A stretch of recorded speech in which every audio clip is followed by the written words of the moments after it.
polished. They're going to stick to the heroes. But to me, what I see for this series in particular is team fighting. Off-lane team fight heroes, their priority has been going up. Mars, S tier. Centaur, S tier. XXS, performance one after the other, where he just takes it all, his Earthshaker too. So those are the heroes that I'm particularly looking at for the series. Yeah, those will be exciting for sure to watch, especially XXS. He's really been stepping it up.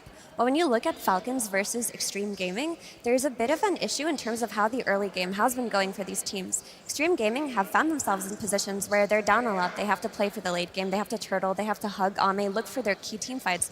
Whereas Falcons have been heftily leading almost all of their early games. Even in the games that they lost during playoffs, they were up like 8K net worth at some point. So this is where it's going to be hardest for Xtreme Gaming. Can they weather the storm of Falcon's early game, their map efficiency, how much net worth they're going to get, their lanes? Mm-hmm. I mean, you can see from the previous series, right? P-Vision, when they were going for the farm game, XG was like, oh, sure, we'll match that. We had nearly no kills in the first 20 minutes. Really, really slow entry to the game. And like Effie's mentioning, it will not be the same this time around. So maybe, Zhao Wei from XG, if he changes a couple of the bans, he tries to take out some of that tempo that Falcons utilize, then we might be getting to the 40, 50-minute points of the game where, the epic team fights and the scaling of Chinese Dota gets to shine.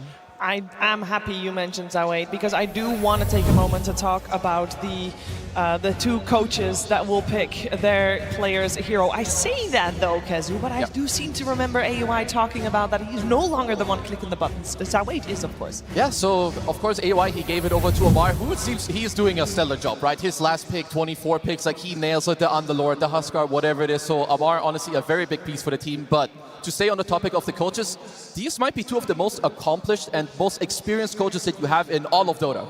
Zhao Wei himself, he won a TI. He's been in multiple TI finals as a coach. You have AUI who won it as a player, won it as a coach. So yeah, if you're going to have two masterminds go up against each other, you've got them right here. But also in regards to the finals, right? Falcons, they've played the most games coming into it, but they have the smallest hero pool when you compare both of them, right? Heroes played. I think it's like 37 to Falcons. XG have played over 45 heroes in like 3 or 4 less games, right? So I think it's, in regards to the coaching, it's going to be, can Zhao Wei find a niche new pick or new strategy to throw at Aoi, whilst Aoi's going to be going for the tried and tested, build that formation they're used to.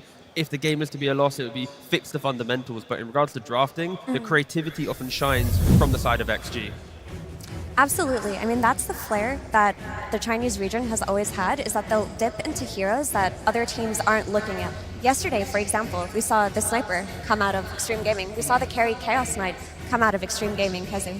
Yeah, and it's also like, so this is one of the last times that these teams did match up, right? We talked about the road to TI, but it's just these 70-minute games. You've had a lot of the Beastmasters coming back. And it was honestly just nail-biters. I don't care too much about the drafts, because especially in the grand finals, it's going to be mainly about the gameplay. Sure, the draft, it will make it easier. But if you outplay your opponent, you will weather the storm. You can get through the early game. You can get through the mid game. And I love that you guys touched on it earlier, because where Falcons get the lead, it's early. It's the lanes into the first rotation. Whereas for XG, that is absolutely where they struggle. Yeah, and one of the ways that Falcons has been getting a lead is because of this mid laner, Malrine. This is his second international. Malrine has played a lot of the Sand Kings and the Earthshakers, Effie. Oh, Malrine, this guy is the rock of his team in terms of how they have such a strong early game. We call him here a stunner, but he actually has the highest average stuns per second per game of any player at the International by far. He averages 80 seconds of stun per game, where the next closest was NTS at 66 seconds. In one of his games, he even had a 346-second stun record in one of his really long games versus Tidebound. But the way that they draft, the way that they play their early game, they'll pick this Earthshaker mid, they'll pick the Sand King mid, they'll let him farm his Blink Dagger, and then he's just on that enemy safe lane, creating the stuns with the follow-up damage from crit, and that's how they get their first few kills. I mean, he's so good at tempo controlling, right? It's what they want from him. His heroes play so good for it, and his positioning and spellcasting is just top-notch.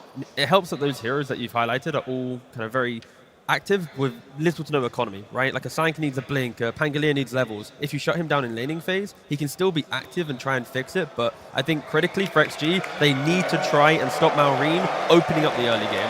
Happy honeymoon. And of course on stage right now, we do have 10 players that really want to claim that Aegis that is on display. But let's take a look at what it actually takes to claim the Aegis.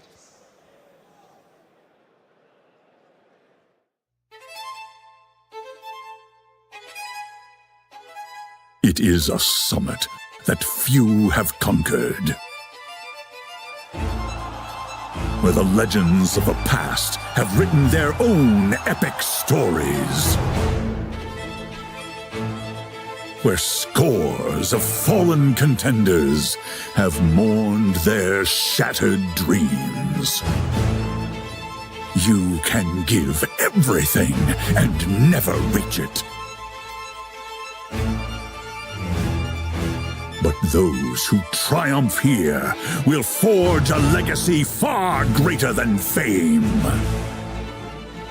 16 teams began this journey in Hamburg. The last two now face off on the ultimate stage. Each is one step from immortality, with one final adversary standing in the way.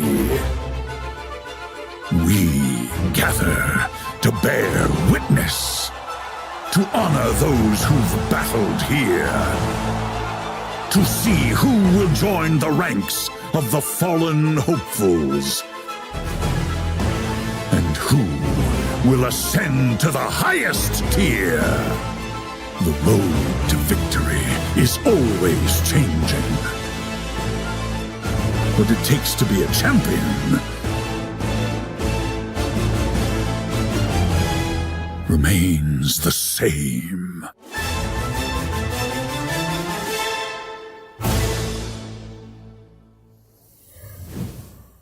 Team Falcons versus Xtreme Gaming. Grand Finals. Game 1. Here we go, it has begun. We got Xtreme Gaming on the Radiant side, Team Falcons on the Dire side, and the drafting has begun. The strategic part of how these two teams will try to get their first victory on the board in this best of 5. Let's see how the teams have prepared versus each other, and let's see how it differs from the series they played earlier last week. We already have a very nice stylistic change. I do love the respect that XM is getting on his sniper there, Effie.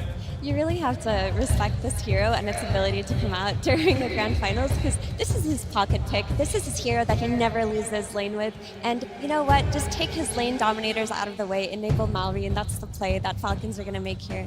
For Xtreme Gaming, they just take out that Sand King. They don't want to deal with it. They don't want to try to let it through and beat it, and now they've got first pick. Maybe they could look towards their XXS or Shaker, but they've got their freedom of choice here, Kazu. Yeah, I feel like it's gonna be a lot about these heroes that we've seen banned out a lot, right? You have Falcons, like Mars is available for the pool. It's gonna be on the eyes of both teams. And yeah, like you said, I love this ban. You wanna make sure that you stay in the comfort and don't give something to the enemy team that's gonna take you out of your comfort. And XM, on these really nasty and annoying heroes, that's his specialty. It's the exact same bans that XG did against Falcons the last time that they played, and they first picked Shaker in that position. I'm interested to know if they are to do that. Falcons, they first picked Shaker early in the tournament and got annihilated, so they know how to deal with it, and instead XG, they go for the Mars. Again, we do have two of the most experienced Mars players in the world now in this grand finals between XSS and ATF. I love this Mars pick. You know it's going to be contested in this draft, but they're saying that their offlane player, XXS, he's been owning this entire tournament. Let's first pick his hero. Who cares counters? Who cares how the early game goes? We'll just get him that Blink Dagger, and he will create situations for us. Then I'd like Falcons to respond straight away, just like the Pangolier. You've already banned the Puck, the Sniper. Against the Arena, you have that Chaos. If XG is going to go for comfort, why not allow Falcons to match the picks with comfort for themselves? What I love too, when you have two of the best teams playing like their best heroes, it really goes to show you what they value and what they feel like they want to do against you. Like, what do you need to pick with it? What do you need to ban against it? And here's the Pangolier. Really nice call there. You have a super good with the team fight matching. Looks great. Yeah, both heroes fit in a lot of different strategies, so not giving away too much here either, and maybe even some flex still possible. It's not likely, but it is possible. It absolutely is possible, and I feel like if you're also going to look at the bans, both of these heroes require a lot of similar things for them, right? You want this follow-up damage into the teamfight, so the Hoodwings, the Snaps, very likely that Falcons have their eyes on it, same for Xtreme Gaming, and if one of them gets banned out, the other gets picked, gonna have to look further down the list. The question is, do you think XG is going to start trying to enable the Mars by banning out difficult heroes for the Mars to initiate on, or is it more thinking about the wider game? At the moment, they're still going towards taking away the Malrine specialties, right? The Shakers, but something to think about potentially for future picks. I think they're thinking of the wider game right now, because if you're first picking your offlaner, you're saying that it doesn't matter how the laning stage goes, we just want this hero for us. And on the topic of Snapfire, that has to be the most contested support between these two teams. It's looked great in the hands of Xtreme Gaming, they flex it between 4 and 5, and if you give this hero to crit, we've seen him do magic with it. Especially when it comes to ultra late game, of course. Which you have to keep in mind, I think. Okay, so let's see for Falcons. The out of pick phase is very likely for them gonna be this crit type hero that we have talked about, very likely on the Snapfire. If you're Falcons, it would be nice if you can keep the Pangolier open, whether it goes mid or it does go into the offlane. And also with a lot of these mids getting banned out, I would not mind if Marine ends up playing it, but you need to kind of ban for it too, so that Xtreme don't like force you to put it into the offlane, because there's a lot of Armari heroes that can be quite good against the Mars, you know, maybe some Underlord, where every time the arenas you gate over, you drop the pipe. If any of these two teams know what a Mars wants, they've got the exact correct players for it. And it will be a ban to the Troll for the ban, the one ban that Falcons had, and the non-surprising Snapfire. I'm sure that also Xtreme Gaming knows that this hero would come out at this stage. They opted to ban out the Beastmaster and the Shaker. No harm in that either. Very strong heroes in the hands of Falcons. I think Snapfire in particular goes up in value if you see an offlaner very early, because you can see if it's a pipe buyer or not. Mars, this hero does not really buy pipe for his team. That's usually the way that teams will play against early game magic damage. Mars has a different archetype though. He's that Yules into Blink Buyer, into BKB, into Refresher, and XG snag up a Hoodwink of their own, the follow-up damage to their Sun. The question for XG is, do they want to double pick support here and then enable Falcons to kind of know exactly what they're laning into in regards to the support powers? I mean, it would be, I think it's okay if you pick your 5 here, just because you know that most likely you are up against the Snap. Like, you're either up against Snap X or Snap Pango. So then like a Bane where you can play most lanes. I was looking at it too, but it's sadly banned. Oh, is it? Oh, first phase banned, yeah, I'm blind. But they go for the Elder Titan. Yeah, Nova had an incredible game yesterday with it. He's been so good on this hero for years. Even in like the prime LGD days, they were very good at always. You have the range carry on Ame, you get the ET on X Nova in the 5. They lane so well together. It's super good with Mars too, right? Mars goes in and he just wants this abundance of AoE spells being thrown into. They've played this combo many times before. Great pick. I mean, they did this exact opening earlier in the playoffs against Nigma, right? If you replace the Hoodwink with Snapfire, that's the opening they have. But even, we've talked about Snap and Hoodwink, it's kind of the same hero for what it does on the map, but it's such a formidable opening. It can pretty much activate any future core picks. It can play any type of game. Like, this is probably the strongest draft opening I think XG could do. Especially for what it is that they want to do. They want a team fight. They want to out-execute in that mid-game, not based off of their lanes, but based off of how well they spellcast. And they're just going to triple down on the team fight here, I'm sure, with their next few picks. But what they need right now is damage to take advantage of ET's buff. They need that Leshrac-style mid laner that is really going to pump out the DPS. Honestly, it's going to feel good doing that, because Falcons, they're picking the Enchantress. They're going for that pace in that early game pressure that enabled them to, you know, put P-Vision to the lower bracket. And now against XG, the same formula could work, right? If you break your lanes, take these early towers, it's not going to be a 4-kill game at 15-20 minutes. XG, they have to respect Falcons are going to play a really strong early game. Yeah, and most likely from the start, this is usually where they end up taking Skeeter's hero, right? You keep the Pango open between like your 2 and 3, you don't really want to show. Sven is something that they've played before. I mean, it's nice if you can get a BKB hero, because you are going up against the Mars, against the Hoodwink, you have the edge. Because Falcons, this is also no surprise to XG, you have seen these heroes before, you know what they're going to do in the early game. But at the top level of Dota, you can show your cards, but if you execute perfectly, it is really hard to play into it. It's also where the troll ban comes in kind of handy. It's good for the Sven. So now for XG, where do you want to go? They've shown us like a Medusa before, because he wants the carry-to-carry matchup. He can have it if he wants to. This is his pick if he wants to have it. It's the Medusa or the Ursa. That's where I'm leaning. If you want to go for not dying to the burst and the jump, you can go for the Ursa. You then follow up with your Arena, and then the Medusa, like you mentioned, also very, very strong. The only question mark would be Panglid, Diffusal Blade. Is that annoying enough to scare you from picking it? If it isn't, also very, very good. And this pick for Xtreme Gaming is the most important pick in the draft. They have 2 bans afterwards to protect it, and of course it is the other team, it's Falcons, that is getting the overall last pick. So if you want to protect any pick in your draft, this is it. And it will be the Ursa, so that will be Ame's hero for this one. Yeah, it just gives you that ability to kind of clutch up in the moments. Like a lot of the iconic clips from XG in this tournament have been, pumping in a Lotus or a quick turnaround play, and why not put Army on a hero that can throw themselves into these vulnerable positions and let the rest of his team shine, and then he'll turn it around.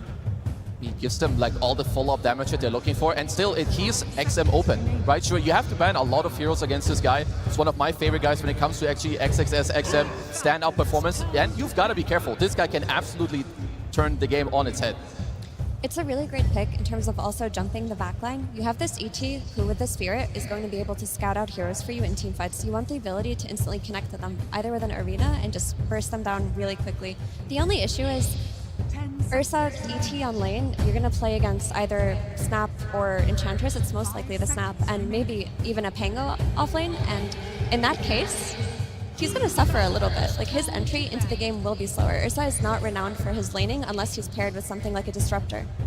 So they're banning out the Huskar to respect the fact they need Ursa to get into the game, right? Yep. The last time that Amar played Viper competitively was 4 months ago.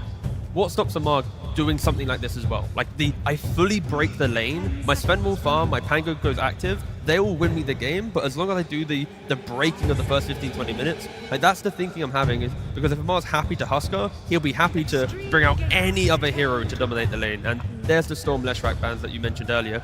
I will say that if there is any team that has Viper on their radar always... Oh, go again, go again! Oh my god! One more. I've got so many legends on there! Has he got more? There will be more. Ooh. Nice! Little hipster. We gotta fix that one. Ooh, very blink, my guy. Going back. Oh, there we go. Yeah. Instead, they ban out the Doom This again. map Very, must very be stable. really warm. Oh, yes. Great way to close it out. It is a great way to close it out, and it is closed out by the Queen of Pain on Xtreme Gaming. That will be their hero for XM. This one was a no-brainer pick for XG here. They lacked range damage and the ability to instantly blink in and follow up. Storm gets taken out, Lesh, who builds Blink Dagger, gets taken out. All that's left is for Queen of Pain with the Sonic Wave to give you that added damage. XG are looking to blink in, take the fights quickly, burst them, and then re-engage. And building on that as well, they also have kiting, right? If they are to blink in and maybe misinitiate, Ursa can disengage, Quap can disengage, ET can assist the fight to ensure that the secondary fight also looks quite good. The layering on XG's lineup ensures that this game is going to have points of pressure any single time. So you can decide, do you want Pango to go in the mid lane, or do you want Amar to play it on the off lane? I mean, you can go mid, but you do take quite a beating from the Queen of Pain. It's not your favorite matchup. You could say similar things for the off lane, even though I feel like maybe with the Snap 4, you can like try to offset the lanes. So to me, it's more about what they value more. Like, what do they also feel like they need from the game? You have two guys that jump in. Like, your draft covers quite a lot. So if you care more about the lanes, you could go for a pretty heavy laning hero here. They only have 10 seconds to think about what to do with this final pick, and here it is. Oh, it's an Ember Spirit. We don't get to see that man on the main stage that often this weekend. So they went for this Ember just because they wanted to secure that mid lane matchup versus the Queen of Pain. They want something that can just stay on lane versus it, not get bullied out, and try to match its tempo. Yeah, not only that, it provides so much vision throughout the game. The lockdown available for XG is quite limited, so if Malreen's going in first, baiting XSS to ever waste a spear or arena, it then activates the rest of his lineup to go in, and then you throw in a Pangolier with the Rolling Thunder as well. Vision and information will be always on the side of Falcons if they're the one going in first. So if you're playing Hoodwink and ET versus Ember Spirit, who's having a good start and is getting these runes, You good hate luck. your life. Good luck, because Yep. you cannot defend yourself against this hero. For Falcons, they have their typical map play style of mid. They're going to have their initiation from the offlane. They're going to have Malreen building these early items and running at people, and the double supports farming the entire map. The question for XG is if they can match that pace in the early game and get to the point where they can blink and instantly take these fights, because that early game looks tough. Yeah, you got to have a lot of mid focus, right? We've already spoke about Ember and what they can do, but also Queen of Pain, right? If Queen of Pain pops off and every time you go somewhere you're getting a kill, it could buy enough time for the items of the Mars to fix some of their lockdown issues, or the items on the Ursa to ensure he has that burst potential. I think mid lane is such a critical matchup in this game one. Yeah, I mean, I really love these two drafts. Like the way I see it too is that Falcons, they have this early to mid game that they usually have, and then they might taper off a little bit, you know, against Xtreme Arme. He's got his Ursa against the Sven matchup. But I also like the Falcons, they covered their like late game. The refresher on the Ember, the refresher on the Pango, the 5-slot, the 6-slot. Sven, you know, doesn't do too well there, but then his teammates come in again with the network to back it up. So we're in for a long game. We're in for a lot of fights and absolute banger team fighting. Well, that would be fantastic. I do have one final question to you. You say that this mid matchup super important here with the Queen of Pain and the Ember. How much help are they going to get from the supports? How much help can we expect they get? Falcons could be tri-laning mid lane. With an Ench and a Snapfire, they're going to be running mid. But XG, they do have the arena. It feels like on their side as well. So they do kind of like a 6th man, and that sometimes historically has helped. And yeah, again, Falcons, the early game, it is looking very, very good. Okay, let's see. I'm sure that the coach agrees, and that's where we're heading to right now, because Tsunami is standing with AUI 2000. Thank you very much. Yes, indeed, I am standing by AUI 2000, coach of Falcons, and you are no stranger to this, my friend. In 2022 in Singapore, with Tundra coaching Grand Finals. I was wondering if you could maybe take me back in time about that team's journey to Grand Finals versus how Falcons have made it here. I mean, honestly, for both teams, it's just been an incredibly rewarding journey. I mean, standing in this crowd, like being able to play in front of them, it's all every Dota player dreams of. So I think we're just all grateful to be here. Let's hear it for just the spirit of competition. Now, I'm sure you have a very vivid memory of how that last Grand Final went. Upper bracket final, you played against Team Secret. It went to 3 games. They went down to lower bracket, had to play 3 games against Liquid, and how did your Grand Final go after that? It was good. It was 3-0. It was good. It was 3-0. Now we're in a similar situation. You went to 3 games against Xtreme, and now they're back. Oh, actually, no. It was P-Vision, actually. The equation has changed. Everything's up in the air now. I mean, I would love a 3-0, but honestly, I sort of hope for 5 games, you know? We actually respect Xtreme a lot as a team, so we're super happy to play them now. Then let's hear it for the potential of this Grand Final. Hamburg, make some noise for this Grand Final! Welcome to the International, everybody! Let's kick this shit off with a bang! It's China striking first blood! Cannot be more fitting. A return in bounce, East versus West, will grace the Grand Finals one more time as Ame returns to claim his throne. An uncrowned king against a king already crowned. You could not ask for a better storyline going into this immaculate TI. That's right. There is so much history that goes into the International. And a large part of that old history, some of you might remember, was that balance of power. It was China versus the world. Every odd year, an international team would win. Every even year, a Chinese team would win. For 7 years, this was true, until Ame and LGD fell to OG at TI8. History was written, and once more we return to write history in the stars. Can XG make the miracle happen? Can they make this tough road through the lower bracket, return to a finals, a 3rd appearance for some of these players? They have consistently fallen short, but perhaps this is their moment to put their name on that Aegis. They are against a very tough opponent in Falcons. They have been dominating this meta. They have been setting the trends. They have their comfort picks. It's not a question of knowing what they're going to play. It's a question of how do you beat what they play, because everybody knows the heroes that are going to come out from these playmakers. Can you out-team fight them? Can you out-skirmish them? That is the challenge ahead in this series for XG. Already see XM and Malrine trading blows, as we will see in hopefully 5 games of this series. Oh yeah. XM has already taken a bit of a lead here at 10-2, and it seems like all the lanes are going well for Xtreme, as another 10-0 for Ame. Seems that, do you feel like Xtreme Gaming put a bit more emphasis on the lanes against Falcons? If anything, I think they did it against P-Vision. They had to learn how to not get run over in some of these lower bracket series. the European team's laning stage is insane. You have to come prepared for it. You cannot give them too much room, too much tempo, particularly when you give up these tempo supports, the Chen, the Enchantress. You can't ban them all. Snaking's going to get something in this game. If Amar is on one of those tempo setters like the Bristleback, for example, these games can spiral very quickly off a laning stage win. XG need to step up their first 10 minutes in this series if they want to have a good chance of competing. But that said, they also made some crazy comebacks. Yes. This is a team, you cannot count them out at any point in that game. And this is another lineup that can just scale like a beast across all three cores. I like that they went for the first pick Mars. That's a dominance move. We're taking it away from ATF. We're going to get it for XXS early. We don't care if we have to first pick it. We want him comfortable. We want him controlling the fights. And by God, has this man had a TI. He absolutely has to be in the front running for this MVP right now. 100%. I mean, he saved Xtreme Gaming's life in that lower bracket final. In fact, in the lower bracket in its entirety, he has come up for Xtreme time and time again, and he is a large reason why they are here in this finals. He's trying to put some pressure onto Amar where he can in this Ursa versus Pango matchup, but the mobility is not allowing him to do so. Amar, 19-2, doing the best of his comrades when it comes to the CS. And we do see the support swap from Falcons. This Elder Titan's going to be a pivotal hero in this matchup. It's something that XG are going to more and more.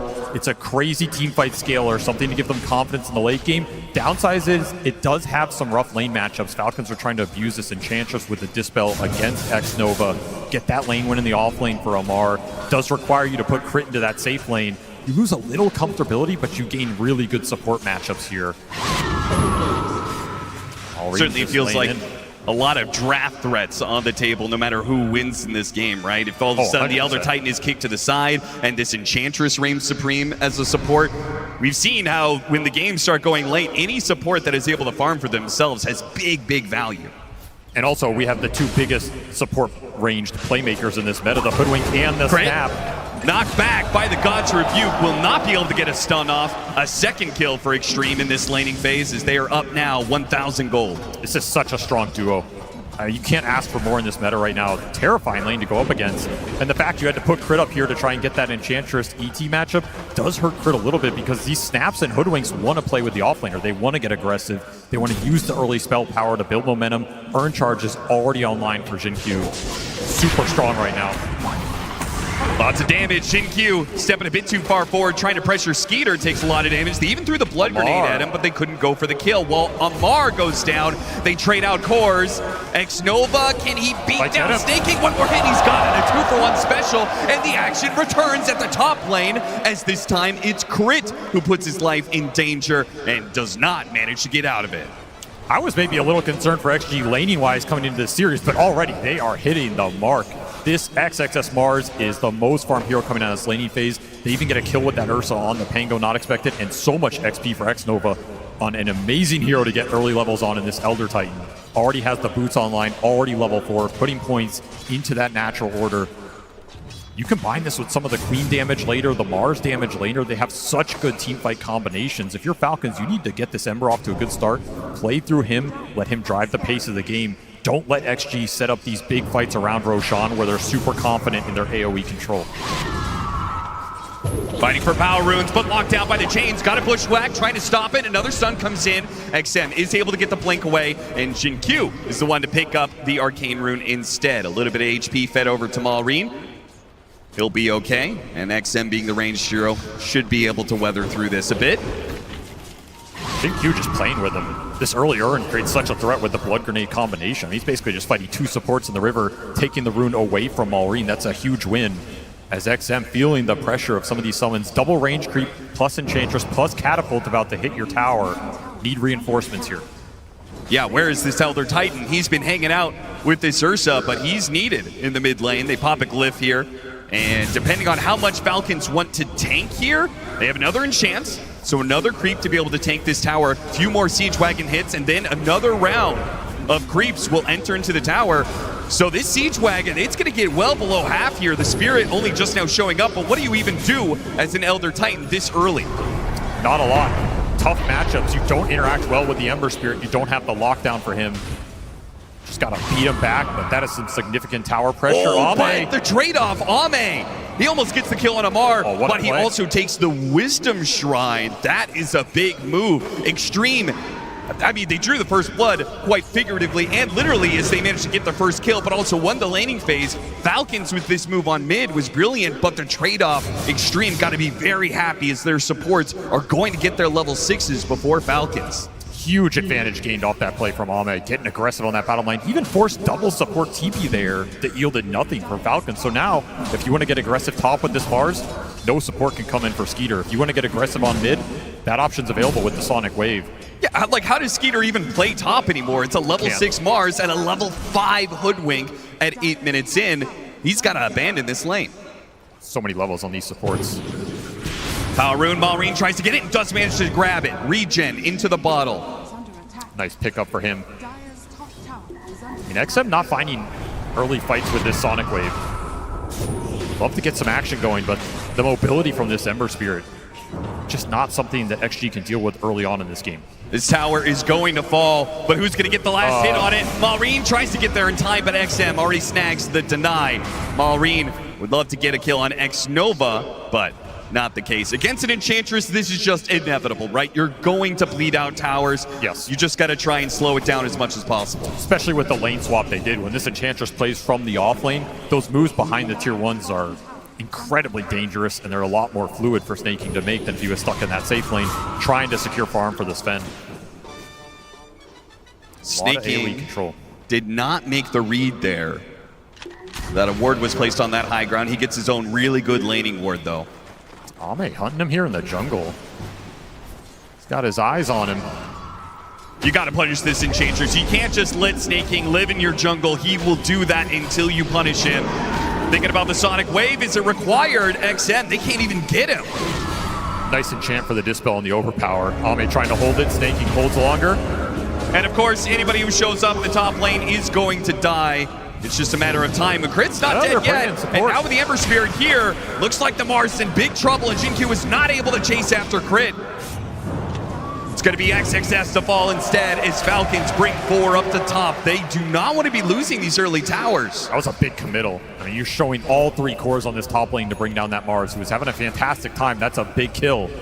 But it does give a lot of space to the Ursa, more space for XM on the mid. Got to look towards this 10-minute power rune. If he can grab it here, it would be a huge win for XG. Malrine looking for an amp damage or a haste to accelerate his game. Once again, Malrine going to try and outclick XM for it, but this time XM gets the bottle. With a haste rune, not required to pop it just yet. He's able to blink away. Big rune to take away from that Ember. Yeah. Right, that is super dangerous around the map. Still I mean, it's also no Sonic Wave thrown in this game. Yeah, we got to start establishing our own threats from the mid lane if you're Xtreme Gaming. You're looking around where the Sonic Wave has been off cooldown for like 4 minutes now. We just haven't put it to use. It's easily a move he can make to top, right? If you have this arena on top, anybody that shows there, just arena them into the Sonic Wave. Even if reinforcements come in, that can be a great fight. You can connect through the gate. It's kind of your best point of attack right now. You can also continue to hold it here and use it defensively. If you want Ame to continue playing bottom against some of the threat that the Pango holds, the Queen can counterplay that a little bit. Crit playing games with XXS and Jinkyu once again, but this time around Xtreme bring a whole lot more heroes to the mix. Falcons decline to do the same. They'll give up the tower finally and make a trade-off of their own. A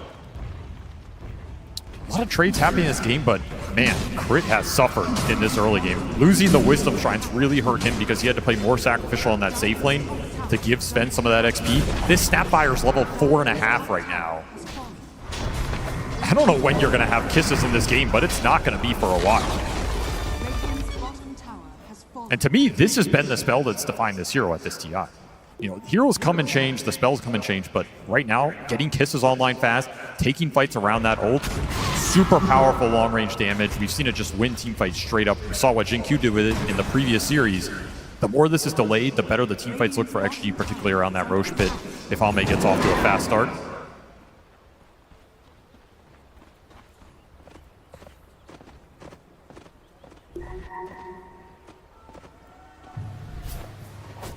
Malrine just playing with her mid, looking for that 12-minute power rune. XM challenges him again. The stomp, it lands. Good bushwhacker turnaround, and there's the Sonic Wave. But it was wasn't even required. Jingyu had it well in hand. That bushwhack combined with the sharpshooter, well played. And Skeeter's here looking for the fight.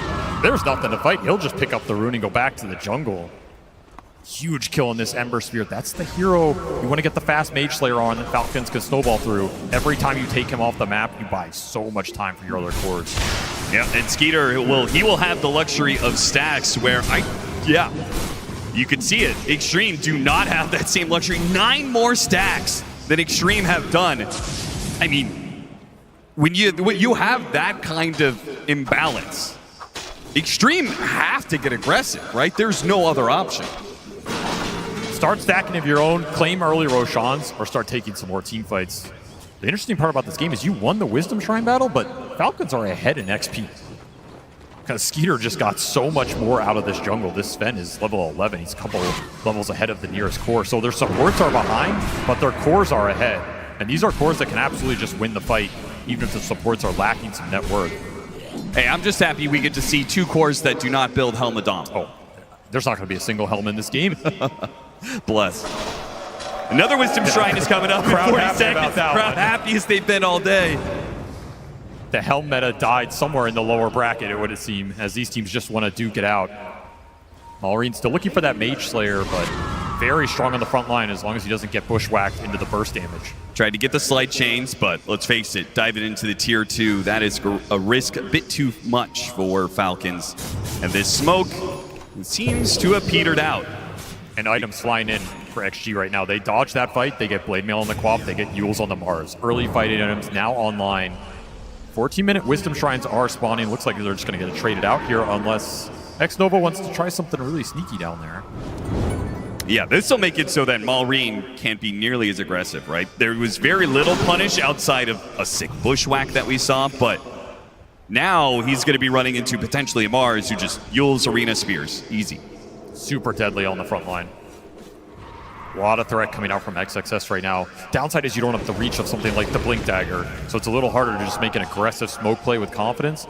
But if you get the right angle, you just run into heroes, phase boots into the Yules, it'll do the job, and yeah, that ward scouted that out. That first move with this Yules, it's going to be red. Smoked right underneath a laning ward. Upside is if you just go to the tier 1, you might just be able to pummel this tower and get something out of this move regardless. The Falcons don't want to give up this tier 1 for free. Sure, and maybe find the sacrificial support position. Yep. Here comes that play.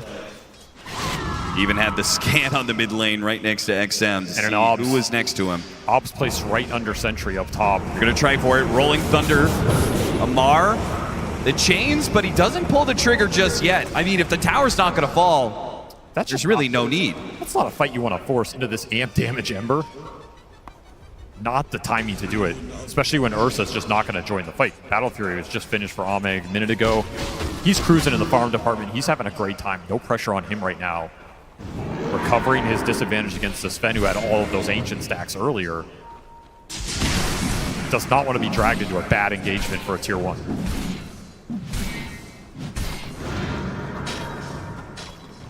Falcons make a show of a 5-man defense in the mid lane. After the tower's defended, back to hitting neutrals. They really haven't they haven't ground out that usual lead that Falcons tends to do after a laning phase. Xtreme is still keeping up despite the stack disparity. Difficult team to grind it out against. Why is that? They're just resilient around the map. They rarely give up really bad core deaths. I mean, the games that are spiraling are going to spiral for anybody, but I feel like they just don't feed in poor places. It's usually getting lanes super deep. X-Nova, he's... okay, the Croaker. Yeah, Snaking had that well in control. There was no problem there whatsoever. That's that Mage Slayer online for the Ember, so time to get aggressive. Follow Malrine, let him bring these supports back into the game in a really nice position. Look, Malrine does find another one. Slight chains, kisses.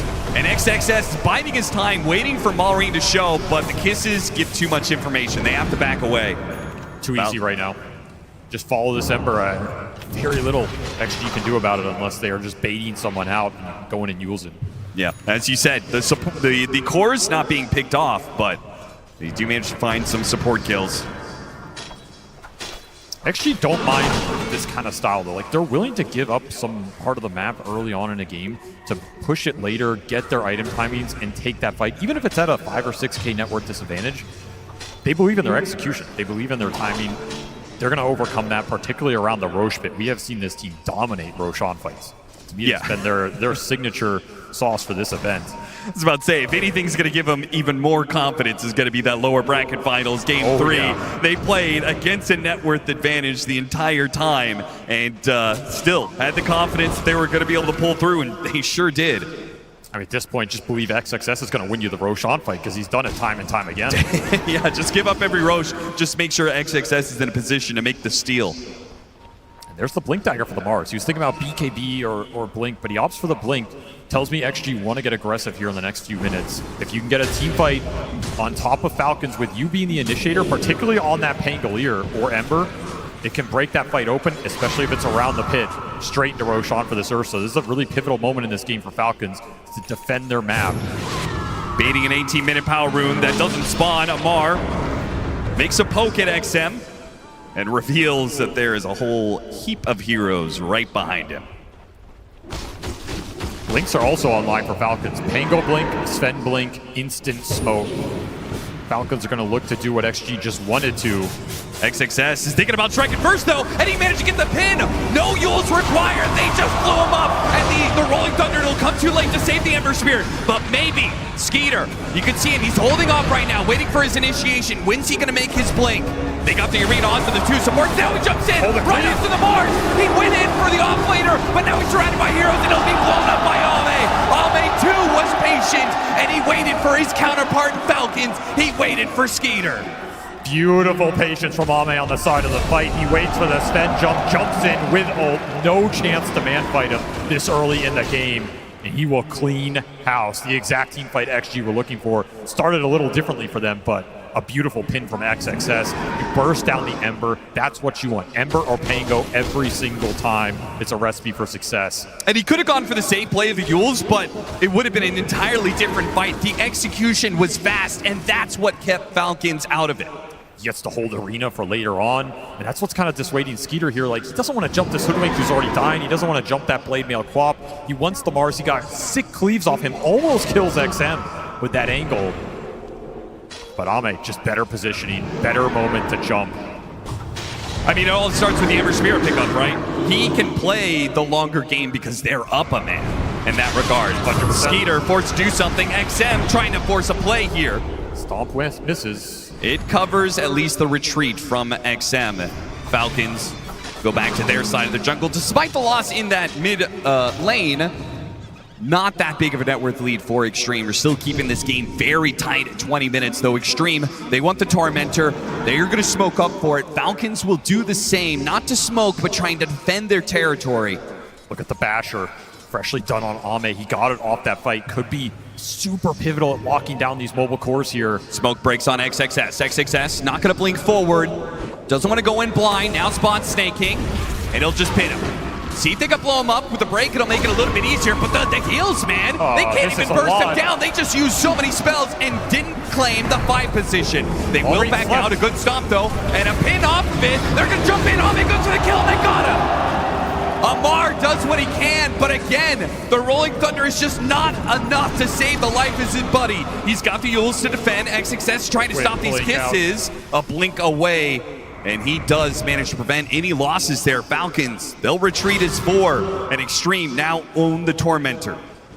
Such strong early item timings from XG, and XXS finding the spears time and time again. Just sets everything up in this fight. Malrina's not been able to play a single fight other than him just getting nuked down instantly. Yeah. And all of that was off of a casual stomp from Xnova. That's how this Elder Titan gets you. He can throw the Spirit out, he can wait for a slight, and then he's going to force you to Remnant out or you get stomped, and you don't know what's coming after that stomp. Very little to bail you out of that situation. It's an annoying spell for Malrine to just be sitting under in the middle of the fight.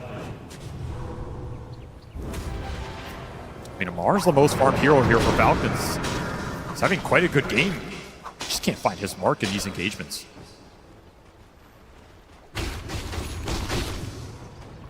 Ame's not alone down here, but Falcons know it, thanks to the deep wards that they were able to place earlier in the game. Has not allowed them to take control of the match. Going back to the Ember Spirit, though, this is a hero that we haven't actually seen too much of here at TI. Why is that? I think his early game is still good, but he kind of falls off in that mid game a little bit. He doesn't pack the same punch, and I think players are concerned about his ultra late game scaling sometimes too. Like, yeah, 6 or 7 slots, all these Spirit heroes are crazy, but you compare it to things like the Queen of Pain with the Sonic Wave damage. It's just not the same punch, right? He's kind of an attrition hero. He likes to go in the fight, take the long fight. It feels like a lot of these fights are just decided off a jump. You throw in the nukes, you blow somebody up. It's not Ember Spirit style right now. And now his strength can be just set up for some of these long-range supports. Great hero to combine with the Hoodwinks and the Snapfires that are in this meta. And I think that's what Falcons wanted to do. They just got slowed down. Yeah, particularly since they don't actually have a save here on the side of Xtreme. There was potential for Slight Chain's Kisses to get guaranteed kills, but we didn't see too many of those, and not really on big consequential heroes. And as a result, Ame is up at 13K now. It's also a hero that takes that mid tower very quickly, and then you kind of collapse the game to that mid lane. You make them fight your Ember when he's really strong. You make their supports engage this hero that they have trouble locking down. I think XG dodged that pretty well. Falcons didn't get a lot out of that, 5 to 15 minute mark as they wanted to, especially with some of the power runes going to Malrine. Sure, they gave up the mid tower. They didn't actually fight for it. They even denied it themselves, limiting the amount of gold that Falcons got out of it. They didn't bleed bad kills, which would have snowballed this game, and they won the side lanes. That was a huge component. XXS got off to such a fast start. You could afford to give up something around that mid lane and still feel good about the first 10 minutes here. And now you're cruising into this mid game very even. Still anybody's to take in these fights, and I mean, Roshan's still just sitting there in the pit. Very tempting for both teams. Absolutely. We even see the X-Nova Spirit scouting it out. I mean, there is some worry here on XG for Falcons to man up for it if they feel you're on the wrong part of the map. We are now at that point, by the way, where we're going to get some serious magic resistance problems for Falcons. If Amar is going to build to scale, these supports on the side of Xtreme, you've got the combination of maxed out natural order combined with the deconstruction facet. That's already making a lot of this magic damage be pure. And then you're going to have Hoodwink come in. He's buying up a shard really soon. That boomerang is just going to amp up that magic damage even more. The burst damage is going to go crazy. If you get a latch off this Mars, that hero is just gone. No hard save in this lineup. At least you have some armor differential from the Sven. You have the shield on the Ember. You have a shield on Pango. You can be tanky in these fights, Enchantress with the sprites. But you are worried about that first point of contact. Yeah, which means Falcons, I mean, they've been struggling to find the initiation. That's what's been causing them so many issues in these early fights. It always seems like XXS is able to hit first before Amar does. So they either got to find that or they got to start just, playing to farm, playing to scale. They have BKB Blink on this Sven now, though. This changes it a lot. Now you can let Skeeter go in. He can pick his mark, BKB. You're not afraid of him dying super fast here. And he has level 3 ulti online. He's hitting a really nice power point. Falcons want to use it. And if they can get a pick off right now with this smoke, then turn it into Roshan, take that away from an Ursa lineup, would be a massive boon for Falcons. They do not find the kill, though, as Xtreme Gaming have already backed up behind their Tier 2, commence with their own smoke play. They feel that Roche was maybe being forced. They're smoking before Ame finishes his BKB, though they did get the Ags on the Queen and the BKB on the Mars, so they have a nice 2-core item timing to try and take this fight. They're going to get in position here, but Ame's still going to keep farming up. He's so close to his BKB. I'm sure he's calling to his team, don't force it too much. I'm almost there. Almost a defensive Roche play. We don't want to do it right now. We want to let Ame farm, but we also don't want you doing it. Yeah. And if they just stick around, though, okay, they do find one of the wards. There was 2 different very dangerous wards that Falcons managed to get down. That was one in the triangle, the other one being in that lane, off-lane position. Nobody on Xtreme will be caught by that yet. I mean, these are the types of situations where the ET feels amazing because this would be really massive if they could catch him, but there's a similar ward. Still, though, found by Falcons, at least taking away some vision on both sides. It all comes down to this Roche, man, and we're going to have BKB cores on both sides. Xnova, he wants it. They get the kill on the ward. Amar does not make the jump for it. Skeeter's too far away. Skeeter's just farming away. He doesn't want to fall behind Ame right now in this standoff. Neither carry wants to just fully invest into contesting this Roshan. But Ame got to finish BKB. They got the double obs without anybody getting punished on that. That's a huge win for XG. That was a big smoke move from Falcons to get those wards up and try and use them to take a fight. You let them go down for free. You have one more around this pit top. And if Falcons isn't going to make the move, then Xtreme Maybe they'll be the ones to play on the offensive here. The Smoker's gonna break on the low ground. Snake King making a break for it with his drums, trying to get far enough ahead. XXS, he'll blow the arena for him. Nice Yules though. That'll dodge a little bit, still hit. Caught by the break, but the heals are so much, they do not still have the burst damage to kill him. They need the Ursa to jump on to Snake King, but he doesn't want to show himself. Synchronized Yulesing for Xtreme Gaming, they'll back away. They might lose their last ward up here. XXS, they gave him the Ob Sentry. Very smart. Don't sacrifice your positioning on these backline supports. Xtreme Gaming seem to know Falcons' ward spots very well. They have no Obs left. It's just brutal for them. An Aghanim Scepter is done for Amar though, so another peak for Falcons, perhaps another chance to take matters into their own hands. The team fight's super strong for both teams. It's just about who jumps first, and that's why the vision's so important. You lost all these wards, whereas XG, they have that ET to do a little scouting. I mean, at this rate, we're going to get 2 or 3 more items on these carries before we actually get a fight around the Roshan pit. Nobody wants to man up for it first. You get caught in that pit, it's absolute destruction. Malrine found. Not pinned. Roll up will stop him, and he dodges away from the stomp. XXS has to use a defensive BKB. Double ults from Falcons for a BKB on XXS. I don't think that gives a clear enough advantage either way for these teams to force it. Nope. Especially if the Mars gets gone on, you don't have a clear initiation as XG. They do buy a gem, which is interesting considering they just killed 3 wards. I mean, how much vision's left on the map? They really want to secure vision for the fight. Flying out to X-Nova right now. But Falcons are getting a lot of items up during this period. Almost level 20 on this then. This Ember is catching up in this game. I mean, that's the upside for Malrine. He's on the best split pusher hero in this match.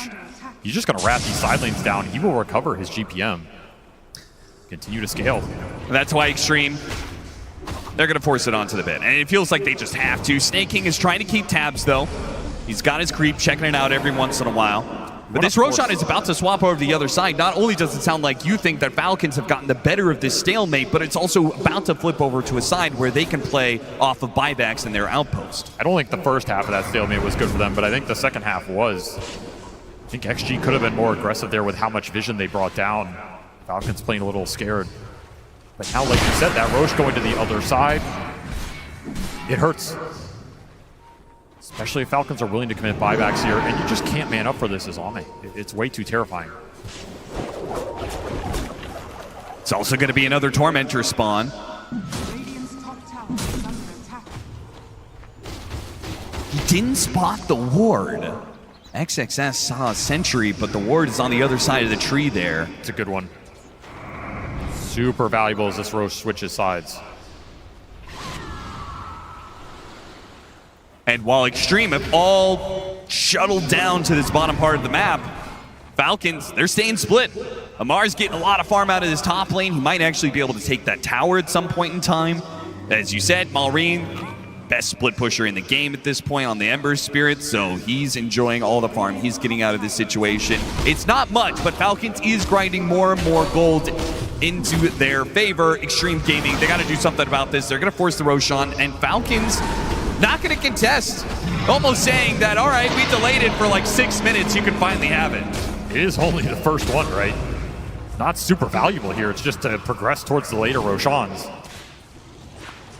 Yeah, second Roche is going to be around 41 minutes in. Very slow for an Ursa lineup. Yeah. Still have this tier 1 up mid for Falcons, by the way. This objective has not been claimed by XG either. They're working with less map control right now, which is great for Malrine. It means he gets to push these side lanes in deep, gets a lot of vision control off the mid lane to help him do it. He's enjoying life right now. And a quick Tormentor kill for Falcons. With Xtreme stuck on the other side of the map. Particularly X-Nova, who is always just shadowing Ame everywhere he goes. He's really not able to do anything else.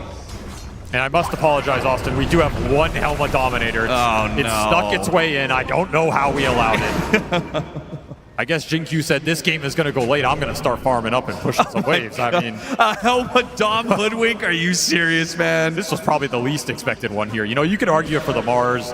A lot of these offlaners just wanted to accelerate their game and have the helm on the lane. But a second item Hoodwink Dominator. I don't think I've ever seen that. You know what I hate the most is that it just kind of makes sense the way that they're likely to be ratted a bit.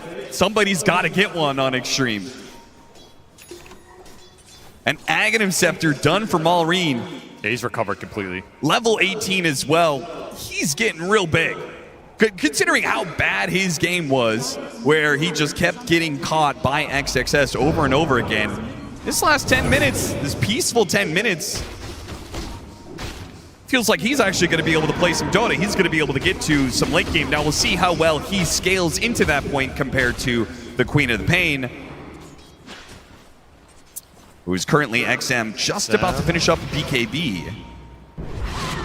That is an aggressive blink. Great He got a Yules off, though, on the Sven. That delay will not be enough. Too much burst damage coming in from the side. Oh! Third splitter stops Skeeter.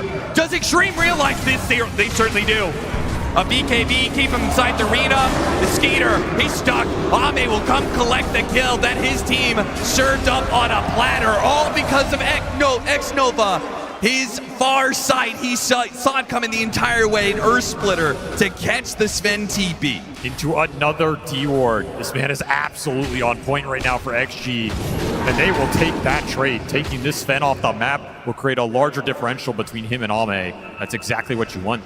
This Sven-Ursa matchup is generally not fun for the Sven. The farther this Ursa pulls ahead, the harder it is to take that fight, unless you can go ultra late with refreshers and satanics and that kind of nonsense. Yeah.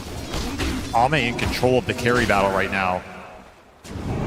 Huge pickup for XG. I mean, that was a crazy blink from XM. He just felt like there was going to be an opening there.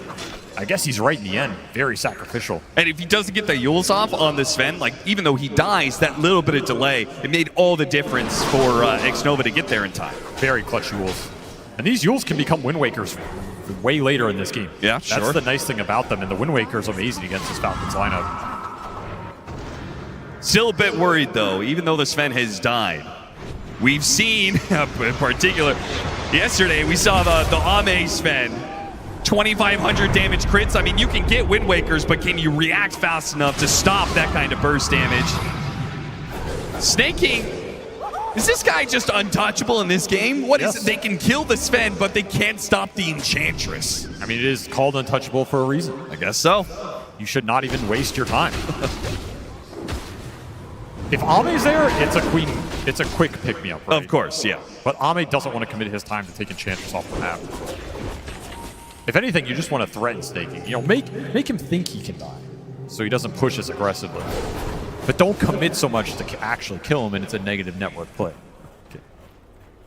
BKB done for XM. So the next time he aggressively blinks in, he can at least ignore the stuns. We'll see if he can ignore the damage. Ame with an Abyssal Blade, no!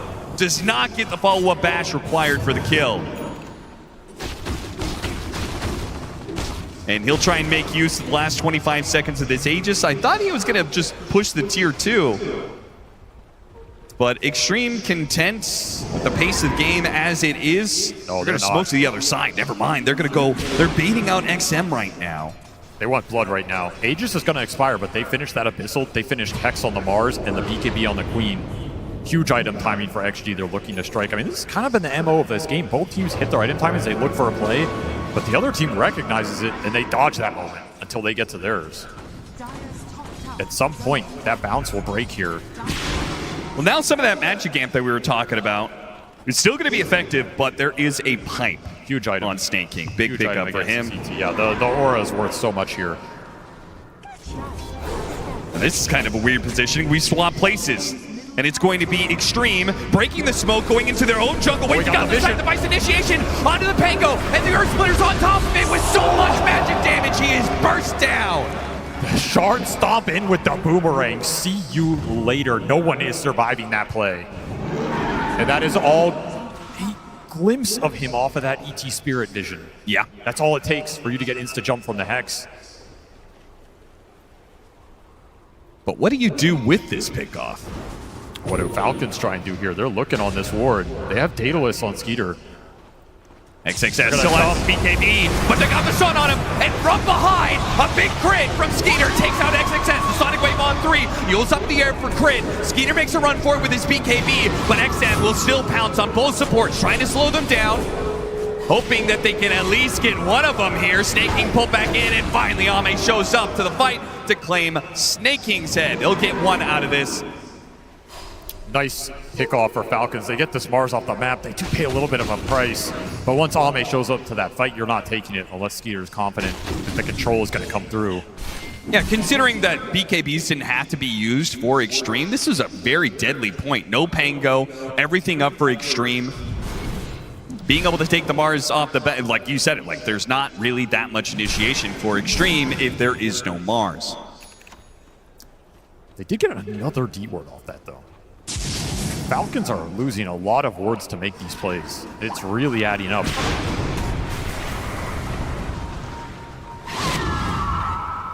You combine lack of vision with the Elder Titan, the vision advantage that Elder Titan's going to give you.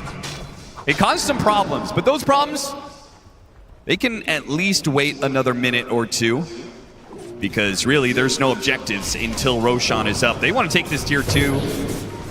I'm sure Falcons wouldn't care that much about it. Ame tries to go fishing with this Haster and see if he can find some hero up here farming up jungle. I mean, this Hoodwink Dom has done some work. Jin-Q mega farm now. Finished an entire Lincoln Sphere. I wouldn't say it's the best Lincoln Sphere game. Not really good against the Pango Ember here. Yeah, you're stopping the Sven That stun. is it. You are trying to throw this on Ame or XM, maybe even XXS, who's been getting jumped a lot. If you block that Sven stun, could be a huge deal in the fight, but it's a very expensive investment to look just for that. Yeah. I mean, there's maybe little things like blocking out a Yule's during an enrage timing for an Ursa or something like that. It could go a long ways. Could come into play, absolutely. Level 25s are right around the corner for both of our carries. That's going to be a bit spooky as Roshan. We're in that potential spawn period. Both teams are going to be playing around this area. High top part of damage the pit. talents for both of these carries. Like the burst damage just becomes insane.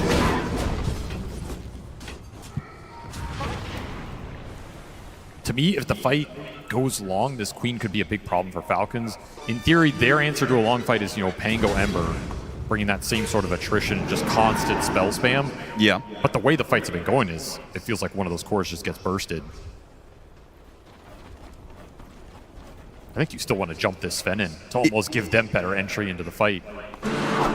If you get to a Satanic and then Ember Spirit continues to scale, do you think that flips to the other side at some point? That longer fights can still work for Falcons because the Ember mostly? Oh, I think they can. It's just execution. Sure. You kite out those little moments. Can you dodge the jump from Ame? Does someone control him when he's trying to go in and burst that target while he's committing BKB? Small things like this make all the difference. Can you find supports at the start of the engagement? You take X-Nova out, you remove a lot of the amp damage in this lineup. Falcons not to find anything. A pickoff there could have led to control the Roshan pit. A swift blink Ame Ursa. He's so farmed. All he needs is that level 25. He's prepared for this next fight. 50 seconds for that Roche spawn. Pretty fast one. Falcons just trying to control the vision they have. They have this one ward towards mid. They have a gem up. Trying to hold this high ground. There's a sneaky Radiant ward behind this tree line over here too. Could be really pivotal if you scout someone in the river. Oh, yeah. Not an easy obs to D-ward. XG just wait. They're playing patient right now. Trying to finish up the last few items to go into this next Roshan battle. It's going to be A on disc for XM. Something to watch out for. He gets jumped by the Sven, he assembles that disc. The jump is gone. And you pretty much can't afford a bad jump for this Sven, right? It almost feels like the fight is over if he jumps the wrong person and can't kill them. Or if he jumps, stuns, goes to hit, Ame jumps, epistles him. That's an easy turnaround. Sure. Actually, you're going to throw out the Sonic Waves. Arena's going to hit someone in the back. Skeeter going in here is very difficult, but he almost has to, the way the lineup functions. Has to pick and choose his battles, and he's going to go for XM, but I think they know about the Aeon Disc. They have not jumped after this initiation from Amar. What a read from Falcons, but XM holds off on putting the Aeon Disc together. They'll TP away on the Rolling Thunder. They tried to get something. That was just such a smart play on both sides. XM, I mean, the Balls should not put that Aeon Disc together when you're being sunned up by Rolling Thunder, knowing there could just be a Sven that one-shots you. But he refuses to do it. He knows Ame has his back on that counterplay. He knows if Skeeter jumps, he will pay a big price there. And they have damage for his Sven. Maybe they get the Roshan. But Falcons, I think they still want to force this fight. They're going to try. Mallory, and he just throws straight in. Decide the vice on him. Here comes that spear. But the Sven with the amp damage, where is he? He isn't able to get there in time, and now he's been hit by the Yols. He gets the grab onto the Queen of Pain. XM gets off the Aeon Disc!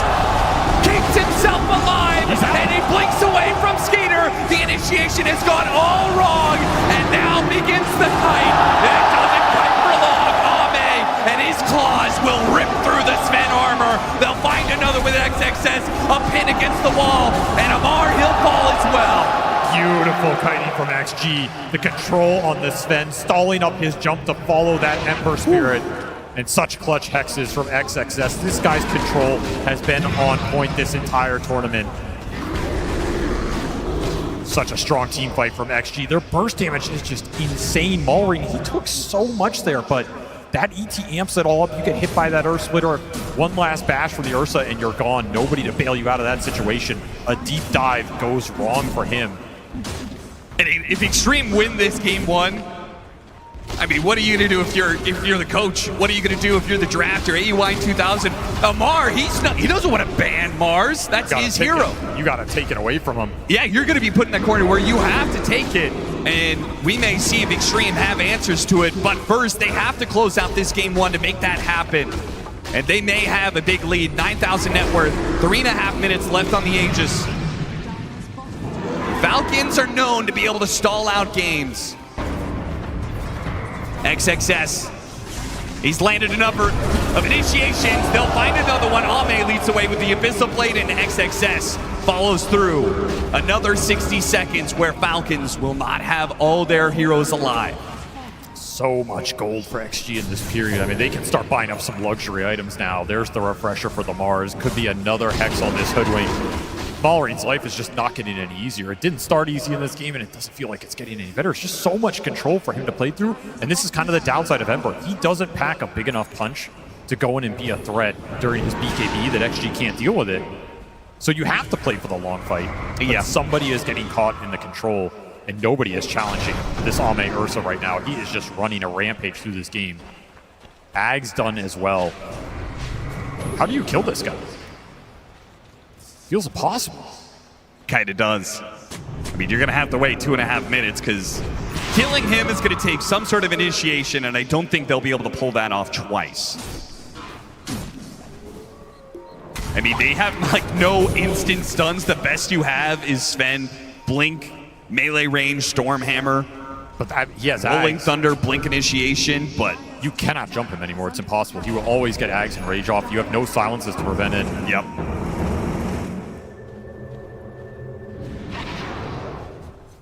Like you said, 2 minutes on this Aegis XG. They can force high ground again. They can look for that game-ending fight.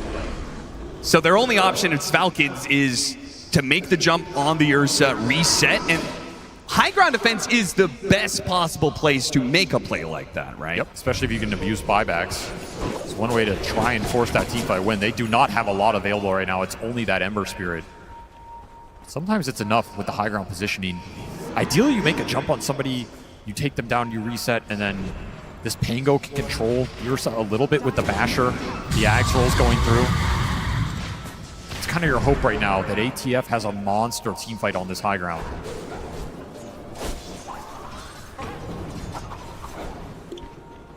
Well, you said luxury items were coming in. They're here for a couple more heroes. XM with the Shivas. The Sight Device on the Hoodwink, which is not required for yet another Enchantress kill. No problems killing her now. Now that Ame is playing in the front line, Skeeter's going to make his jump. Gets off the enrage on Ame. Skeeter got that much out of him. But you got that. But you still want to be able to play with the God Strike, but they jump in anyway. Skeeter, he wanted to fight, but he didn't think it was going to start that way. With him dead and gone. And what are you going to do now? It's up to Maureen and Amar. They're going to have to pull through this fight for you. You buy back on the Sven, but he won't have the God Strength. They're kiting around Ame as best as possible right now. XM, Yules, he dodged out the Stormhammer, and he's gonna have a blink up in a second. He still has his BKB. A nice pin from the low ground from XXS. A buyback's being used from Falcons from all these heroes, but they've got nothing for it. They killed a Hoodwink at best. They took out Roadkill, and that's all. You have to get more there for a triple buyback. The Sven one is not going to be the most impactful, but you bought both supports. You took an extended fight. For once, Maulring does survive the Hex burst attempt, gets BKB off, has some impact, 3,000 damage, but you can't burst any of these targets down. You can't wear through the front line here. Bear is just too much of a menace right now. You need more sustain, you need more damage. There's another great shard for XG to pick up. I don't think I've seen a spear miss outside of maybe the one top on that open arena. Just hit every single one. There's another Aeon Disc for this Sven to deal with. No nullifier in sight.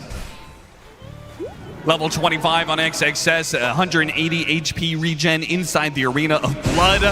But if they can take him out of the equation right away, no, an Aeon Disc! Where is he going to throw out this arena? He's waiting out the BKBs. He knows Skeeter's going to expire soon, and now he's got it. First the sight, then the spear, then the damage that Ame brings to the table. A dieback on the Sven.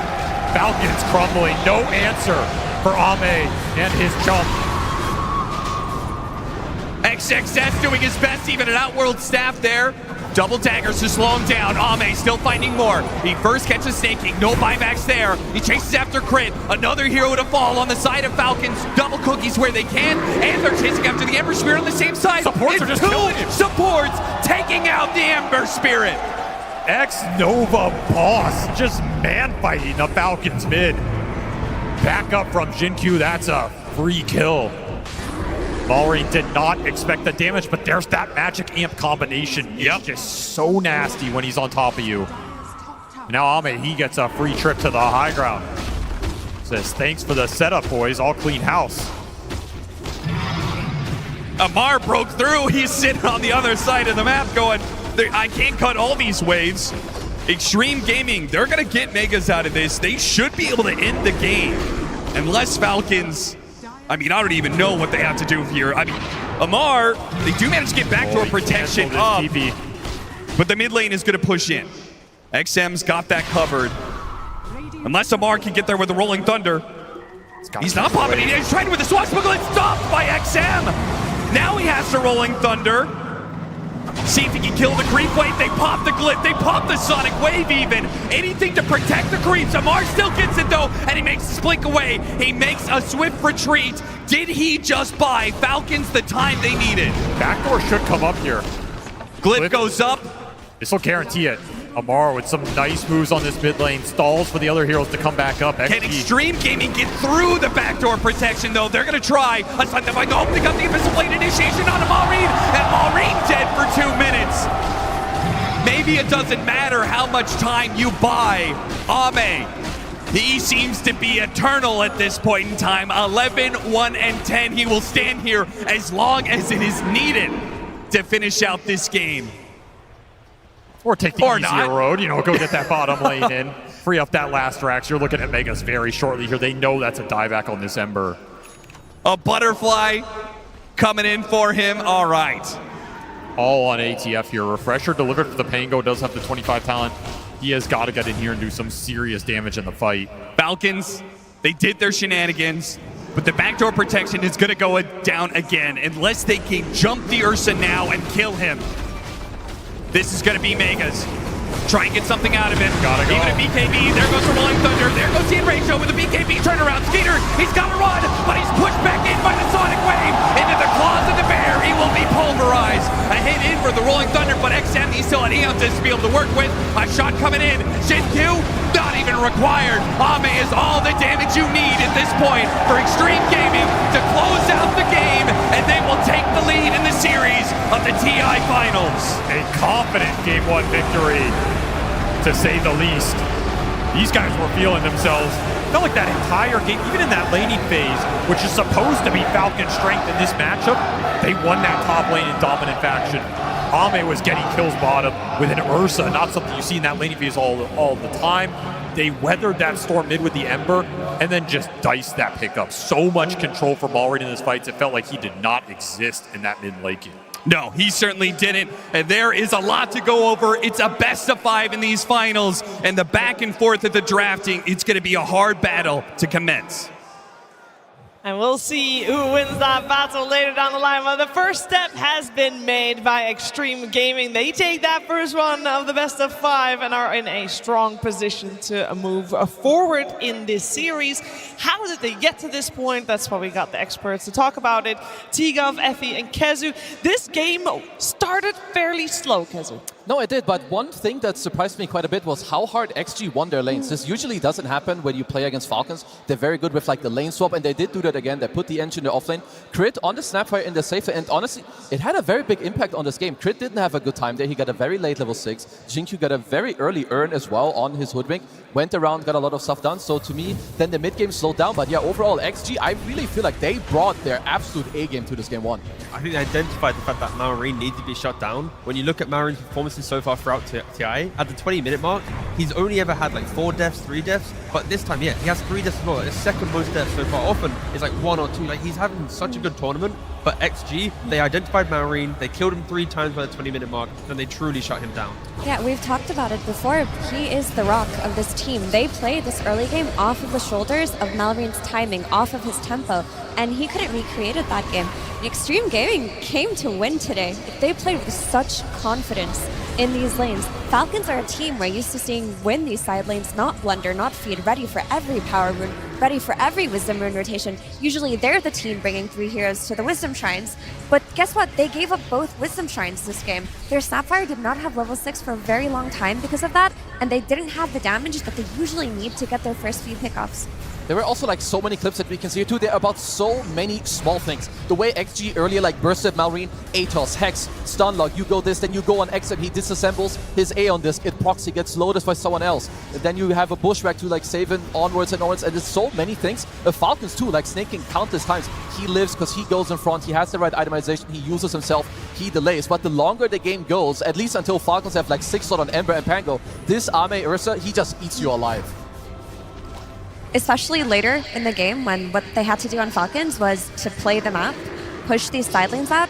How do you do that when this Ursa has a Blink Abyssal Blade so early into the game? We'd see a hero show top, instantly get Abyssaled. If you're an Ember, you have to Remnant out. If you're a Pango, you have to just roll away. There wasn't a means for you to control the map after that initial aggression from Xtreme Gaming. No, I feel like a lot of the theme of this grand finals would be who can XG just stabilize the early game to get themselves to this team fight excellence, right? Ame being 13-1-11, like the fight selection that he has is incredible. The execution of the spells from XSS, impeccable. X-Nova, the vision from his spirit and just opening up the fights, like everything XG does is based on the mid-game timing. So I'm really looking for the future of this series. How can Falcons try and change up that pacing, not allow them to kind of cruise control to the point where they are happy to take any fight?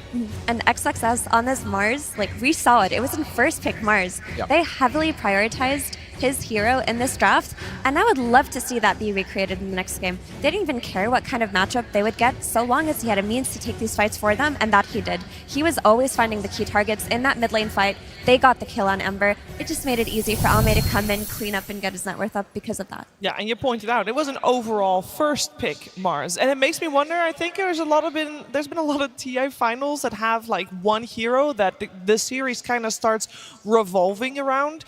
Could that be the Mars in this case, or will it just be banned from here on out? Because that is also an option. It could absolutely be Mars. I'm going to expect the same thing in game 2. It's going to be first picked or it's going to be banned. It's already been the hero of a lot of games, and it's going to continue, I think, to be that way. But I want to show a lot of things that also happened that allowed XG to like even get to this stage. They don't have the BKB yet on Ame. They need time. So they go ahead of him. They smoke ahead to make sure they're around the Roche pit and allow him to farm. But look at this top level D-warding from both teams here. You have X-Nova, they protect their triangle. Falcons are like, okay, the game is about Roche. They deward them again. Now, because this deward happened, Xtreme, they ping on the minimap, they're like, yo, they must have seen me place this ward, so I'm now gonna go deward your ward that is on the lane too. And these are the small things that actually, first of all, allow this game to delay. This is 26 minutes, Roshan hasn't died yet. 28 minutes, you have another Roche off, you have a 4th deward coming out from the teams against each other.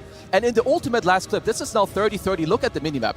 Ame is now down bottom, so is Roshan. He's had enough. He uses the Fog of War to blink into the pit before Falcons are ready. And this is like 4 to 5 minutes of small macro gameplay that allowed them to take the very first ages of the game. And this is really what then started a bloodbath.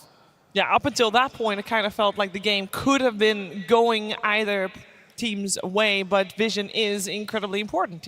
No, it is so critical. And then when you see the dewarding happening from Kezu's clips, there's another moment in the game where they set up the map in such a beautiful way that they are able to smoke for 1 whole minute, and Falcons have no information. Often when you're off map for about a minute, you're going to be identified. But you see here, Crit, he's drawing on the minimap. He's like, guys, they're on the top side. They're even using a scam. But look at the creep waves. Top's hitting the top tier tower for Falcons. Mid is getting shoved in, but XG, able to utilize the vision that they place, and there is just no good wards on the map for Falcons to truly understand. One's on the bot side, one's on the top rune. Like, the map is getting choked out from the vision game, and when you get to play a slow game, vision is critical. All it takes in Dota is one jump to unlock the next big objective, be it Roshan, Tier 2, High Ground, and XG played it flawlessly in the mid game. Yeah, and why was this a slow game? Because after the draft was done, I was told, Effie, that Falcons was going to have a very scary early game. And in my head, scary kind of coincides with maybe being active and aggressive, but it didn't turn out that way at all. Well, they lost their lanes really hard. They were bleeding kills like left and right. They couldn't really set up for power runes the way that they are. They couldn't get their wisdom shrines early on, and naturally they're just going to slow down because of that. They hit their tempo based off of how well they played their first 10 minutes, and XG had their number in this one. They were going to play slow because they were just waiting for their Ursa's BKB timing, but after that, even though there weren't a lot of kills, they were playing quickly on the map on Xtreme Gaming. They were ready to just jump any target that showed on the side lanes. Yeah, the early game definitely did not have as much action as maybe we thought initially, but that's okay. And the action that was there was very mechanically skilled, isn't that right, Purge? That's right. Those early game fights after you lose your towers are so important because they beat back your opponents or stop them from taking more ground. So that's why this fight was so important at the 18-minute mark for Xtreme Gaming here. They've got Blink Dagger on the Mars. They're able to jump and spear back Mallory to the tower, and they throw all of their damage into him, basically, almost all of their ultimates. But killing him is important because he's the one that's going to be disabling, staying alive, and stopping their heroes from blinking around. So really good teamfight disruption from the Pangolier. And eventually, with this great hoof stomp that happened here, it basically oops, wrong tool. It sets up a very good stomp and very good arena, which looks like a great opportunity. But Skitter jumps in, and something I want you to look at is look at how much armor he's got here. He's got 8-8 right now. I'm going to do the zoom in one. But as soon as he gets close to the Elder Titan X Nova, this armor number drops down to 0. And this is the exact moment that Ame jumps in with his Battle Fury.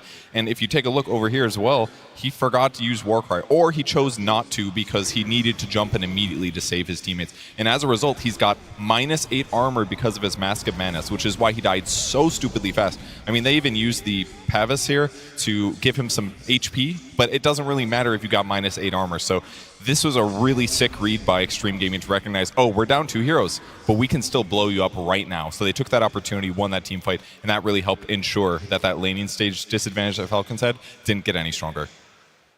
Yeah, very well put there indeed. And of course, both teams are looking forward to seeing what might change in that game number 2. Maybe different pick order, different heroes, definitely as well.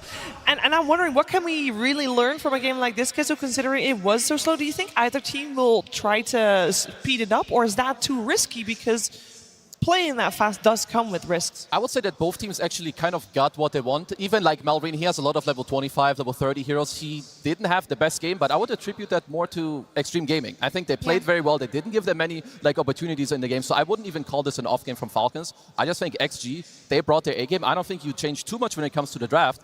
You just gotta bring it in the game. Agreed. I think Xtreme Gaming, they have their momentum from their amazing win yesterday into their energizing win today into this game. They caught Falcons off guard, and now Falcons have to wake up, because if you look at their draft, Skeeter on Sven, ATF on Pango, Malvian on his Ember, Snaking on his Enchantress, Crit on his Snapfire, these are their heroes. Well, I know 2 people who are great at waking other people up. Slacks and Tsunami. Hello, everyone. Yes, yes, indeed. Can we tell the future, my friends? This is the Oracle TI, in case you didn't notice, because You're dumb. Anyway, yes. Will we be able to tell the future here today? In fact, we will. You see, in pubs after the International, there's a bit of time until the next patch. And typically, people will pick whatever they picked at the International, making, you know, pro builds into very, very bad pub builds. So, I have gathered the greatest seers in all of the arena, the random people standing behind me, who will make prophecies upon what we will see in your future disgusting pub games. Let us go and speak to other seers. Hello, what do you think we will see after the International in pub games? I'll probably think of Hoodwink with Helm of Dominator, but just in general, Helm of Dominator, any kind of support. Pulling the lanes, giving us some free tasty last hits on big creeps. It's going to be wonderful. Absolutely disgusting Helm of the Dominator, pause 4s and pause 5. Write it down, Tsunami. Dark times ahead. Put it on the sacred slate, please. Slacks, I don't want to do the character. Please don't make me do the voice. Do the voice, Tsunami. We practiced the voice for 20 minutes in the back. Tsunami, do the voice. Oh, Sia, I shall write God. down Hoodwink and Helm of the Dominator. Don't do the voice anymore, Tsunami. They love it. Keep doing it. What do you think we'll see after the International? I've got a couple of things. Okay. First of all, the runes. I've been following the decoding of the runes. Yes. Maybe like this Azizov character. Let's not spoil the secret runes, young man. Maybe. Don't look at, I don't know shit. You think they tell me anything? I would tell you right now, for fun. But maybe we might see something. What else? Meta-wise. Why? He keeps looking at you, making me uncomfortable. Goodbye, young man. Goodbye. Hello? Hello. Everybody buys 2 Dominators and switches them in the inventory. Double Dominator switcheroo. For everybody. Don't write that down. Oh, he's writing it down. Oh, no. Strange people staring. Yes, indeed. Helm of the Dominator backpack strat could happen. Anyone else have an idea? Hello, what will we see in the future of Dota? Yeah, I'm just scared to see the bristleback with Butterfury in my pubs. Oh, no, gracious. Dark times ahead, bristleback with Battle Fury. Please ban the bristleback to save yourself. What do you think we'll see? One team will have full Helm of the Dominator, and the other team will have full Midases to counter it. Oh my goodness gracious. I don't think that worked. Whatever. My liege, I missed that one. Say it again, please. I'm good. No, that doesn't. It's all good. Hello. What do you think we'll see, my friend? The heroic Meepo carry. Oh! One person cheers, the one Meepo player in the crowd. Tis a good day for you, but terrible for everyone else. What shall you see? Satanic's Tinker carry. Oh, God! My heart cannot take it. Foul times are ahead of us, Tsunami. What have you got written down? Last one right here. What do you think? Maybe Battle Cup Turbo Mod? Oh, okay, could happen. All right, everyone. Tsunami, do you like our choices? The choices are sound, my lord, and thou shalt pick Hoodwink and Helm of the Dominator. Strange people will stare at you and make you feel uncomfortable. 2 Dominators, 1 in the backpack and 1 in the inventory. We're gonna keep having Bristleback's grief games. That's just business as usual. Yuma Meepo, any love for the Meepo picks that we had during the road? And okay, now you guys are cheering because I tell you to, but I want you to be real on this one. Do you actually want to see Tinker carry?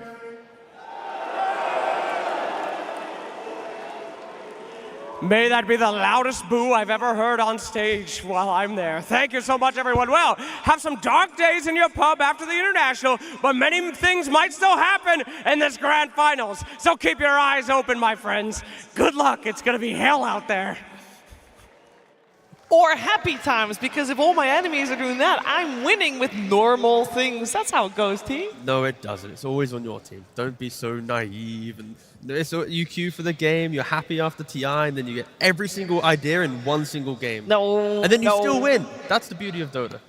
You see, you're still winning. Okay, that's all. That's all. I was going to put you down and then bring you back up. I know, we're good, we're good. Speaking of winning, Xtreme Gaming just won that first game, so there's a lot of talk going on in the back, I would imagine, with both of the teams and how they will adapt TGov. How do you want them to adapt? Well, I think the easy answer is the respect of Mars in the series, but I think the critical point will be Elder Titan, right? X-Nova, the stand-in, he wasn't on XG until, of course, unfortunately, Paulson fell ill, and X-Nova has entered the team with exceptional Elder Titan gameplay, and I feel like every clip we're going to ever see, it will be the buff-ups of the ET, the sleep disengages, everything about this hero makes it a Grand Finals hero.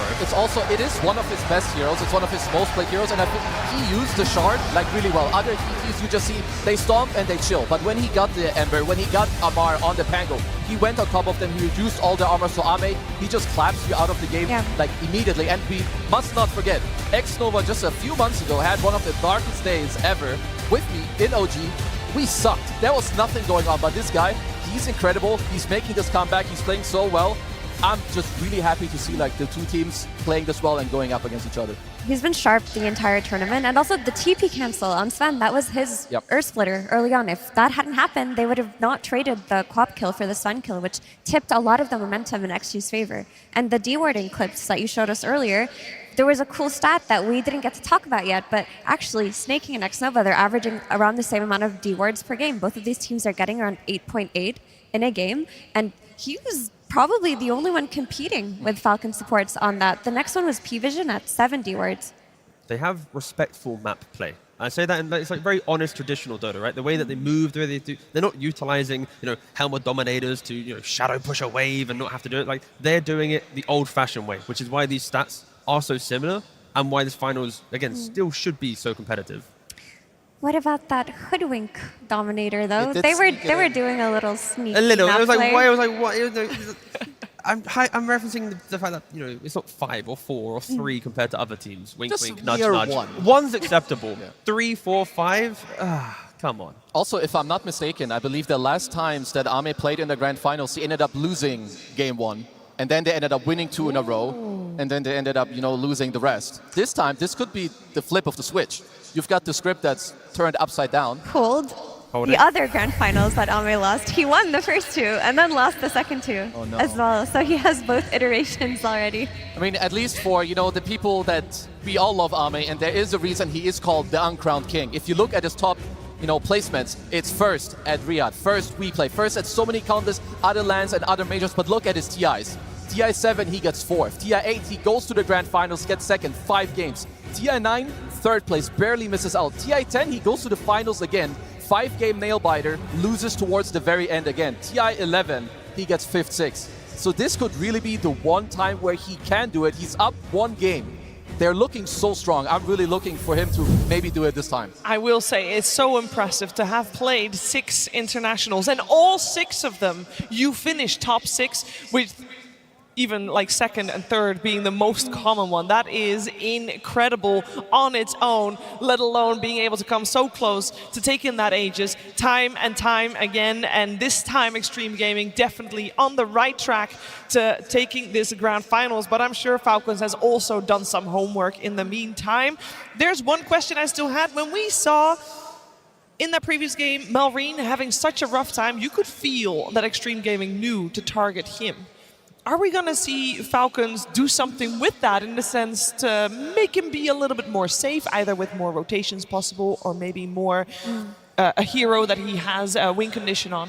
They often do pick his hero quite early, right? With the Pangolin pick, that was probably going to be the case, but with that Queen of Pain, they had to find a new solution. And at that point, the bans, Monkey was banned, Earthshaker banned, Beastmaster banned, like they already had respected it. So yeah, you got to slot Marine a little bit earlier in the draft, potentially. Well, let's see if they do that, as it is time to head into the second game.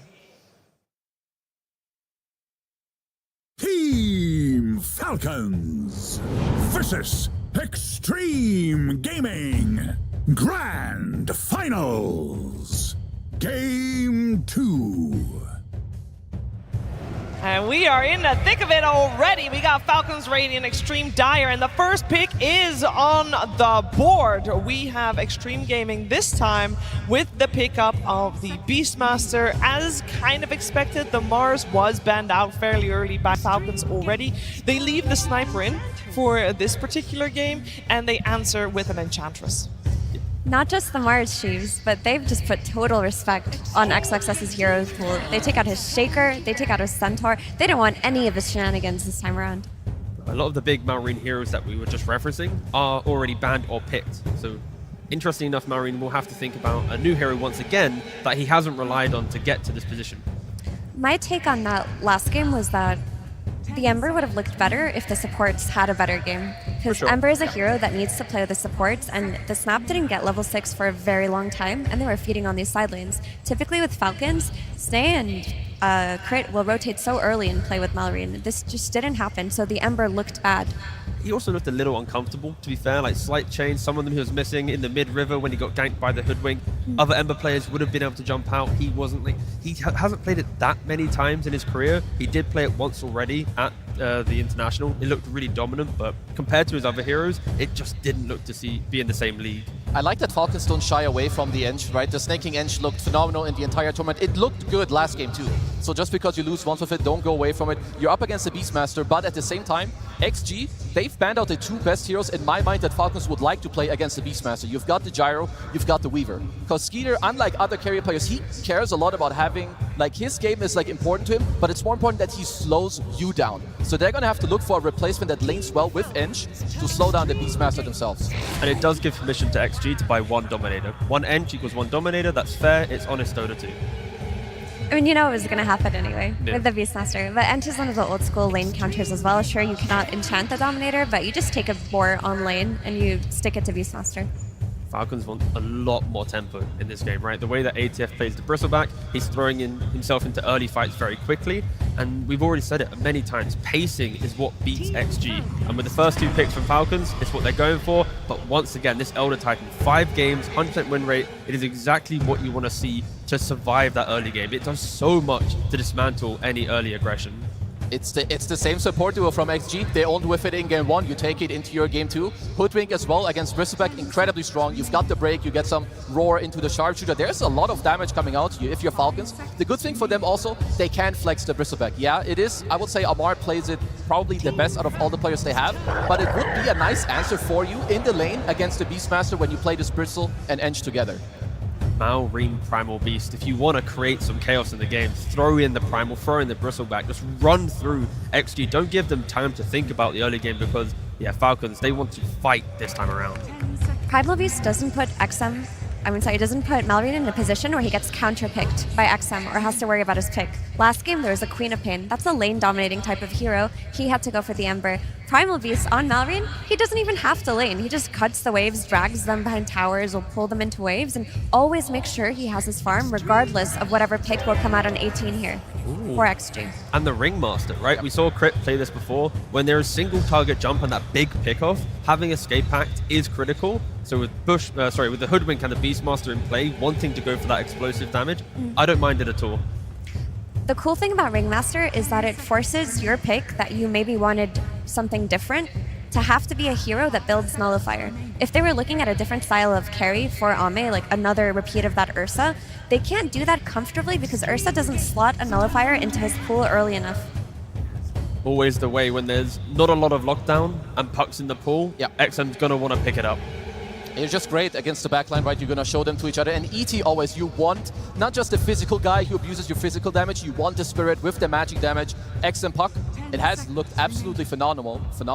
On Falcons too, you have the option of flexing your heroes around. I would say that Amar is the better Bristle and Malrine is the better Primal Beast, but they have options because they have the ultimate last pick off the draft. Let's see what's getting banned out here. We got the Dragon Knight already removed from the pool. Looks like both teams want to get their carry for their overall last pick.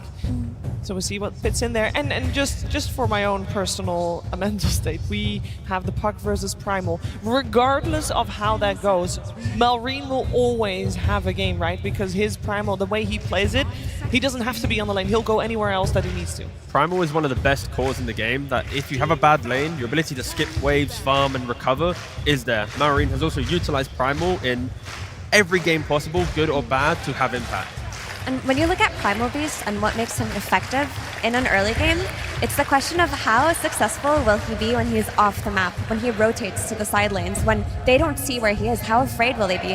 And if you have one Hoodwink on a side lane and an ET on another, you can't really stop this Primal Beast from early rotations, from charging in and trampling over you. They don't have the lockdown to do so against him. I'm kind of liking potentially Lifestealer, right, for XG. Sure, there's a Primal Beast to grab you, but you can buy Radiance, disassemble it later for the Nullifier. It gives you ways to eat through the Bristleback through the game. You don't really care about Edge. Like, the game kind of secures the scaling for your team. Yeah, I'm also kind of looking, like, is there something else you have to respect from Falcons? Like, if they do go for some, if they do want to flex the heroes around, is there something you have to really respect? Because Ame, he's also a very versatile player. He can play any type of carry. He has the ET5 in his own lane too to like kind of protect him and like also make it easy. I will say, this is, I think, a rare case of where we see a team in the overall or in the last pick phase with still 2 minutes left in their bonus time. That doesn't happen very often. And for me, that shouts confidence from Xtreme Gaming in this draft in particular. And they take out another stun here for Skidder. And they don't even need their bonus time. They only use 3 seconds of their bonus time the entire draft. I don't think that has ever happened before. They go for their Clinks. There is no doubt in their mind at all with their draft, and I respect that a lot. And we've seen Ame with the Clinks. It's a really annoying hero to play against. You're relatively tanky with your, of course, with your ultimate. Yeah, it's just insanely strong. Burst damage, very, very strong. And he's the Nullifier hero. Clinks will buy it so comfortably. It's so important to play against Ringmaster. It's not the easiest time here to find, in my opinion, the correct pick, because you need some type of stun or lockdown. Sure, you have like Bristle and Primal, they are mobile, but Clinks, very elusive. Puck as well, you don't have the best grab. Like right now, you need to blink and grab him with a Primal Beast. You're gonna get instantly coiled, roared, bushwhacked, or ET stomped. So I'm not sure if they want to take it here into like some offlane pick for Amar that gives you the lockdown. Do you just give him the Bristle, put another guy on Skeeter who can do the blink stun? Because that's why XG banned those heroes. You have no DK, you have no Sven. Another option is just a carry that builds the Orchid. Yep. Those do happen as well. There's also Faceless Void. Let's see what they get. Baden it is. For Falcons, though, they have to make sure that when they make a move, it's a move that is their own kind of identity. It cannot be fixing an XG problem where they're skipping away, playing behind you, because like Kez already mentioned, the elusiveness of Clinks, Puck, and Hoodwink will just pick apart any 5-man ball that wants to walk down the lane. I think normally when you play against heroes that as the game progresses become very problematic, like Puck, because you lack disable, a 5-man ball can be very effective, especially if you win your lanes. You just make it so that they don't have a net worth advantage, you end the game before they're too strong, and that's another way to play into these Pucks and these Storms. So if Falcons have a stronger early game, this really works, and Skeeter's Abaddon is one of his comfort heroes. He can also itemize against the Puck. He can just go Radiance, Blink, into Orchid, into Bloodthorn, and that can be their damage plus lockdown. The thing there is Abaddon still needs those 3 items to then feel like he can truly win the game. And is that enough time for XG to feel like they come online, to take that one fight, to take the comeback? Because we're expecting Falcons to have the early game tempo. It's how quickly can they do it? I mean, to me, it's like why we're here in the grand finals. It's both teams, they have what they want. You have Falcons, they're gonna play together, they're gonna tower dive, they're gonna go on you, but XG2, I love this Clinks. It's like a very OG counter to the Ench as well. You're gonna go through the gate, Clinks is like very nice at protecting himself. You've got the ET as well. So XG, for them, it's about time. For Falcons, can they kind of, go one step further from last game? Their lanes were not that good, but if they can have good lanes and go into this mid and early game, I think they should absolutely have the lead here. Because they are all beefy heroes. Yes, here, like they're going to go. If you're Bristol, what do you want? You want a Primal Beast charging, and you want an Abaddon that's helping you. You want a Ringmaster that's coming in with the Wheel of Wonder, saving you, putting you in the box. So for XG, it's about survival. Falcons, speed. All right, let's see survival versus speed on the main stage. And also on the main stage, it's Zao8 with Slacks. Absolutely, ladies and gentlemen, I am here with the director himself. Give Jack some noise! Come on!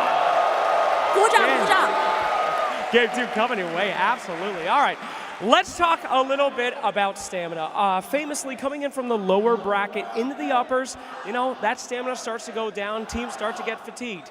I could make a wash your face joke here, but that would be immature, and I would not do that right now. Can you tell me, how are you keeping the energy up? How are you keeping these guys fighting? 在 TI 历史中，败者组打上来的队伍会打比较多场，他绝对没有想说洗把脸的这个梗，但是想问一下你，队伍是如何保持集中力还有体力的呢？那还是洗把脸吧。Let's just wash your face. All right, fantastic. Thank you very much. All right, you picked that Clinks in less than 3 seconds. You know, you have reserve time. You don't have to go that fast. But you guys were confident. Bam! Locked it in. Why was that? Who was making that call to pick it so quickly? 你们选了克林克斯古弓，3秒就选了，犹豫都没有犹豫的，是谁的决定呢？其实很早的时候就觉得这把古弓特别好发挥，然后到最后一手大家都相信 M1。So very early on in the draft, we believed Clinks is really good, and we believe in Ame. Oh, who doesn't, right? Anybody else believe in Ame? All right. Last question for you here today. So you guys favor that Elder Titan. Only one other team did in this tournament. It was Paravision, so you've proven to be the superior Elder Titan team. Why does this hero work for you guys and nobody else? 我们看你们选了上古巨神大牛蛮多次的，然后本次比赛当中只有另外一支队伍 PV 选了大牛，你们已经证明自己是更好使用大牛的队伍。你觉得为什么你们的队伍会比较成功呢？使用这个英雄？一个是选手玩的比较好，我觉得 Xnova 的大牛玩的特别好，还有感觉对面根本针对不了我们。Well, one thing is that the player plays it really well. Xnova's Elder Titan is amazing, and they just have no way to counter us. All right, well, we'll see about that. Thank you so much, my friend, for an excellent interview. Thank you as well to Helen, our translator. And we'll throw it to game number 2. Welcome everybody to game number 2 between Xtreme Gaming and Falcons. We heard the words from the director himself talking about Xnova and that Elder Titan. Now you pointed to this hero. You said it was going to be one of the heroes of the tournament. As time goes on, people are going to remember that this hero is a beast in the late game. You agree with his assessment that Xnova's Elder Titan is just a tier above the rest? Oh, absolutely. He's one of the OG players on this hero. He has been playing it for years and years. He has a lot of experience on it. And you need that experience because this hero is all about hitting that stunner Earth Splitter at the exact right moment in the fight. If you mess it up, you're not contributing a whole lot.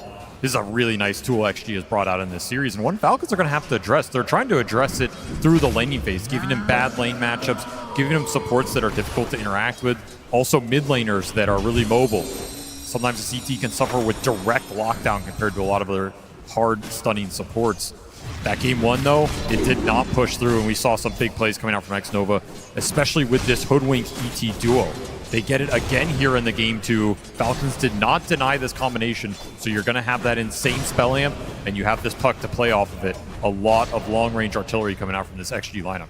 It really does go to show how amazing a player Xnova is he wasn't even originally on this roster. Filling in for Pelosin, he's managed to step up. Of course, he's got a history of synergy with Ame, and there's no doubt about it that he is a top-tier TI caliber player.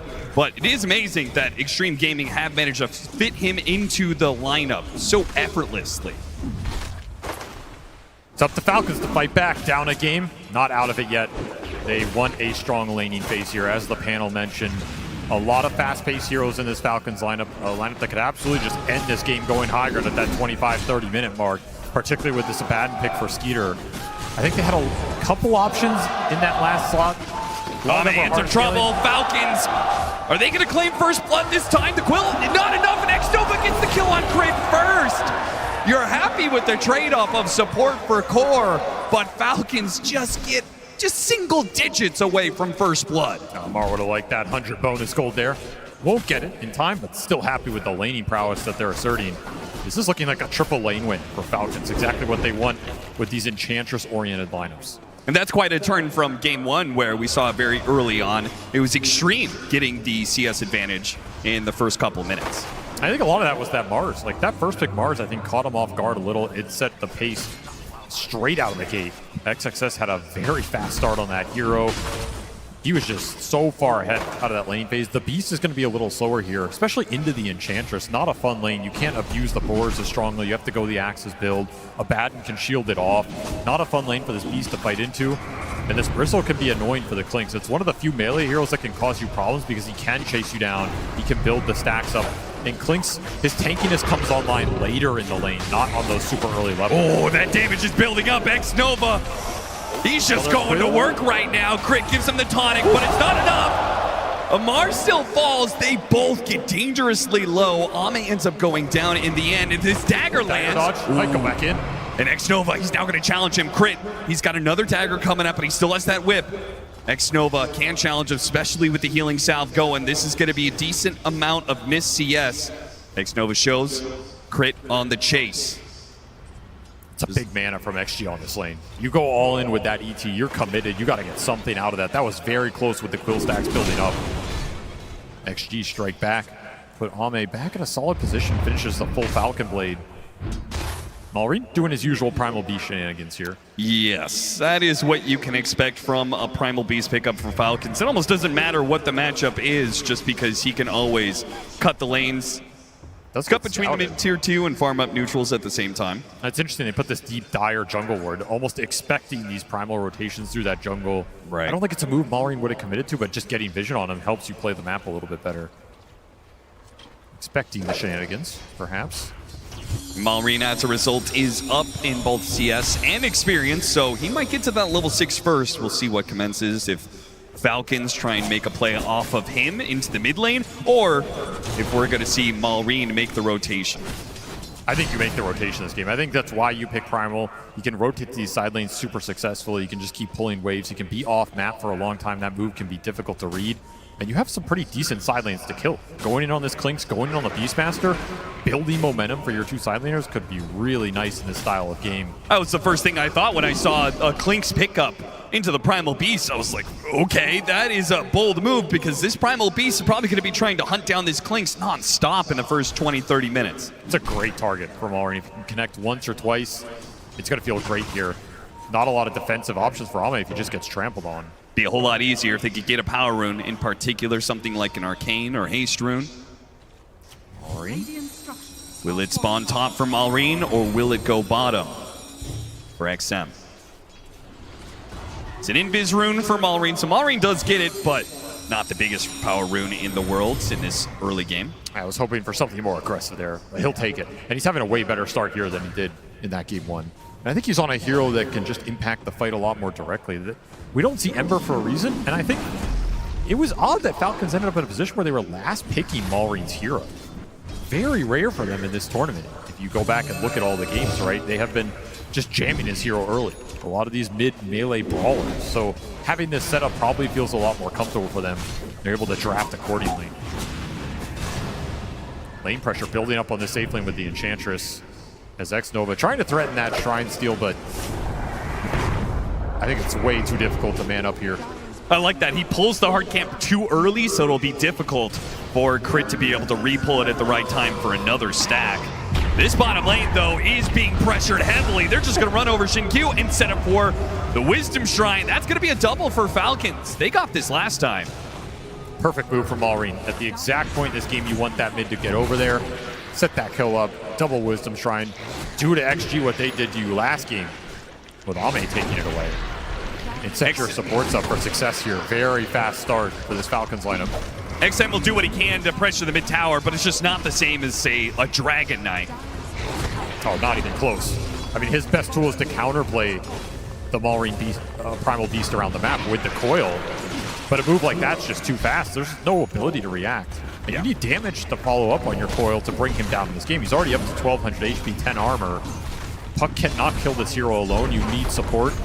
Losing Wisdom Shrines means the damage from your support duo is going to come out way later in this game. No Earth Splitter, no Sharpshooter for a long time. More space, more time for Malrine to just rampage around the map. This could be a free tower last hit. There Secured. Illusion Rune for XM, so we're getting a lot of the lesser power runes out of here, which means it's going to be a whole lot more important to get that 10 and 12 minute one for either side. Another same defensive jungle ward there to spot out these aggressive rotations now that they've given up the top tower. Certainly going to see a lot more heroes occupying this space.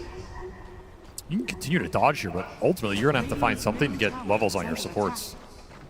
Just a little bit behind right now, and it's killing your offensive playmaking ability. There's just no threat on these heroes around the map. I mean, this Enchantress is already almost 6.5. Raindrop, full wand, Sister Shroud, untouchable, 2 points in the heal. He's already unkillable. We saw Snake King become a nuisance late game. He's kind of already there. No one's bringing him down. It's in theory going to be Ame again later on a hero that can bring the Enchantress down, similar to that Ursa, but that's a long ways away, so the King can play very aggressive in this early game. Stomp on Amar. The puck is making his way over here. So they can just hold him here long enough that the puck arrives. An orb, he jumps in, hits the coil.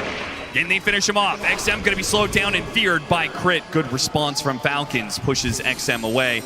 The play just didn't really come together quite at the same time. The puck just too far away to take advantage of the early bushwhack. That almost felt like the play call was, let's just kick this guy out. Yeah. We know we can't really kill him, but we'll get him low, we'll kick him out.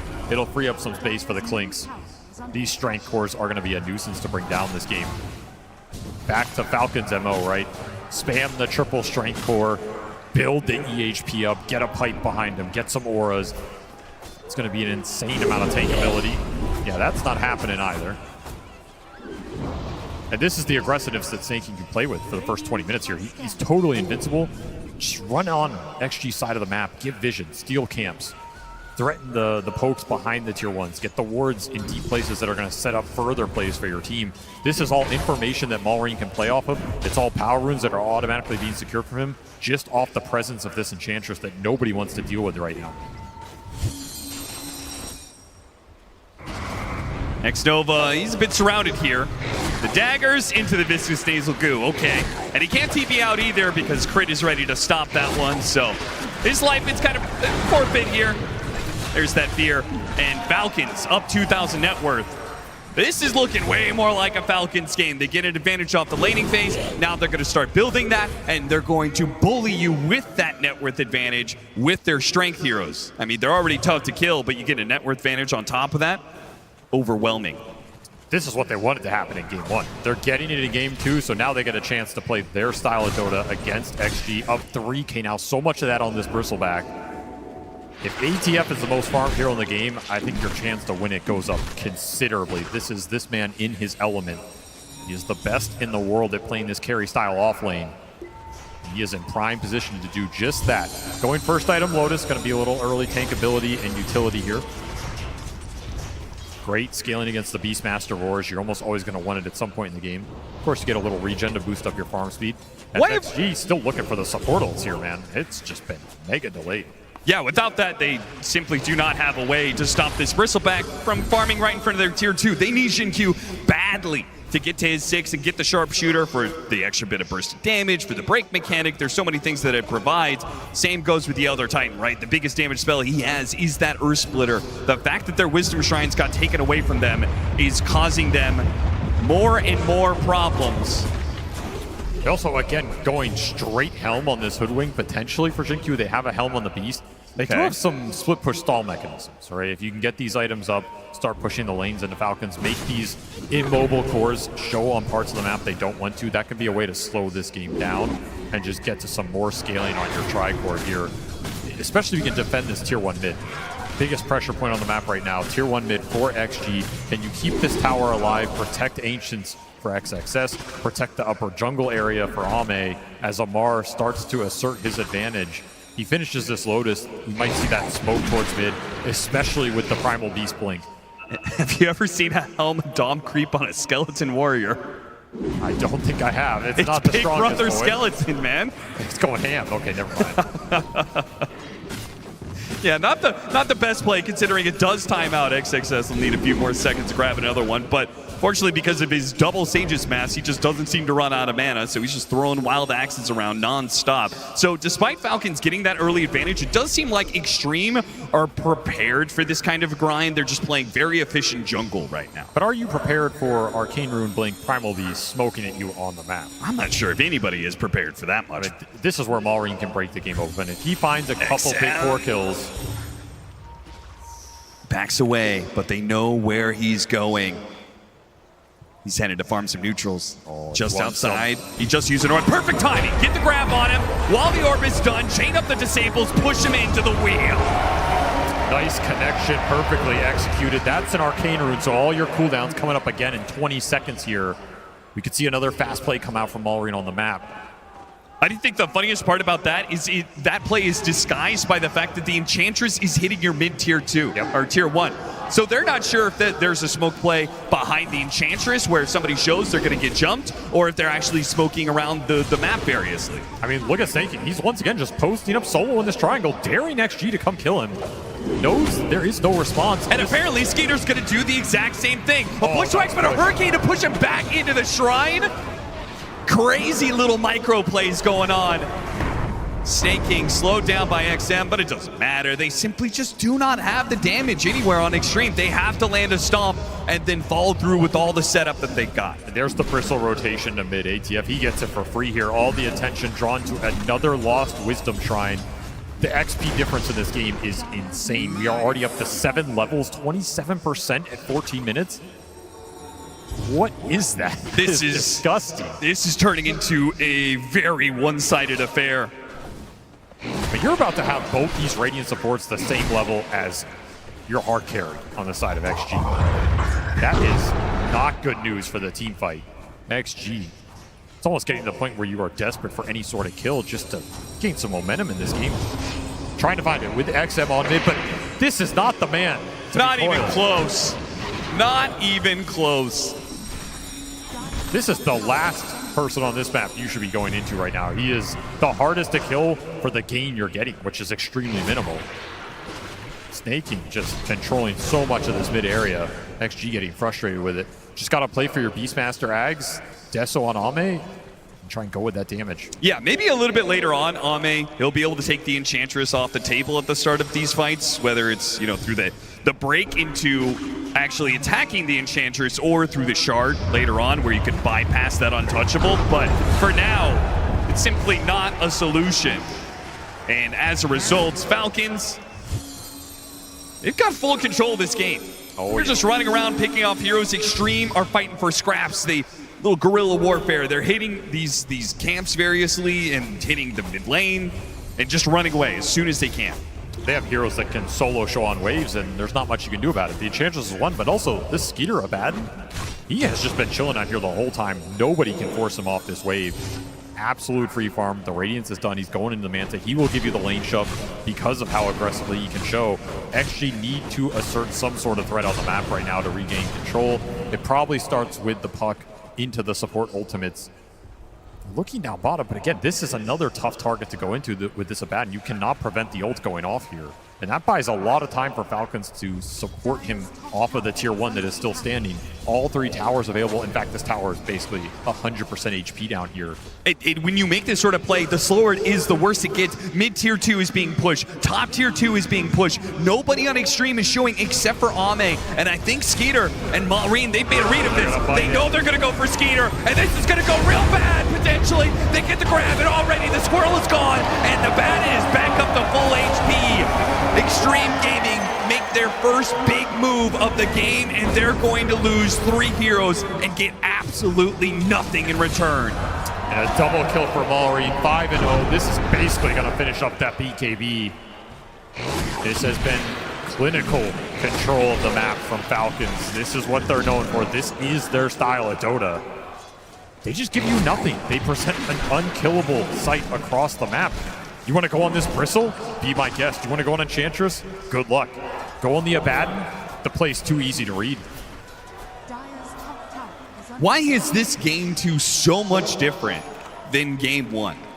Because last time, Ame was just able to play his own game and has nothing really to do with the carries, right? Xtreme were able to run around as 4 and do a lot. I think it's the Wisdom Shrine difference, right? Yeah. Supports for Xtreme got their ults faster, were able to make more plays off it. They had a faster hero in the offlane to enable it in the Mars versus the Beast. That just sets everything up way better. The laning phase went better for them. Here, Falcons, they got the better of the laning phase. They got all the shrines. Their supports were able to assert dominance around the map a little quicker. And all these small things add up immensely in the highest pressure situation. The map can close real fast on you.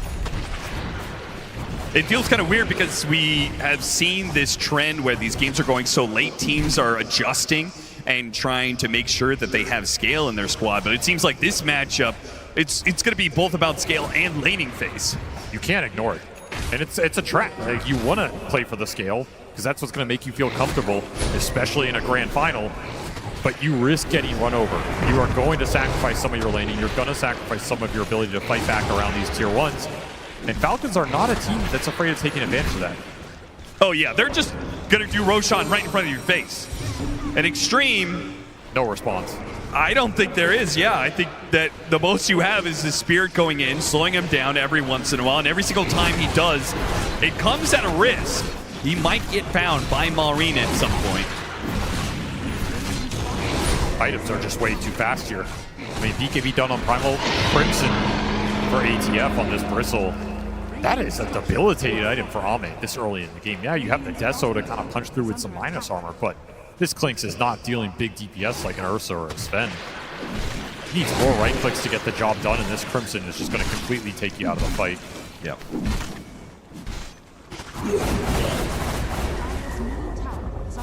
Now we're going to see some of this classic Ame and Yatoro Clinks where once they pick up the shard, they're going to start bursting down waves and then disappearing off the map.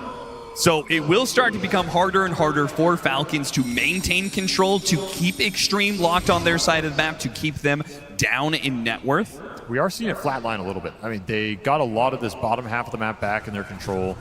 Got to start ratting it out of it. No way you can take a head-on fight right now. Nextnova looking to steal this? He's set up here with a ward. I don't even know how he would do that with Elder Titan of all heroes. I mean, we got to pause right as the Spirit hits. If I'm Crit, I'm like, yo, where the hell is the Spirit coming from right now? Yeah. Maybe they just don't care, though. That's a nice little shard for the Ringmaster.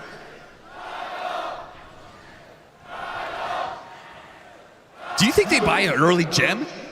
You just start looking around. I mean, anything to take wards off and find the Clinks as Ame's moving around. I feel like that's the only thing that really can stall out the game for Falcons and stall out their progression. I could see early gem in this game, particularly because you have cores you can give it to that are invincible. Yeah. I mean, the Enchantress can always hold it, but if you want to put it on the front line with the Bristle or the Abaddon, maybe even the Primal, they're such an indomitable threat right now. There's no risk of losing this gem in your mind. I would love an early gem here. Take the vision control like we saw XG do in game 1. Choke them out on the map, threaten the Clinks even more in the team fights. You just aren't going to be able to get those good angles. And what's the timing here for Xtreme to actually, take a team fight? Is that 10 minutes, 20 minutes, 30 minutes from now? How long do they have to stall this game before they can finally fight? I mean, honestly, at this point, if you're not losing a net worth advantage, in other words, if you are trading farm evenly on the map, you do that for as long as possible. Okay. Like, I don't think there is a clear point. It's just we need to stall this game, use the DOMs, get to a point where we can start to threaten cores in this game, because that's your biggest problem. And that's going to require a lot of damage. We didn't do much to interrupt the Tormentor, but he did leave Falcons on a little merry chase. And then after that, his ward spotted out this smoke. So they go through the gate, they try and chase after these heroes, but Xtreme are all vacating the area. They're not going to be caught in this. Well, maybe their Helmet Dom creep will. But even Jin Q, yep, breaking more smokes, playing underneath the Watcher. Very smart. You cannot lose Double Shrine again in this game. Ame needs to get this Okay, one. maybe that was sticking around for too long there. He already broke the smoke, but Jin Q, cheeky as always, was trying to play inside the trees. Does get found. That is the advantage of the Primal Beast. He can cut through these trees anytime he wants to. Very nice hero to find these rat around the map. Even scaring XM off this mid. It's just so hard to get the lane control. This will pick up though. I mean, you have an incredible lineup to split the lanes up, right? Between the Puck and the Clinks, very elusive, very hard to catch here. Even Hoodwink can contribute a little bit, especially if he goes the Helmet Dom build. There's some decent hope if you're XG to just stall this game out and not let that lead build.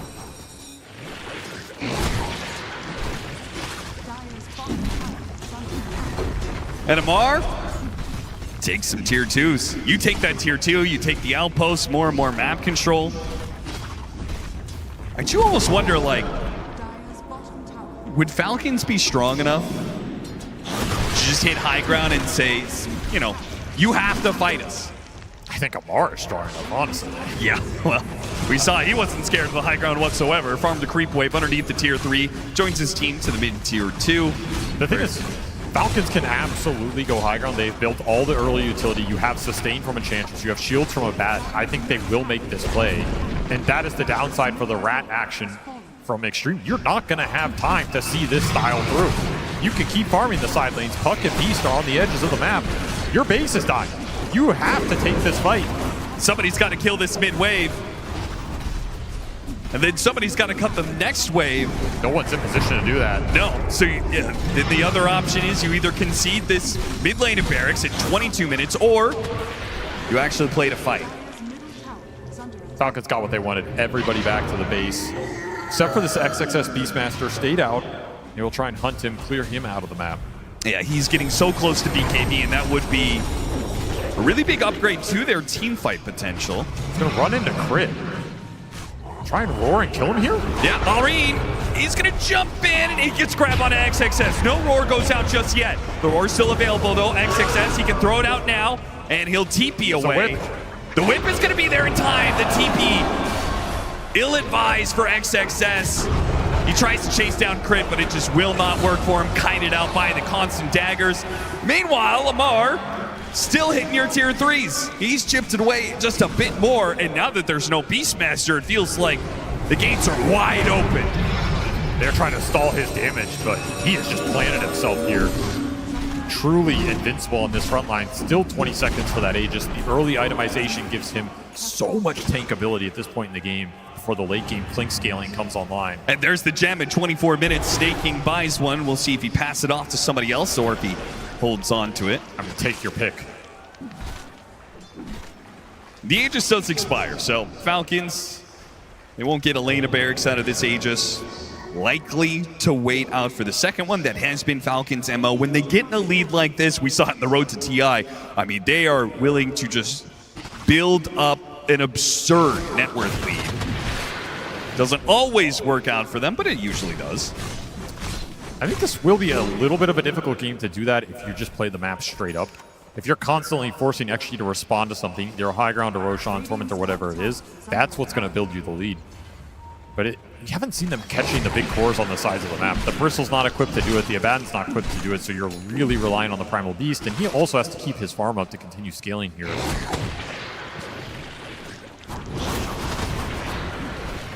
It's just very difficult to catch the puck and the clinks out on the sides. We get to BKB on the Beastmaster. We get to Nullifier. That's going to be the item choice for Ame. The panel brought this item up as a crucial item in a matchup against some of these Falcons heroes. Does that change the narrative a little bit? You remove the Escape Act presence. You remove a lot of the buffs that are going out on these heroes. It does let you more confidently single target focus a hero down with Nullifier plus Primal Lord connecting on somebody. I mean, you stop the save, but can you threaten the hero in the first place is my question, I guess. Well, that was actually close. I mean, if you can't threaten him, then the team fight's just out the window anyway, right? So you have to believe you have enough single target DPS, and this will set you up to convert that single target DPS into a guaranteed kill. I think it is the correct idea here. There is always going back to X-Nova here on the ET as well, right? Like, if you need damage, this is the hero that can give it to you. Yes. Now, BKBs can be annoying. It's blocking out a lot of your aura. You know, you're going to have to get through the Abaddon life. You're not probably going on the Enchantress, but some of these other heroes, you throw that Earth Splitter and you amp them up. You get on top of them with everybody. Sharpshooter through, break the Bristle. Interactions like this, you can bring a target down in this game and open up that fight. Refresher already done on Mulry. He loves this Rush Refresher build. Yeah. A bit tight on the mana, but if you're getting every power rune, you got a couple Arcane Boots behind you, it absolutely can work in the fight. And Xtreme Gaming, they bought their own gem, and we're thinking about their own push outside of the base. Maybe to catch Falcons unawares, but Falcons, they're already kind of grouped up. They're playing off the smoke of their own and clearing through vision and getting some very good high ground vision themselves. Running into the Beastmaster. You see him at a distance. XXS making a break for the base. His Hawk will take the dagger, but his body will get grabbed. Maureen starts things off, forcing XXS to use the BKB. There goes the tree cut. That's going to be a constant annoyance. Not only is the Hoodwink going to be hunted down inside of the trees, but this trample cuts trees down, so we can't really rely on the Acorn shot to plant a tree and play off of that Bushwhack. Very few reliable stunts to play with in this game outside of that roar.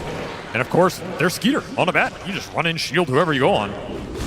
Have a good day. Now I'm hitting your base. All the ults were used. What do you have left in the tank? No nullifier yet for Ame. No BKB for XXS. He was your strongest team fighter. And a lot of his net worth got taken out off that little gank up top. So this is just a free lane for Falcons. Yeah, this is looking like a real sad way to lose one of your games in this TI Grand Final. Or a very comfortable way to win it. That is also true. Falcons, everything is going to be undone if they can close out this game from that Game 1's mistakes. You're sort of going to feel like you have a potent draft advantage from this sort of situation if Xtreme haven't managed to answer it here. Oh, good initiation from Malrine. Almost caught XM. They could have chained that with crit the whip. Would have been beautiful, but hey, there's going to be plenty more opportunities like that. You do not have to rush things too much here. XM did get to Lincoln's. It is worth pointing out here in case you commit some big spell on him. Sure. Just a little defensive capability. I mean, there's already an Orchid for Skeeter. He's immediately trying to answer it, put more threat onto this puck, and there's your ticket high ground. Second Roshan available for Falcons. They will instantly clean it up. And this will prompt a smoke from XG. They feel like they have a better shot contesting this than taking that high ground fight against the Aegis. Scan goes out. Falcons leave the pit. Ame's also about as strong as you can ask him to be at this point in time. Yes. Level 18, nullifier done. If they can't make it work now, then you may just have to accept that this is a GG call. Both teams aware of the positioning. That's not the guy you want. They try and go for the nullifier, but the grab, no, the roar. It's going to stop him. Ame gets a bit of distance, and the Earth Splitter does good damage. Malrine kind of has to retreat here. As tanky as he is, he backs away. Now chasing after the Hoodwink, doesn't get that either, and they got the ultimate out of the Skeeter Abaddon. This is going pretty well for Xtreme, and now with the break, they go after the Abaddon. Escape back to help protect him. No nullifier back up for Xtreme just yet. Malrine with the refresh, though, goes back in with a BKB, and a second round. No roar to protect him this time, and Skeeter on top of him. What a bushwhack, but Ame simply cannot output the damage. These heroes of Falcons, they are just too big and too bad. That felt like a fight where XG executed it absolutely to the limit. You couldn't ask for more. They popped so much early, and they will end up losing basically everybody. Just too much sustain, too much tankiness in this lineup. They are too far ahead off the lanes, and that is likely going to secure Falcons this game to win. And if it does, in your XG, you're going to have to make some big adjustments going into Game 3, because this was the kind of pace and laning phase you were trying to avoid in this series. This is one of your weaknesses this tournament. You cannot give this team this kind of start. They just completely run away with it. Relatively low death timers because they're just so early into the game. It's only 30 minutes in, and Falcons are threatening a second lane of barracks. 14 seconds seems a bit too long to protect this one. Xtreme will have to hold out on that third lane. Protect against Megas, but Falcons, they can take this. They can back out. Roshan is open for the taking now. You also just finished up Pipe on Enchantress, limiting that ET presence, limiting that Hoodwink magical burst damage. Yeah, this is looking like just disgusting Falcon setup that made them so dominant in the previous year's regular season. Just max the early EHP across the board. Damage test your enemies. And if they fail, the game just ends. A scan reads what's coming from Xtreme. A desperate 5-man smoke to get to the pit in time. But Falcons, ever patient, will back away from the Roshan pit and force Xtreme into this uncomfortable position where they watch as the mid lane and the bottom lane push into their base. They want to contest Roshan, but how long can they just hold this position to do so? They cannot hold it forever. Meanwhile, Falcons, they will sit on this hill until something happens. They are in no rush right now. They know they have the significant 5-on-5 advantage. They have the auras in this early game. They have the tanky frontliners that XG have to jump. Just put ATF on the front line and dare XG to jump him. Xtreme definitely going to be put to the test of that bend, don't break style. Practically doubled over. Oh, man, he wanted that He's just going to go for it. He plays right to the middle of them. And Ame's just got to keep on running. XM hoping to protect him here. Now there is the roar stopping out Maureen, but look at the Enchantress threatening Ame. He's running away from a 5 position, who gets saved by the escape back, plus the Phonic Shield. They've got so many things to bail each other out. As many spells as Xtreme can land, as many hits as Ame can do, it just doesn't even make a dent in the Falcons' armor. Too much sustain. Way too much sustain for this lineup to punch through this early into the game. I'm sure they dealt like 6, 7, 8k damage there. And what did you threaten? Half the Enchantress' HP pool? The sad part is it's just getting worse and worse. They might be dealing more damage, but they're dealing a less when it comes to the percentage of Falcons' HP pools. It just looks like they are tankier than ever. Sages could be a killing blow in this game. Yeah, Ame, he picked up a Crystallis, but I mean, it feels like you need a Daedalus and another item to even come close, but... Need a Divine Rapier at this point. Yeah. He's cutting waves best he can. Amar playing totally isolated because he can, because even if they could kill him once, he's the one with the Aegis, and by the time they threaten him a second time, feels like his team will probably be able to make the move to support him. I mean, I love they gave him Aegis here twice, right? Just let him go ham on the front line. He has this scene read. He's going to deal a crap ton of physical damage. He can threaten the tower, and then all you have to do is worry about shielding the Primal Beast if he gets jumped. And that's it, right? There is no threat to the lineup other than that. Yeah, you don't have to put the Abaddon on the front lines and play that weird game where it's like, oh, they got borrowed time out of us, now we have to reset a little bit. No, just let the Bristleback do his thing, man. And there's Enchantress passing a core. I felt like we would see it at some point in this series with how well Snake plays the hero. Quite sad for XXS, who has had a wonderful tournament. But this is a rough game for Xtreme Gaming as a whole, and that final push is going to be coming their way. 3.5 minutes to take one lane of barracks. Falcons. This looks free. I mean, how does Xtreme, can you even come up with a scenario where they actually win this team fight? Yeah, 5-man coil, 5-man bushwhack, land an ET stomp on top, Earth Splitter goes through, you amp it up on everybody. ATF disconnects. It's definitely doable here. Okay. Excellent. Well, if the Elder Titan isn't alive, now what do you give the chances of that happening? A lot lower. He does have buyback, and that is certainly what Xtreme are going to have to play off of. Lots of buybacks, as many as they can get. The Beastmaster and the Hoodwink with the other two to have it. Maureen just trying to make Xtreme Gaming flinch at this point. There's the banner drop. Let's get whittled down quite a bit, actually. XM is trying. Whittling it down won't cut it, though.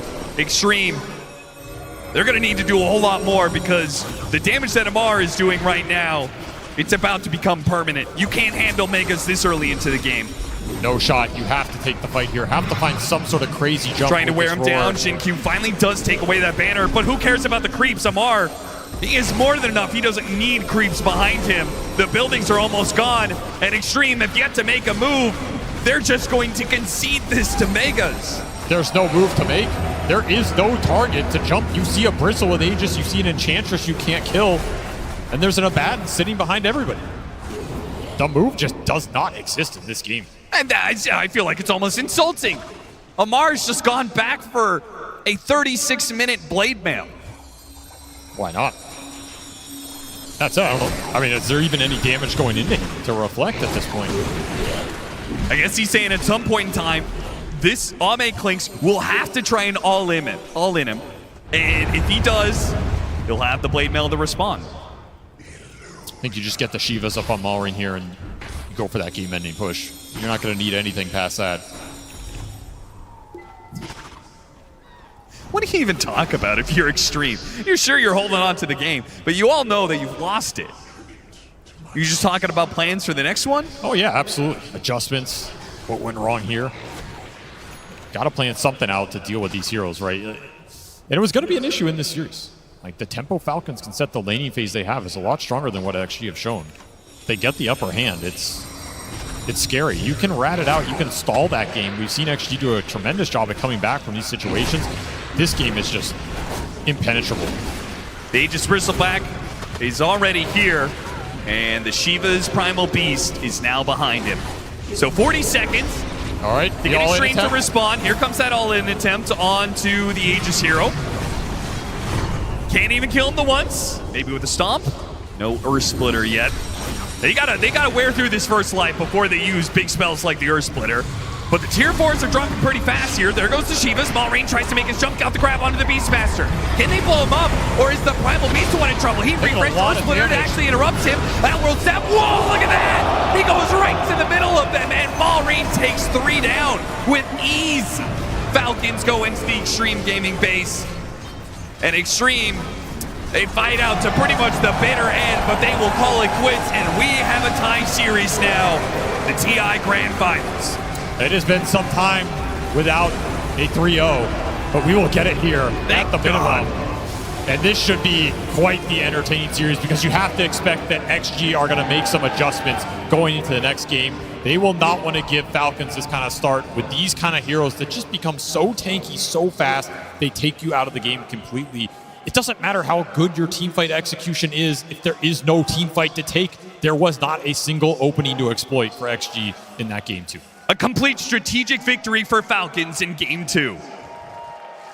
As Dota fans, you love to see it, a tied series in the grand finals, meaning we are definitely getting at least 4 games in this one. Although if you're an Xtreme Gaming fan, this one might have been a little bit too one-sided for your liking, T-Guff. This was brutal. Yeah, this was the methodical beatdown that I'm expecting to see at least once in this series from Falcons. And of course, XG probably going to learn about how it happened. But yeah, the snaking and challenge, just the way that they just break this map is so scary. Malrine Primal Beast as well. Incredible game from them. When Falcons woke up in this game, the first thing that I want to start talking about really is that the side lanes went better. That offlane from Amar and Crit, they completely beat down on the Klings. Like, it wasn't on screen very often, but the lane was constantly pushed into their tower, and the Klings could not walk up. He couldn't contest for any of this wave or go to the big camp that was constantly getting pulled because Malrine was off map so often too. So Klings not off to a good start on the side. The supports of Falcons able to come to the runes, able to go to the shrines. And Malrine, of course, rotation after rotation, he nailed it. No, like honestly, they just played really well, and I like what you're saying because Crit in game 1, it looked a little bit shaky. So not just, you know, getting this win, making it easier for your team, but also to like boost your confidence, get that momentum for yourself, feel good about the game because they did nearly everything flawless from start to finish. You know, this Skeeter Abad, and this is his type of carry. He helps Malrine, he helps Amar that they can go into the fight, make it happen. Snaking Eng, back to back, flawless game from him, perfect itemization. If you're Xtreme Gaming, you have to find a way to slow down this Falcons train that's hitting you in the later stage of the lane, these first moves around minute 10, around minute 12, because they're like this Beastmaster and like playing into the Eng. I didn't really feel XXS in this game, to be honest. They just had complete map freedom, Falcons, right? Like every single highlight, you see the map progression. You go from one clip to the next, it's the tier 1 towers are fallen, Malrine's ganking the map. When Malrine's ganking, you got Crit behind him or Snaking's there. You've got Abba farming one side. Amar literally didn't care at any point in this game. He's just chilling. Like the fact that there was zero pressure, even if XG went for a smoke, they optimistically tried to kill an Abaddon at a tier 1 tower, trying to layer the break in the silence, but it just didn't work. You cannot allow Falcons to do this. Oh my gosh, look at that scoreline as well. I mean, I know, of course, that Xtreme Gaming only got the 2 kills, but to see it like this in writing is just bad. It looks bad. I feel like this has never happened before. You've lost like a game. On the main stage in TI Finals? A TI Grand Final, you have 3 players who they weren't involved in a single kill. They're like 0-4-2, 0-2-0. It's not pretty, so absolutely, Falcons, full beatdown start to finish, and they've got the heroes. They did have this in game 1 too, but I would say the execution wasn't there, but in game 2, they do it nicely, they come in clean.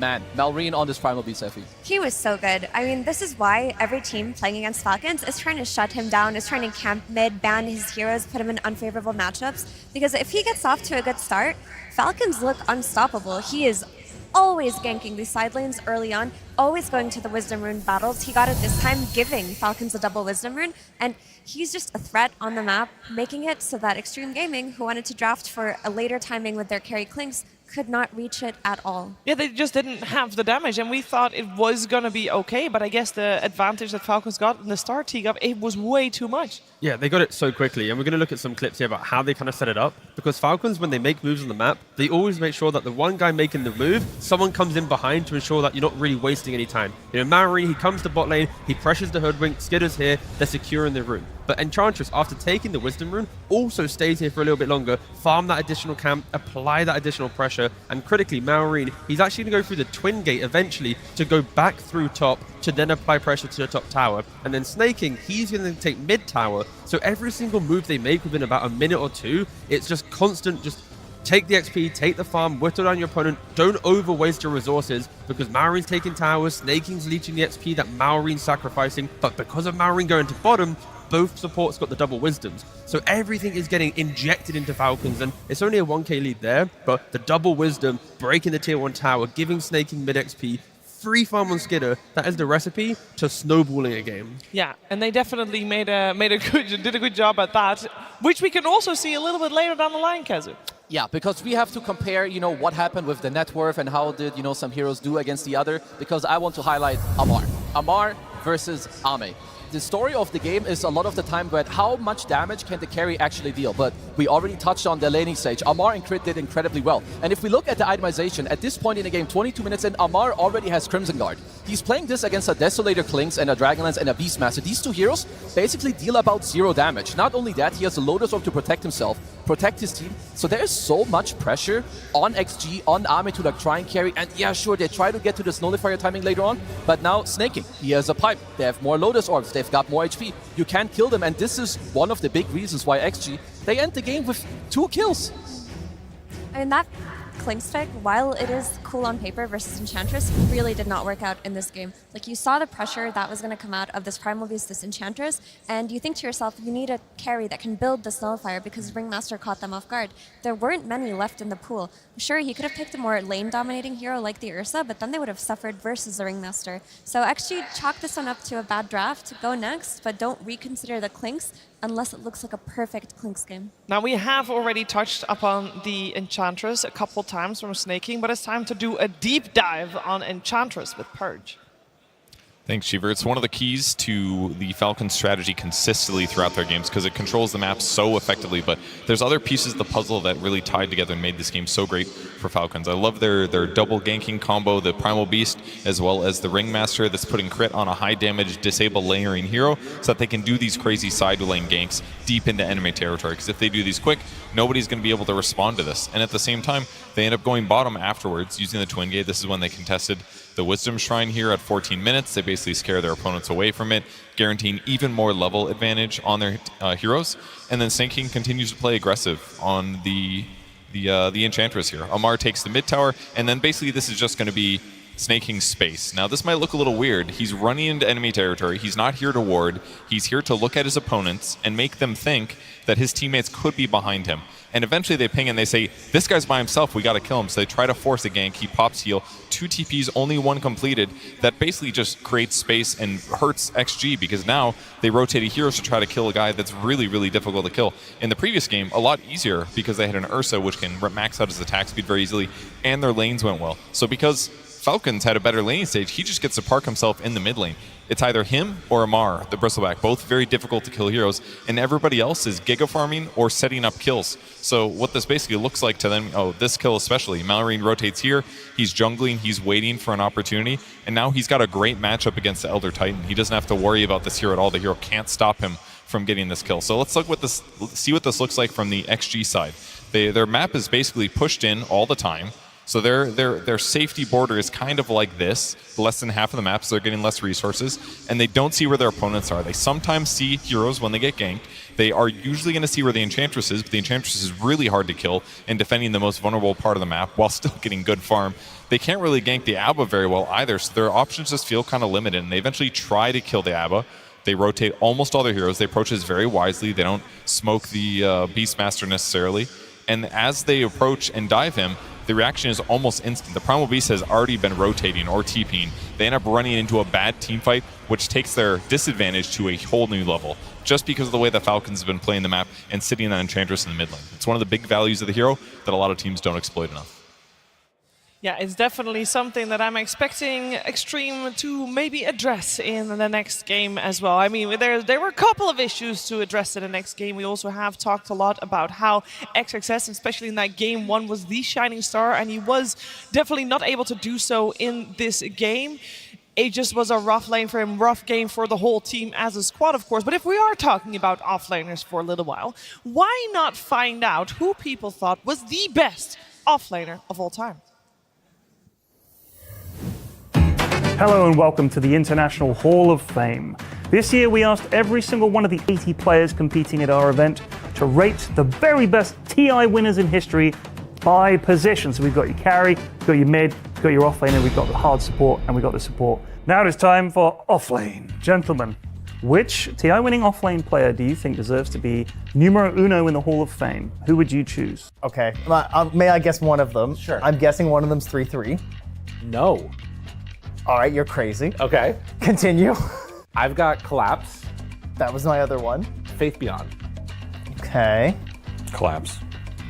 Reasons? Not even close. That's my reason. Not even close. Not even close? Yeah, it's not even close. In what regard? It's just he's here and the other people are here. It's not close. I think at various points in that TI, you have a team that has one of the widest gulfs in skill between them and any other team at that particular time. Mm-hmm. And you have an individual player on that team that was the best player on that team. So that's my argument for Faith Beyond, and still relevant nowadays. I think Faith Beyond makes a very strong argument for being number one in the offlane. He may not have won TI 2 times in a row, but I think he had a similar gap, actually, between the rest of the offlaners. My argument for 3-3 is that I feel like he did things that no one else could replicate based on heroes, builds, and team strategy all coming to like collective victory on 2 separate teams. I'll spoil it for you now. Collapse is number one. Of course. Why Collapse? What do you see him do that makes him not even close? I feel like I've already explained No, you this. just said not even close. I'm going to press you for an answer. Give me an example of something he did that makes him not even close. You can't just say not even close. Have you seen his Magnus? Yes, of course I have. So you understand that no other player is performing on Magnus close to his performances on Magnus. I agree. I'm with you. I just want you to give me an example. He can skewer somebody. Okay. They're not even close to their team. You understand? The man plays Mars. He goes and he spears somebody. They are not even close to their team anymore. You understand what's happening? Wait, Mortos again! They got Sumail. They don't have Chrono afterwards, but they might not need it. Mira continuing to control, looking for another round of this. RP gonna get off the mark and collapse. Bolts him back in. What in the hell? Sumail has a Ghost Scepter now inside the Found. I don't know if he fought that or not, but Finger of Death out. Usually when OG is in the Found, it's good. Not this time, as they pull him back down again. No Tail dies. Probably Collapse standout player for me at TI-10, and then Yatoro for TI-12. Right. So they've sort of juggled that back and forth between them, but I don't think you can hate anybody saying Collapse is their number one. No, I agree. But I mean, Collapse is incredible. Yeah, completely fair enough, deserved. He simply outplayed his opponents. Yeah, agreed. I mean, especially I think anytime a player is able to make a particular hero their signature hero and win TI with it, you sort of think, that's got to be solidified. You know what I mean? Like, all right, like Collapse Magnus is just too good. So we're happy with Collapse. Yeah. Yes. And then, who do you think was second and third? I mean, it should. I know who's second. Faith Beyond is not in the top. He's not even top 3. He's not even top 3. I already knew that. You know who's number 2? I'll tell you. I'll tell you 2 and 3. I'm not sure about the order. Okay, give me 2 and 3. Seb. Yes, he's in there. And Mind Control. No. Wait, let's clap that. I think number 3 is Seb. Yes. And I'll tell you who number 2 is. Go on. It's Universe. It is not Universe. No. Number 2. 33? Yes. 33. Yes. 33. It's 33. Well done. You can cut that together and Avery will look like a genius. I'd like it if it jumped around all over the place at the end. Thank you. Well. So that was Offlane. Well done, pros. If there was a Hall of Fame, Collapse would be in there, right next to John Whipples, of course, well deserved. And of course, Avery knew that the whole time round he was just playing Kazoo. Yeah, he knows everything. But I will say a cool name they also mentioned, like Universe, like taking it down, like Memory Lane. There's also other people, like maybe, you have to put like Amar in there or XXS. You can mention Zai. A lot of legendary players in Dota too. Yeah, a lot of legendary players. We got 10 of them on stage right now. And one team on the side of Falcons, we are going to get a little listen in from them during one of the fights in the previous game. No cliff, by the way. Oh, this is so good. BT cliff. Look, I want to go, guys. Oh, I so. I'm fine. I cannot. I'm fine, guys. I'm fine. You're Crimson. I'll merge you after all. You're Lucky Lotus. He wrote himself.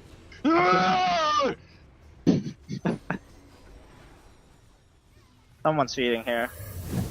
I love that, especially the team is so quiet, Tika, but then you know that they're just focused. So then the release of when the GG comes out is just right there. What's even cool for me as well is Elder Titan's innate is one of the most looked over innates, right? Additional damage during glyph. Did you hear the comms there? They went strong glyph. The fact that even talking about the types of glyph and also the energy, of course, that you're mentioning, I don't know, I just got excited when I heard them say strong glyph because they're respecting something that probably 99% of people in Dota. Fog loves this innate, by the way. Valve never removed this innate. Fog loves it.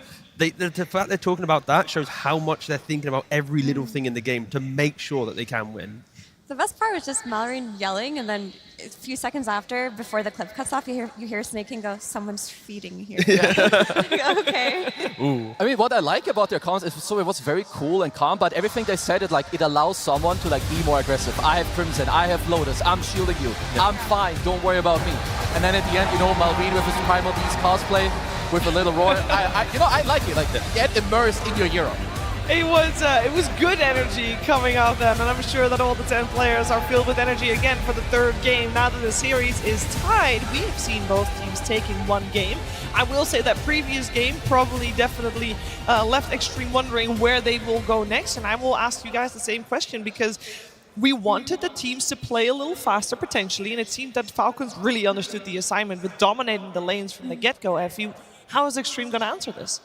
I mean, Xtreme have to build stronger lanes for themselves the same way they did in that game one, but they also need to be more attentive of these Malrine rotations. The reason why this Primal Beast looked so scary was because if you look at the supports in either side lane, they don't stop him. If he runs up their lane, they're gonna die. If you have an ET on one side lane and a Hoodwink on the other, these heroes are food for a hero like Primal Beast. They don't have a means to shut down this hero. So either change one up in your support duo, or be more mindful that a hero like Primal Beast could come out later in the draft. And absolutely, one of the big things that we did see in game one, and also another way where I've seen Falcons lose games, is Marine doesn't have a good game, or he's forced to gank his safe lane as opposed to the off lane. In game one, they have the Xtreme Quap, he slows him down in the mid lane, they play through it. In game two, this didn't really happen. You don't pressure the Primal in lane, and yeah, you can match him, but also, that didn't really happen too. But for me, what's really important is going into this game, as we see a little sleeper man in the crowd, is the people that have the experience, what are they saying to their teammates?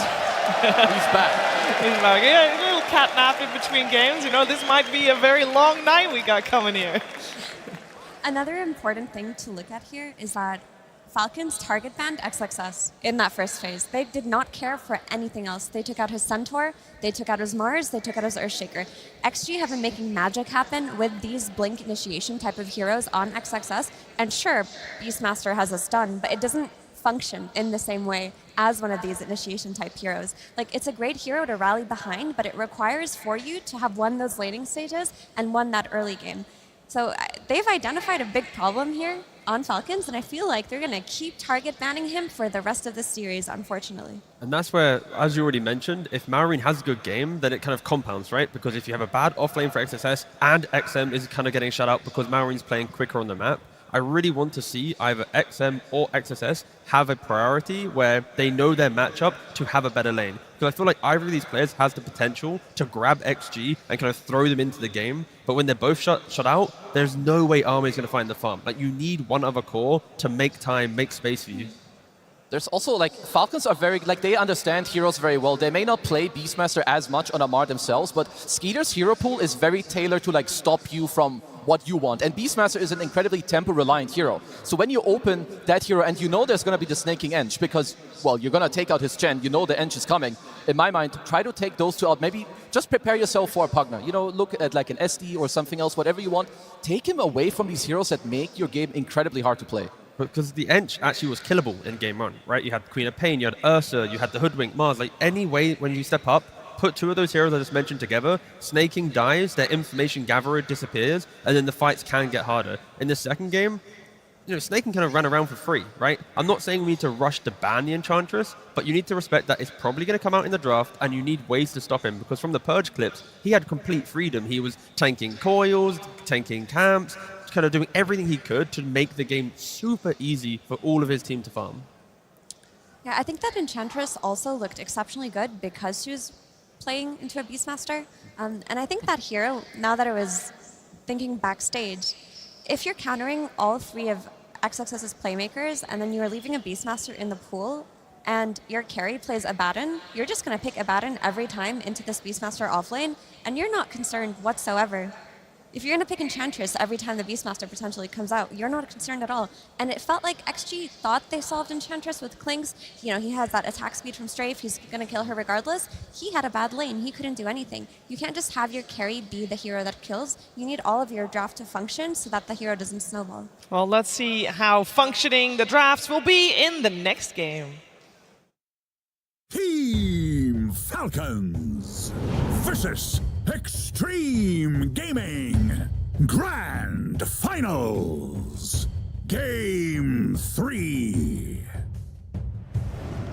For the third game in a row, we will have Xtreme Gaming getting that first pick, meaning Falcons get second pick and also overall last. We do have Xtreme Gaming back on the Radiant side where they were on that first game as well, with Falcons taking Dire. And so far, Xtreme Gaming, since they only get 3 bans every single time so far, they have been banning the Chen, the Monkey King, and the Sand King, but they changed it up this time around, respecting that Enchantress we talked so much about already.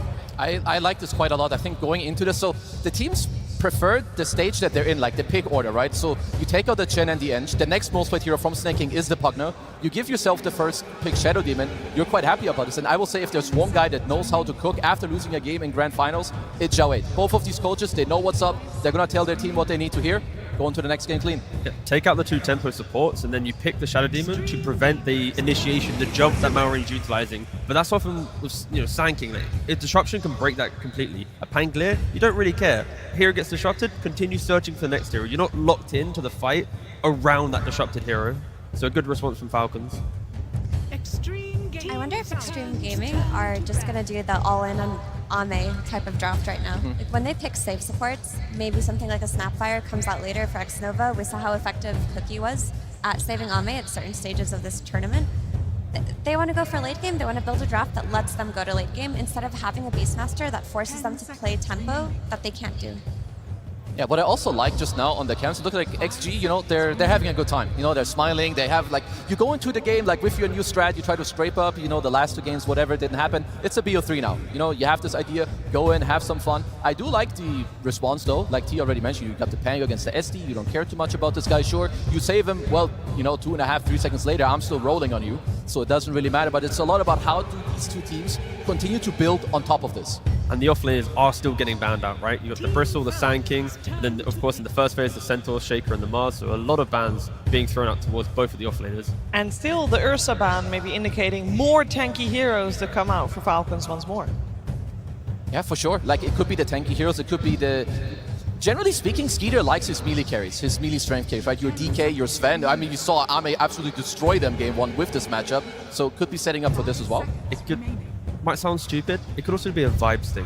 Malrine and Mar, when they jump a hero, they want to lock them down. They want to be, the showman of the game. You're trying to jump at Ursa when you're playing Pangolier. You're not doing anything, right, the entire time. So I think it really rallies your team knowing that Ame isn't going to be on this hyper-elusive hero.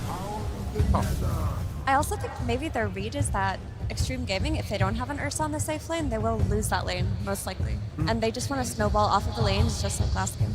So this is kind of interesting because SD is generally considered a counter to Pugner because, well, your SD ult and the crab won't come out, but very likely they will just play it on, it's still one of the best laners. The other heroes are out. You can still heal the guy, of course, that's getting, damaged over time. One hero that Xtreme could have, so there's a Bane that's overall kind of cool against Pango. In other games it was banned. And in other games they've also shown us the Mirana. They are the only team that have played the SD Mirana combo in this tournament. But it fills the void of creating information, right? A Chen Ench, they want to hit towers, they want to run around the map. They don't care if they get jumped. Same thing for Pugner. When you leave your safe lane and Skidder doesn't need help, he'll be poking mid tower. He'll then move in bottom, never blast here. He gets jumped. There's a decrep, life drain. Like there's so many annoying things that XG, if you try to go on the Pugner, you're probably wasting 30-40 seconds not going on another hero. A second save support comes out here for XG with the Nightmare. To me, this is just screaming that they want to build around Ame. They're trying to hold out for the late game. They're going to just get wave clear through their 2 cores and hope that Ame on a hyper carry can take it to late game. I mean, that is what they play for in like most of their games, right? And we saw just now on screen too, X-Nova 5-0 with Bane. Hasn't lost yet. Now the question for them is, what do you answer? Because this is a hard pick in this stage. You double pick, you see one Pango. That was going to be one of the questions. Do you just lock in your mid? Maybe you can find a flex. It can go mid lane. You can go safe lane against the Pango. I like this actually very much. And it gives a lot of life to XSS, right? We want him to have a game. We don't want him to be sacrificed if XG are to be competitive. And the way that Zhao Weight's drafting right now is they're giving him so much information to find the right hero. I mean, I'm thinking about Falcons, like, because you still have like these 2 supports, you have to respect them. You have SD, Bane, they need to be respected when it comes to jumping them in the backline, making them play against something like this too is incredibly annoying for these 2. It's going to be off-lane Pangolier, mid Beastmaster most likely. Sure, they can flex it, but based on how they've been playing it so far, are we worried for XG not having the damage to deal with the early game tempo that Falcons showed us in game 2? Shadow Fiend does need Yasha, Kaya, Blink Dagger, the correct position for Requiem. Both of the supports in XG need other heroes to be doing the job for them, to frontline, to kill. The next 2 picks from XG need to respect that Falcons will sweep across this map in the early game. I mean, if you're worried about that, maybe you could just go back to Road to TI and run an Axe again. I know Axe kind of fell out of favor here on the main stage, but that's an option. I mean, I wonder too where Falcons want to take this, because a lot of the fours that Crit plays, they're okay against SD Bane. Like, sure, like if you have some, is Snapfire still in? No. So they go for the ring, and I feel like this is another hero that SD covers kind of well. You've got the Purge against the box, you have overall, I think, good laning, you can stack for your SF or whatever other offlaner you go for. So I think this is just Falcons. They care more about their comfort than what they care about whether you counter them or not. But also it flips the way towards the Bane, right? Now Bane was in a grip, you get Escape Pact, right? It's back and forth, saves on both sides, and the Slaughter, we've seen it obviously mid to off lane, but yeah. Minus armor. Yeah, minus armor looking pretty strong, making the spend maybe a little bit stronger. Are we not at all surprised to see the Ringmaster come out when both Snap and also the Hoodwink are both still in the pool?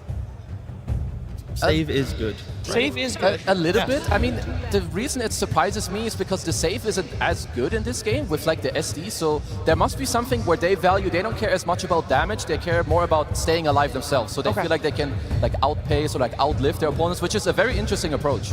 And I think that Escape Act completely counters Fiend's Grip. It makes it so that you have to go on this Ringmaster first in each fight, or wait till your carry has a Nullifier. They were in a similar position last game where they had to get a Nullifier carry and it didn't look so good. So this Ringmaster, so long as he's not getting caught, he's saving against Grip, the team fight is going to be so easy to take from Falcons compared to XG, who are going to only want to go on Ringmaster and Pugna. They have their pick of the litter who to go on. A key problem still is XG is locked behind items, right? All of their heroes, again, all their core heroes need items to play the game. When I say that out loud and how Falcons are playing, that does invoke quite a lot of fear in me. I am scared to, like, do they have enough map to actually get these items?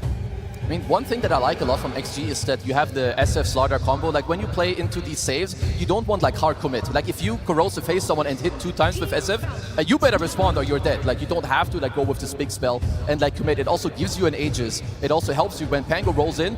You amp him with Slaughter, you point your finger, SF starts hitting him with his aura, and he has to be really afraid for his life. Yeah, I want to see Ghost Scepters and Falcons. Respect the fact that this item is so cheap, but also going to be so good against XG's lineup. Yeah, I mean... SD can't ult everyone. There we go.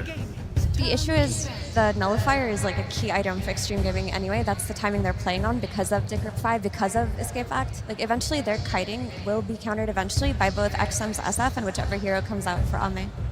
I mean, so what, but as you said, items, it takes time. I mean, where do we want them to take this? Because I feel like XG, honestly, their setup is quite strong. Like, SF Slaughter is absolutely no joke. They have some options. Do we want the SF to go middle, and you pick a new hero for Ame? Or do you put the SF in the safe lane and you try to find this mid hero that, whether Pango or Beast go mid, you can slow them down? How about Slaughter off lane, SF mid, go like Alchemist carry or something. Super tempo, you get early blink, you push your wave so you don't really have any problems. You then overwhelm your opponent and your team can rally behind you. such is life. They go for Sven, but yeah, stealing it away as well. Kind of like how. I mean, lane's very strong, right? You've got your Bane, Sven. This is this is their recipe. ET Bane with a strong carry. You get high damage. I really like what's happening so far, and now it also depends for Falcons. What pick can you find? Because XG found a really good ban, not just for the Slaughter, but the Sven as well in the Troll. I just hope for the sake of the fans, XG can get this game to like 35-40 minutes, because the amount of explosive damage they have, be it with the combinations that we've been mentioning, the Fiend's Grip into a Requiem or the Slaughter plus the Sven jump, like it is so explosive. But I have to keep repeating it. It is items, items, items. They are not a level-based team. They need to find the farm and stabilize it. Maybe Falcons can find a hero to keep trying to undercut that. Maybe some Skeeter Medusa. I feel like they would have liked TB themselves, so I don't, maybe even XG, they went like one step ahead. They could think, they want Sven, we're gonna take it, but it's really good with them too. Now you have minus armor, you also have bonus armor yourself against Beast, against Pugner. I like both these drafts so far. Normally in this position, Skeeter could also, I know Sven's a counter to Gyro, but like, just shove wave, you go early butterfly, you push your team out, and yeah, they do go for the gyrocopter. I kind of feel like they need to have lane presence in the safe lane that naturally itemizes in a way to counter this explosive damage that we're mentioning. You like buying Beekeeper and Gyro, you like buying Butterfly, even Manta if you want to dispel Slaughter's Corrosive Haze, but yeah, I like the gyrocopter pick. It is a statement to XG that they are willing to sacrifice a little bit of farm to bring the fight to them. I don't see Shadow Fiend taking on a Beastmaster in the mid lane very frequently, and we talked a lot about the mid lane already, so I would love to continue that trend and hearing from you guys how we feel this matchup will play out. There's a lot of farm between the two of them. A lot of farm, nothing happening? I mean, it's always going to be support rotation based, right? Beastmaster, you have axes, so you're not really in a melee position. If a Bane or SD comes in to set up for some 2-3 raises, then you can die. But same thing for Ringmaster. If you come in onto the Shadow Fiend, if he's too far stepped up, he can die. So I think supports will play the key role in that matchup. Yeah, I will say SF, he pressures you early, Beast with levels, but the problem is that XG supports don't really like playing into Beastmaster, so could be a bit of trouble there. I mean, to me, I love both drafts. I think XG, if they can weather the storm early, they get this first Aegis, their draft looks beautiful. But Falcons, I feel like they also got what they want.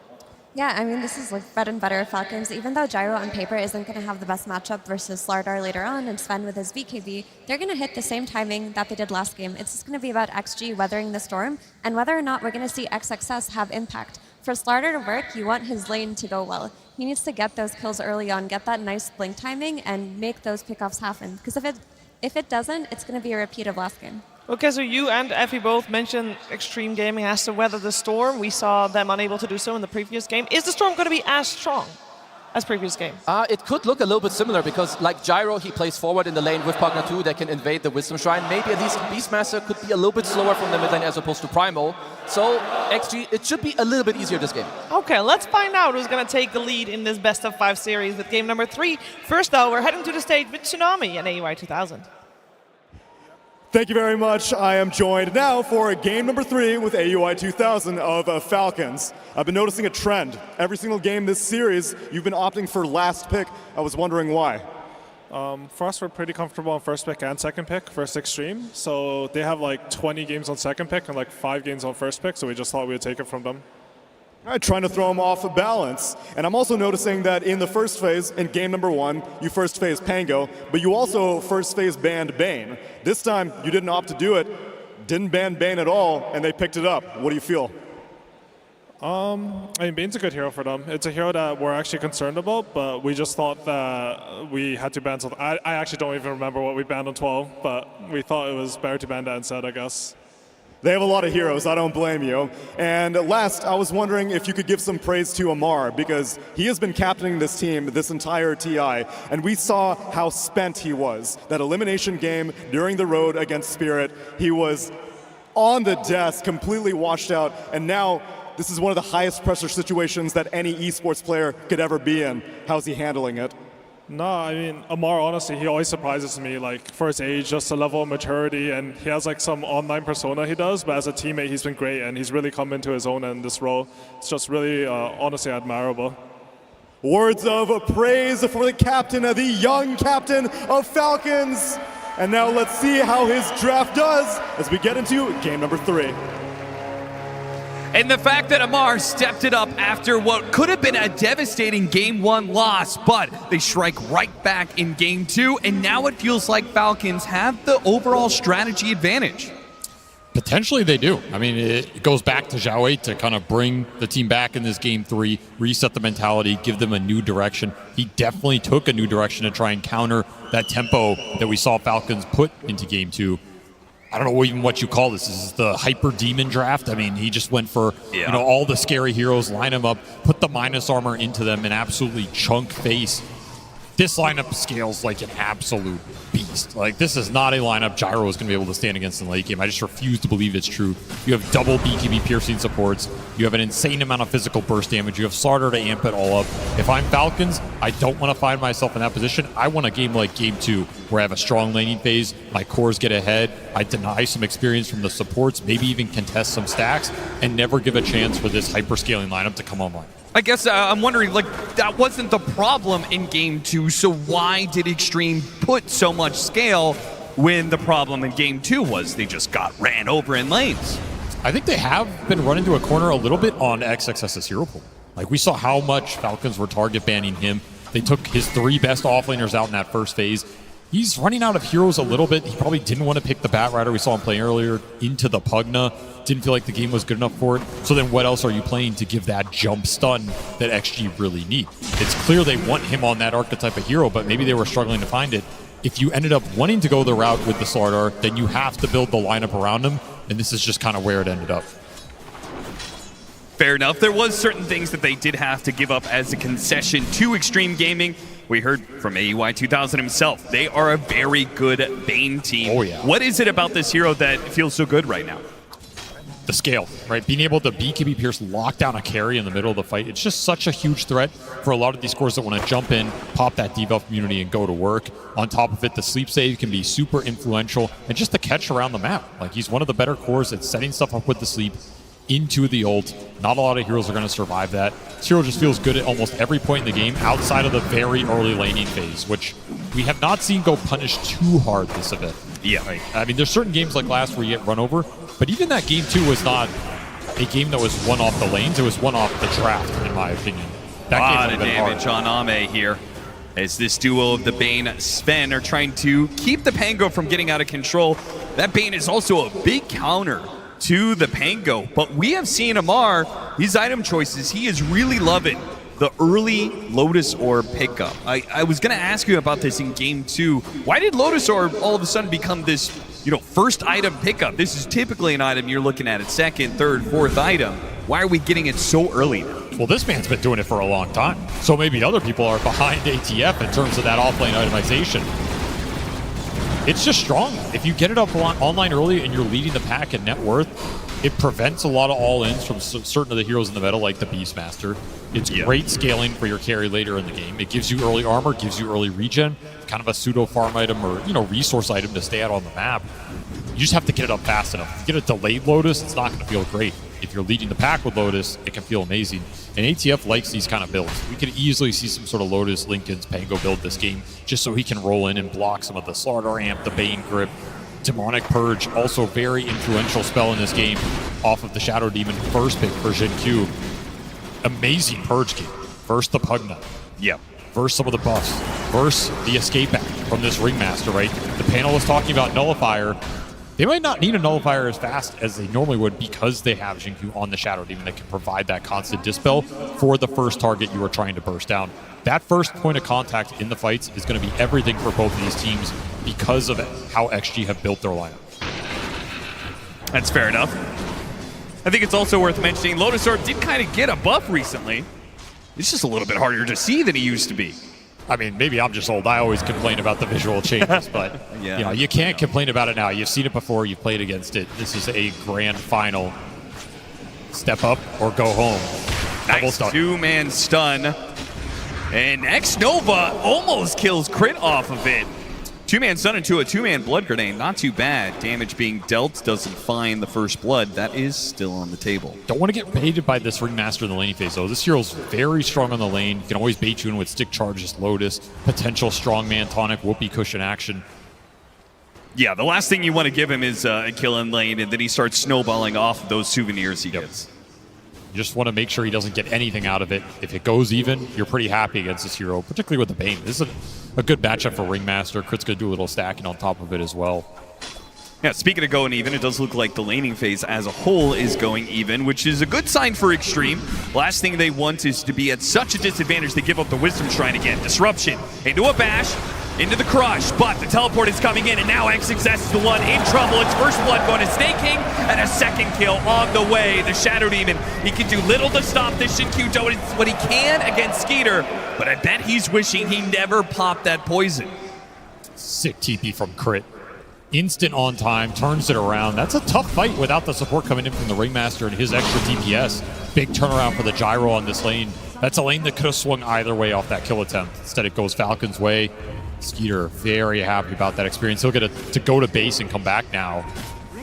Yeah, with the boots pick up, he'll be back to base a little bit quicker, but it does mean that Falcons won't be able to min-max the advantage they got off of those kills. The Slardar able to play the lane solo for a little bit. Primal Roar and trying to secure the power rune. Don't get the power rune, so instead get the kill.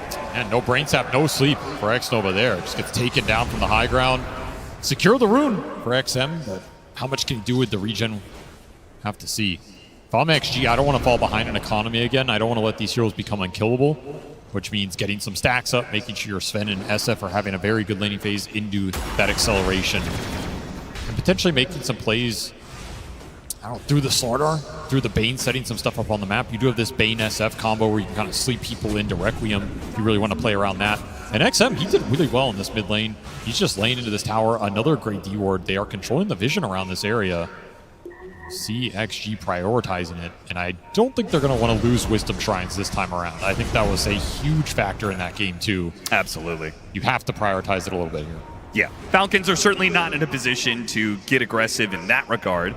In fact, it's going to be look at this. Xtreme who are going to get aggressive. Triple raise on an Ancient stack. That was the one point where I looked at Falcons saying, okay, they've got a little bit of net worth lead, but if they also have the stack advantage, that could really build up into something. But most of those stacks have just been robbed. This was a really nice play.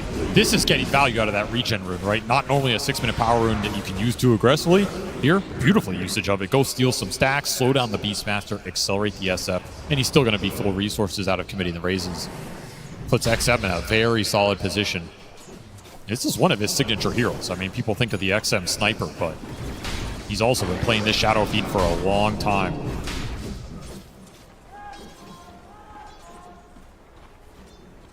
Shin-Q gonna run into Snake King. A pick-off, perhaps? It's gonna be up to Snake King if he can get off a Decrepify that's good enough and make a run for it, but they should just be able to tail him. Nobody around to help him out. The Gyrocopter's not gonna join in on this. And especially if XM, they do have the Beastmaster. They're trying to sandwich this right now, but it's 3 heroes. So it's not so simple as Maureen just running in for the Roar. Can't go in on XM there. He's way too strong. And you have to think about the saves that actually have too. If you're Maureen here, like you go in and roar a target, that target gets disrupted, that target gets slept. Your teamfight presence is going to be mitigated for a while, so he has to make sure his game is good. He's continuing to scale. Don't take too many bad early fights into the saves here. Yeah, there are actually so many interactions here that Xtreme have the answer to, right? The Rolling Thunder is going to come in. They have Fiend Script for that. If there is the single target stuns coming out, they have Disruption or Nightmare. Then you've got the Demonic Purge countering the saves from Snake King and from Crit, right? You have Escape Act as well as Decrepify that's going to be countered. There is high potential for Xtreme to be able to outplay Falcons, but are they going to be able to get there? As an early game does seem to favor Falcons for now. Got some decent support levels, a lot of playmaking available. Their lineup does seem a little more straightforward to execute if it gets rolling. It's kind of the one upside for them, particularly if the Gyro can join fights and have a higher impact before the Sven comes online. That could be a real point of contention. Snake King, if you show here, it might be a triple raise in your future. Disruption, he's too far back. XM will not be able to catch that. They'll just make sure there's no deny here. Mid towers claimed by Xtreme, and the SF, well, he's free to move around the map. He relied on Xnova to get the sleep, but he doesn't. Oh, he does get in range. He just got level 5, levels it up to 3 extra range. And now it's going to be a stun into triple raise, potentially. They let him get off the shield crash, though. What was that? And because of that shield, where was the stun from Ame? That was just bizarre. I think there's a world you absolutely bring that Pangolier down. Shouldn't be hesitant to Requiem in there, but a little misexecution from XG off a beautiful setup from Xnova. Very awkward. God Strength now being on cooldown, and a bit of the surprise spoiled Falcons. They'll bring numbers to this bottom lane push in Xtreme. I think they're likely just to give this one away. XXS is having, you know, a fair time at the top lane. He's playing solo right now and chipping away at a tower, so there's really no need to risk fighting at bottom lane. The early portion of that lane was rough for XG, but they eventually kicked Skeeter out. Now he's the poorest core out of this lane phase. This Gyro just found almost nothing in terms of fighting after we saw that double kill that Crit TP'd into. Yeah, and he doesn't have any ancient stacks to fall back on when he does get the farm for it. Now there's still plenty of time before that comes to fruition, but this is great for XXS. He was struggling, now he gets a free lane, and XM, another ancient stack going to this Shadow Fiend. This is one of the best Shadow Fiend starts we've seen. Yeah, this is actually just disgusting. You have a mid hero who wins his matchup so hard he takes the tower. That allows him to go into the triangle, and he's a stack clearer. That just means he's going to be playing both sides of these triangles. Very influential tower to lose early in this game, particularly with the mid beast, who wants to protect those ancient stacks. Going to give a lot of freedom to XG here, and we are not seeing that same kind of run over from Falcons in that game too. You know, I think there were probably some concerns as Falcons just going to do a repeat of that game. Yeah. And just run it back all the way to an Aegis. The answer seems to be no. They have run into a brick wall here. They will not find the same momentum. Doesn't mean they can't still build it if they start getting some good team fights going their way, but it's getting to the point where you're going to have these early fighting items on the side of XG, and as long as you protect this Shadow Fiend, he's kind of a beast in the fight. No one's challenging him. Especially you can't just all-in war him because the saves are behind. Yeah. There's certainly always going to be a massive difference in Falcons and their tempo, because so much of it, faster tempo is played around Malrine. If he's playing Primal Beast, he wants to run around, get kills. He's playing Beastmaster, he's going to play far more to neutrals, a slower game. He wants to get his Aghanim Scepter first before he risks too much, and we're seeing the impact of that. 12-minute, an Invis Rune. They do have the Sentry in place for this one. Can Xnova get the right Nightmare? Oh, Mark got himself stuck! Can he get out of this? The shield crash is stuck, and now he's going to be Fiend's Grip just to make sure the Shadow Fiend gets away. Xnova will die for it, but he sacrifices his life to make sure his mid laner does not go down. That was the most farmed core in this game. And Falcons, they should have had that kill. Not the place or time to get stuck on the Pangolier. No. Reset that mentality and try again later. That's a botch kill on the SF. Good bailout from Xnova, though. I think he might have been able to bail him out even if that Pango didn't get stuck. That's very close, though. And you do not want to die on XM here. I mean, he is so farmed. For him to go down, you lose that presence on the map, that would be a huge blow to XG. That's why Falcons were prioritizing him.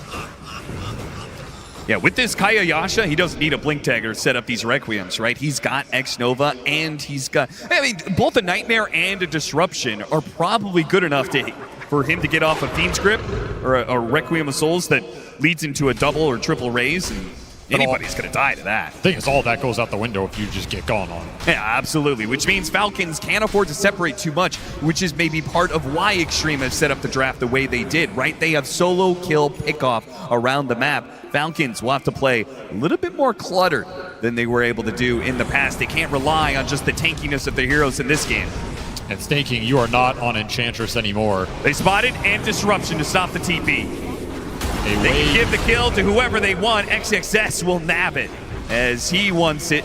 But the faster, looks like Shard is the build-up for him next. So he wants to be the tanky one in this game. I think that's the fastest they've ever taken Staking down in this entire series. That's true, yeah. He's no longer on the Enchantress. It's like, gonna do a lot for you. This is how ganking a 5 is supposed to feel. I love this. Look at XXS is hiding his Blink Dagger. Oh, it's sitting on this courier, just hiding in the trees. We get some value out of this. There's that dire ward up there. Might scout it, but... Yeah. I do wonder if it saw the courier at any point in time or if it sees him. That's a way better start for XG, though. Game even for them out of lanes, I feel like that's a slight victory for them. Do you think that favors them draft-wise? Not as a team, but draft-wise, do you feel like this is a draft that as long as you come out even, you're actually favored? I think so. I think for the mid game, yeah, because your Roche threat is so high with the Sardo, right? Yes. You get one core pick off, the thing's just going to insta-die. Meanwhile, Falcons are like, yeah, nice Roche. We're going to take it way before you're expecting it. I certainly wasn't expecting this. I've got free vision. And they're actually going to do it. They're going to run into crit. They're going to chase after this kill. But that means Roshan, it goes the way of Falcons. What a snatch in this game. You'll gladly trade a support to take this away from this Sardar lineup. Xtreme had literally just gone for their, okay, we're strong enough to go for a smoke, any sort of pick off will lead to Roshan. They were ready for that move, but Falcons one step ahead of them and taken away a critical objective. That was very clutch on the timing. They got the Beastmaster eggs, they go in the pit, they read the map, absolutely on point.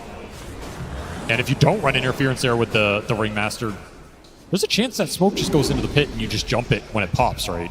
Yep. 4 minutes on the clock here for Malrine. He can now push a little more aggressively, have a lot more presence in the team fight, work towards his scaling with that BKB, try and create some space on the map for this gyro to recover. I mean, you're still looking at Skeeter as the poorest core here. Not a great sign on this hero, especially when he's up against so much debuff piercing damage in this game. You gotta wonder how easily he's gonna be able to join the fight, but he can absolutely recover very quickly here. Malrine gets some action going. XG on the hunt. They're going to fight into Malrine, but Crit and Snaking are behind him here. Yeah, it's give him the heals, wait out the Demonic Purge, and the Escape Act is ready now that the Demonic Purge is gone. Not required, though. Xtreme do not force anything. Seek few heroes, no reason to fight into this Aegis. Yeah, that's not the target you want to go on with your single burst lineup. Hunt this Pango? Sure. Hunt this Gyro? Absolutely.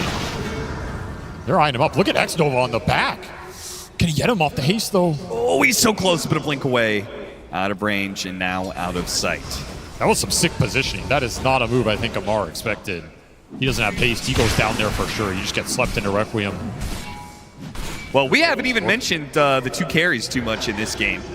Ame is certainly getting the better of the situation. 9,300 net worth on him. The Gyrocopter is struggling. Axe is cutting down, chasing after him. That was so awkward with the tumbler toy. He didn't get over that little cliff. Dude, the little river cliffs causing Falcons problems. It's game 3. You know what's funny? This Aegis that they got for themselves, they almost got it too early. Just because they won't actually have it when the Tormentor spawns. I mean, this was not an Aegis they take for their lineup. This is an Aegis you take away from XG. Sure. But it does mean you'll have to contest the faster Roshan cycle in this game. Got the Nightmare on him. Team is teleporting in. And yeah, Falcons say that is not even close to whoa! XXS, what was that? Bungled the stun there that should have gotten them the extra kill. That was almost harder to miss than hit. It really was. He had to walk away from his blink. Whoopsies. Extra life for Falcons to play with here. I mean, it's still a good rebuttal from XG. You bring Ame into the fight, you just decimate the Pugna. Gotta feel good about that. This Sven is excavating the map right now. He is so far ahead of this Gyrocopter right now. I mean, just look at the levels, right? Level 15.5 on the Sven, level 12 on the Gyro. XG have the two highest level cores in this game, and it is the Sven and the Shadow Fiend. Those are good levels to have on these heroes. Aura goes out, trying to blow up the Slardar, and they do manage to get him. Xnova not there in time for a Nightmare save. And they know that God Strength is on cooldown. The Sven may be in this area, but not likely to fight. So good call for Falcons. A pick off there, and pulls that net worth almost back to even. I think XG didn't expect him to linger up here this much. They had 2 wards up on that top lane. In theory, a lot of information, but Falcons played to the left of it. They waited for a hero to show, and they want to take that tower down and occupy this part of the map because you are looking towards that 20-minute Tormentor. Another easy objective for XG to take if you don't take it first. If you control this part of the map, could set that fight up a lot easier, and we're still seeing Malrine just camp this area. He does not want to give this corner to XG while he has Aegis for another minute. Xnova spotted by Malrine. They get, no, he's faster with it, gets off the Nightmare. Still though, the Nightmare is traded away, and Malrine does not have to roar to get the kill. He just casually runs him down. 40 seconds left on the Aegis, 20 seconds left on his roar. Absolute Tormentor control here for Falcons. Playing the objectives well, giving up a little more farm to XG to do it, but they're okay making that trade if they can continue to slow down the Slardar's game progression. I like this though. XM, he's reading the positioning of Falcons around the map and is trying to take objectives where he can as a result. If he can pull some heroes down here, then maybe that means Xtreme get the better control of the Tormentor as it spawns.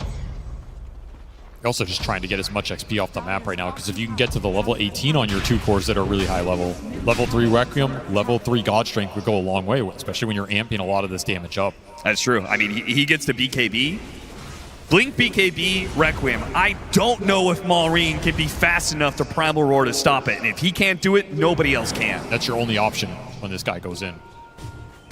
Ooh, amp damage. I mean, he had an Arcane Rune before. I was wondering if they were going to make a play with that, but as you said, he's just trying to farm up as quick as possible right now. Xtreme, aiming for a later timing. I am surprised that they are not willing to play for Tormentor, but this will be Falcons. I mean, Falcons did a tremendous job controlling this portion of the map, eliminating the vision. This was their Tormentor to take, and it's kind of a tough high ground to fight into against the Pangolier and the Beastmaster.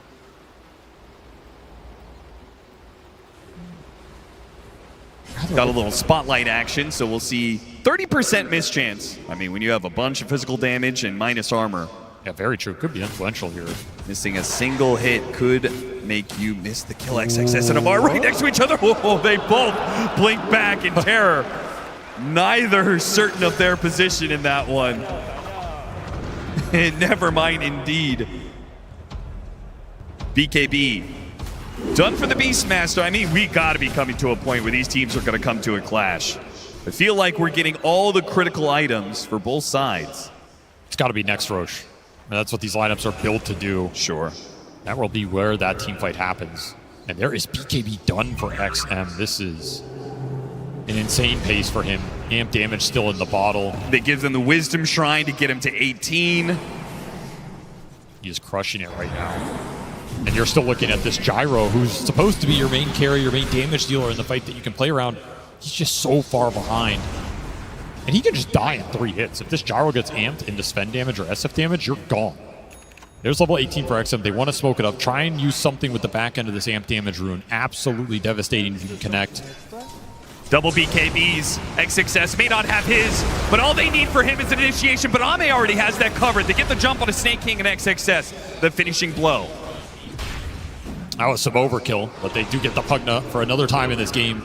And another Arcane Rune. Did he just get Arcane into amp damage into Arcane? I believe he did. The SF dream right here. That it really is. I mean, he's farming so fast that I feel like we're just coming down to, oh, he got his BKB, but maybe we wait for another item. As Aghanim Scepter is next up, and he's already has 1,400 gold saved up for it. See when this Roche spawns. If it's a late Roche, he could absolutely have another item by then. Very concerning for Falcons, the rate he's progressing. You almost want a faster Roche here. They get more online. They have kept the net worth even, though. Yes. And it may not be the Gyrocopter, but these other cores are pretty farmed. The Beastmaster and the Pango. It's about landing the Ulso. Like, a lot of Falcons teamfight depends on getting a good roar without the save coming through and getting a good roll through from Amar. Good pick. Maureen exercising some restraint.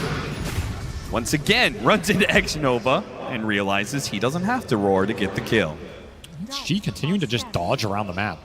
They're content with farming. They are scaling here. They're confident in their overwhelming physical damage eventually winning out for them.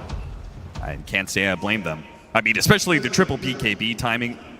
What are you going to do as Falcons? What's the game plan? If we get to a triple BKB timing, you can roar one of these heroes. But the others are just going to run at you. Your target should be XM. Roar this Shadow Fiend, bring him down with Gyro committing, and let the roll through cover on the backside. Try and disrupt some of the saves from coming through, right? Yeah. You'll still have kiting mechanisms for the Sven, so you don't have to worry so much about him. I mean, you have to worry about him. You got to pick your poison here. Yeah. There's a lot of physical damage dealers. Decrep might bail you out a little bit. Escape Act might bail you out. Depends when that Demonic Purge comes through. This ward is scouting mid, but they did not. They barely saw XM and Ame. See ya. He is not playing games. He is not being coy. He just goes straight to the sport, takes the kill that he can get out of it. Use the God Strength for that. Unfortunately for him, it is a late Roshan spawn. So Roshan is not up for them to take. And Xtreme Gaming will still have to play a 5-on-5 for control of the pit. I think they would have just manned up for it there if it had spawned. Certainly. We'll have to wait another minute, but they will have God Strength up for it when it spawns. So Falcons want to try and sneak that away a second time. They absolutely will contest it. And Skeeter just has to get BKB here and pray he can survive in the fights. Timely Decrep could bail him out. Escape Act could do the same, but if Demonic Purge lands on this Gyro, all those options go away. He's just on his own, and he does not have the armor to survive the physical. So that connection, pivotal for XG as you look towards this next Roche fight. And yeah, that SFAGs, it's coming real fast here. He's just out of control, and it's almost level 20. Falcons put into a position where they're just going to have faith in the outplay capabilities. I mean, the funny part is they have saves on both sides. All 4 supports in this game have options for saves, so the initiation, it's going to be messy. You never know if that jump is actually good or if you're just going to be playing into the enemy's hands. But that's where the Shadow Demon comes in. He's that balance breaker. Throw Demonic Purge on the target, you jump. Falcon saves don't do anything.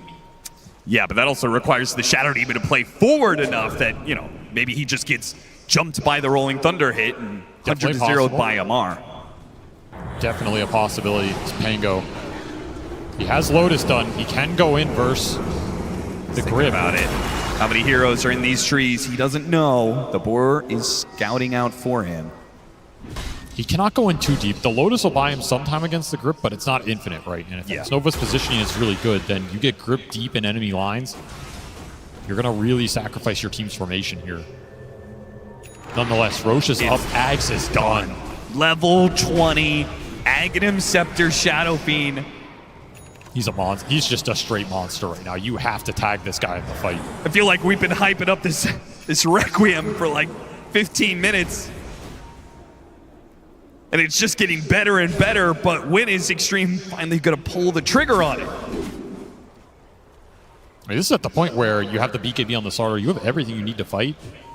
It puts you in a position you have to just force the Roche if Falcons don't want to give you that 5-on-5. If they want to buy time for Skeeter, you do it incredibly fast.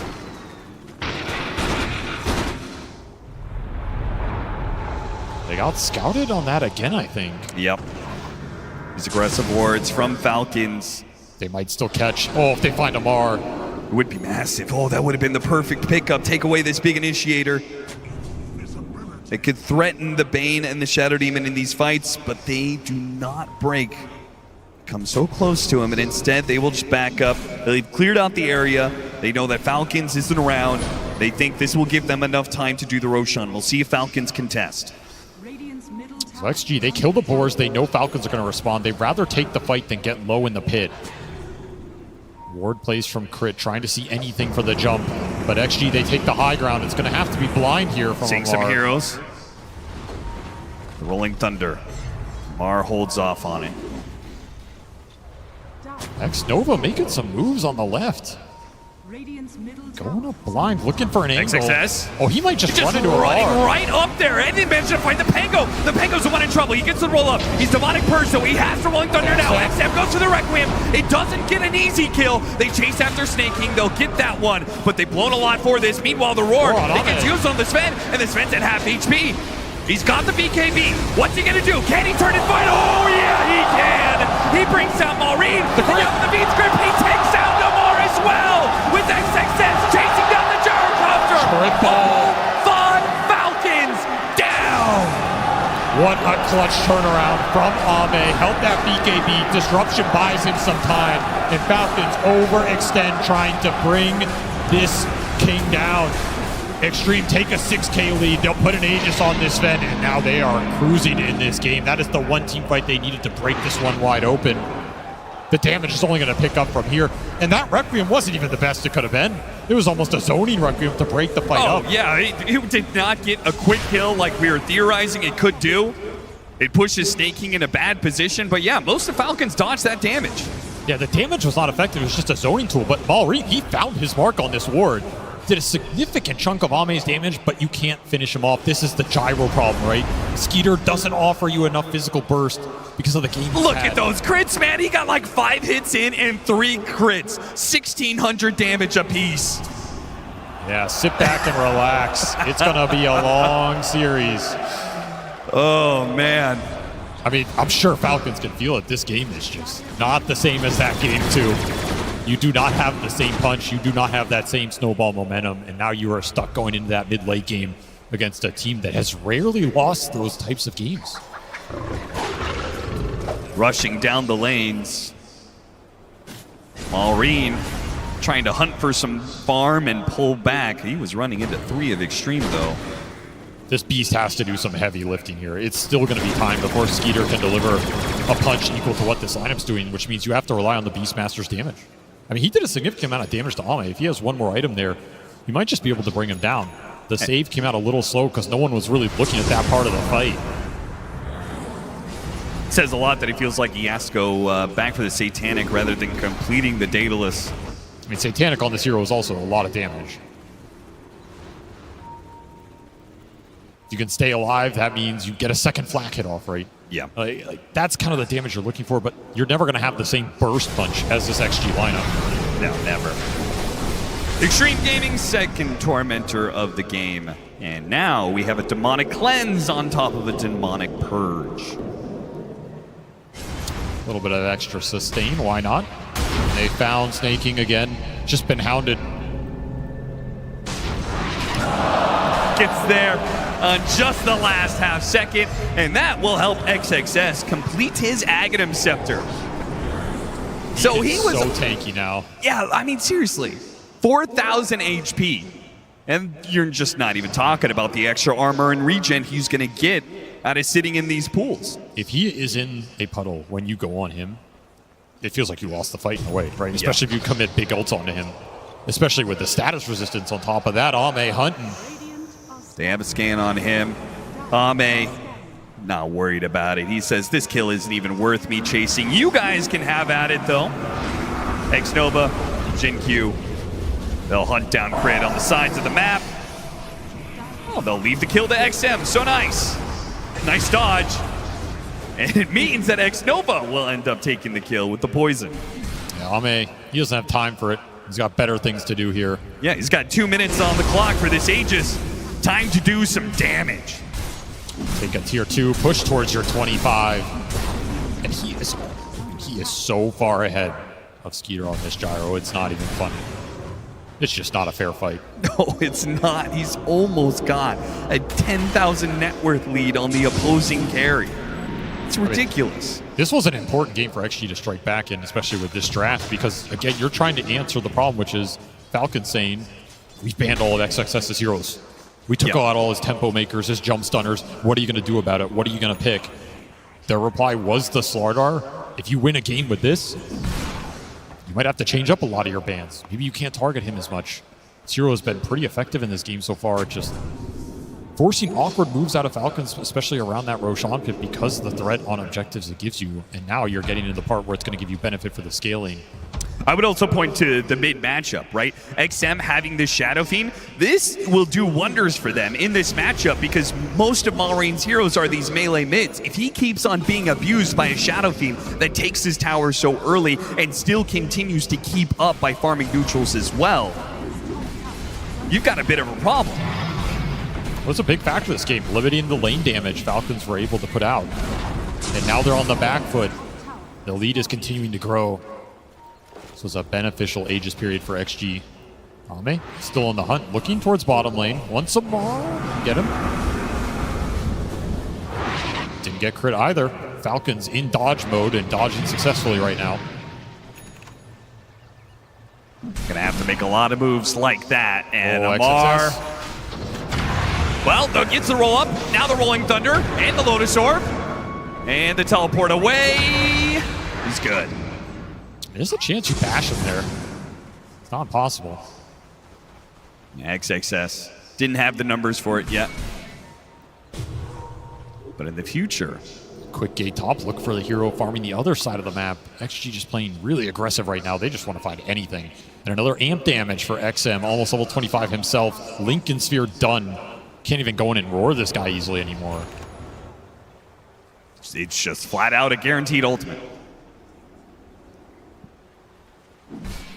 Oh boy, Falcons. Well, Satanic's done. Back to the Daedalus for Skeeter. Stall, stall, stall. Maybe Skeeter gets to a point he can get a Divine Rapier after the Daedalus. A Swift Blink done for the Sven. That's nasty. Level 25 with a Swift Blink. The attacks are going to come real quick, and they're going to be doing well past 2,000 damage.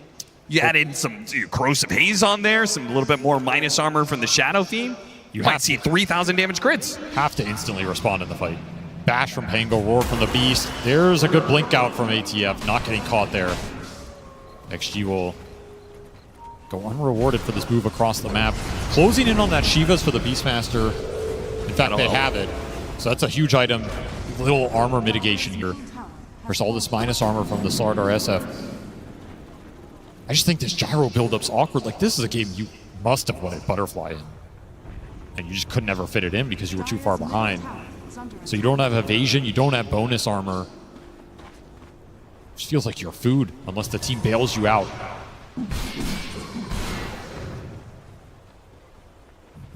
XXS is hunting. He's not going to find anything.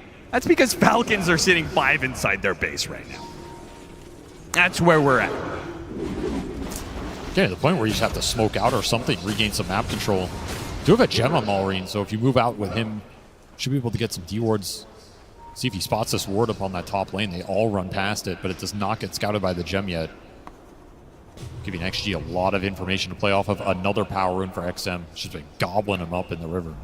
I mean, at this point, Falcons, they can't really know this, but the side lanes are being heavily patrolled by Xtreme, but it's just XM in the middle part of the map.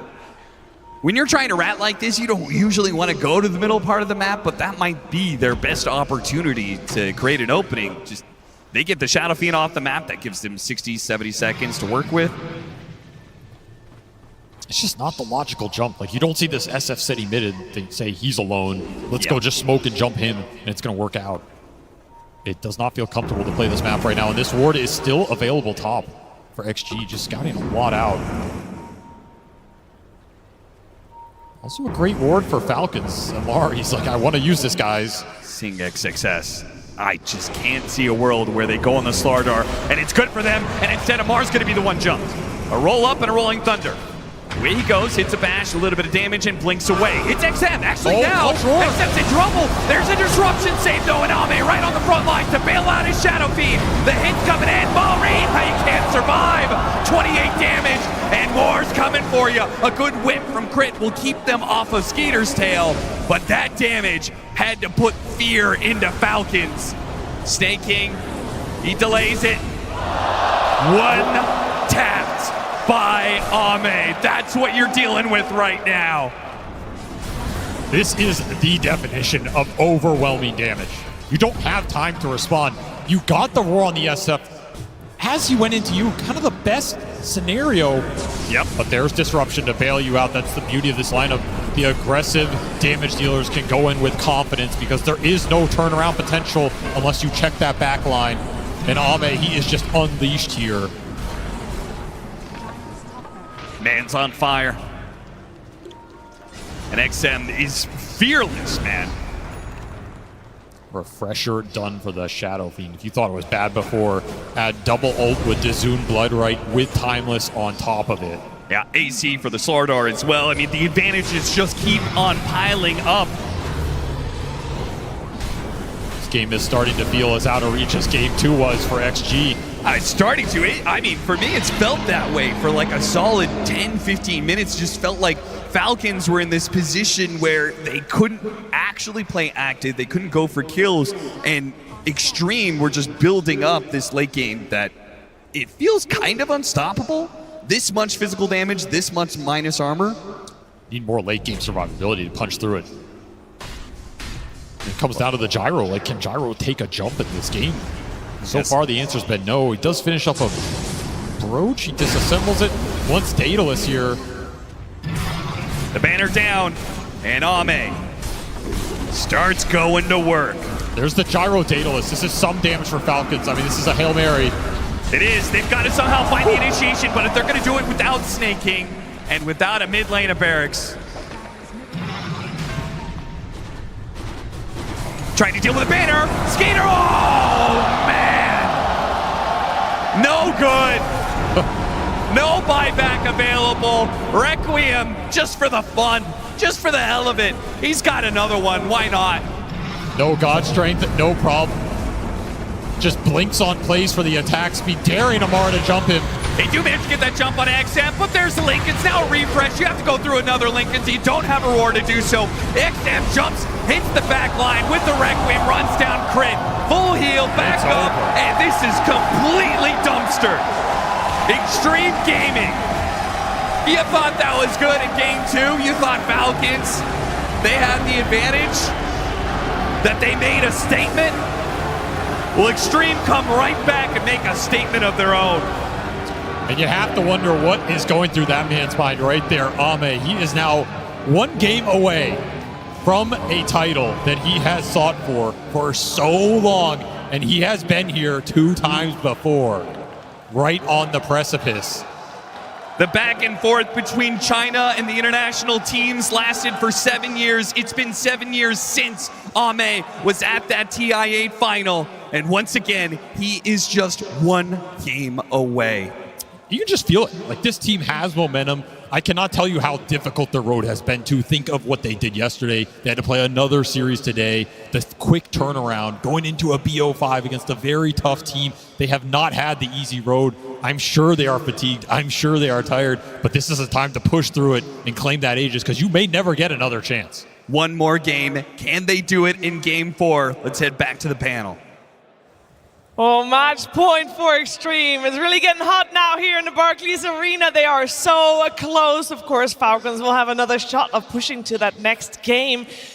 But we're going to find out what they come up with in the next game. But first, we're going to break down this game, because it was a beauty. It was like a combination of both games in one, where we started out fairly slow again first, Tigo. Yeah, it's kind of like the discipline of the early game, right? You have to concede a little bit of the map, but then take it back when you can. And, I think critically, Ame, right? He loses his early tower on the Sven, but he then just defensively farms. He just chills. He knows what he has to do. He identifies when and, where to enter the game. And I feel like every time we see XG win a game, we're going to be overly praising both Xnova and JinQ on the supports, the SD, the Bane, how much work they did throughout this entire game to ensure that Falcons, anytime they want to enter a fight, Army's fully protected, enabling XM as well. The supports in XG are just incredible.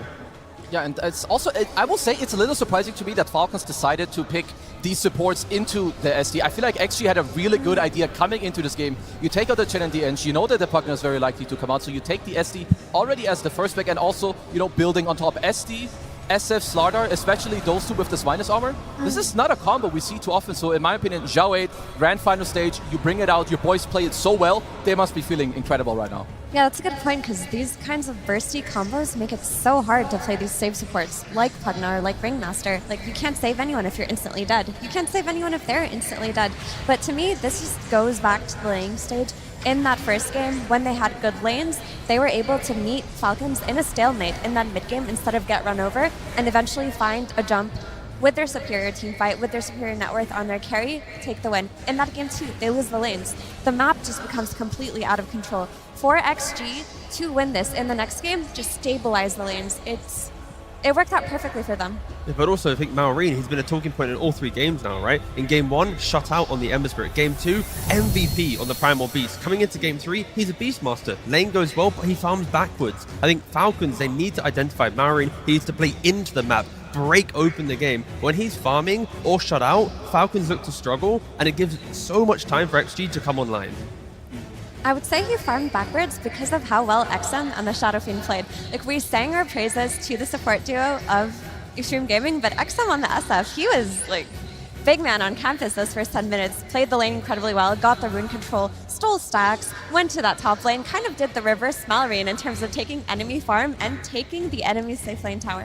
It's just good, sorry snaking, but it is good to see that he's also 1-9 in this game, right? He's human. Yeah, he's human. Like, the way he was playing the Enchantress, it was like, he's untouchable, literally. It's like, how do you stop this guy? He's played Pugna, he's doing the same thing, but when he goes to that tower, when he goes to the jungle, when he's trying to be that cheeky little devil that, wins him a TI, he's getting shut out this time. Like, they're stopping snaking from thriving in this finals.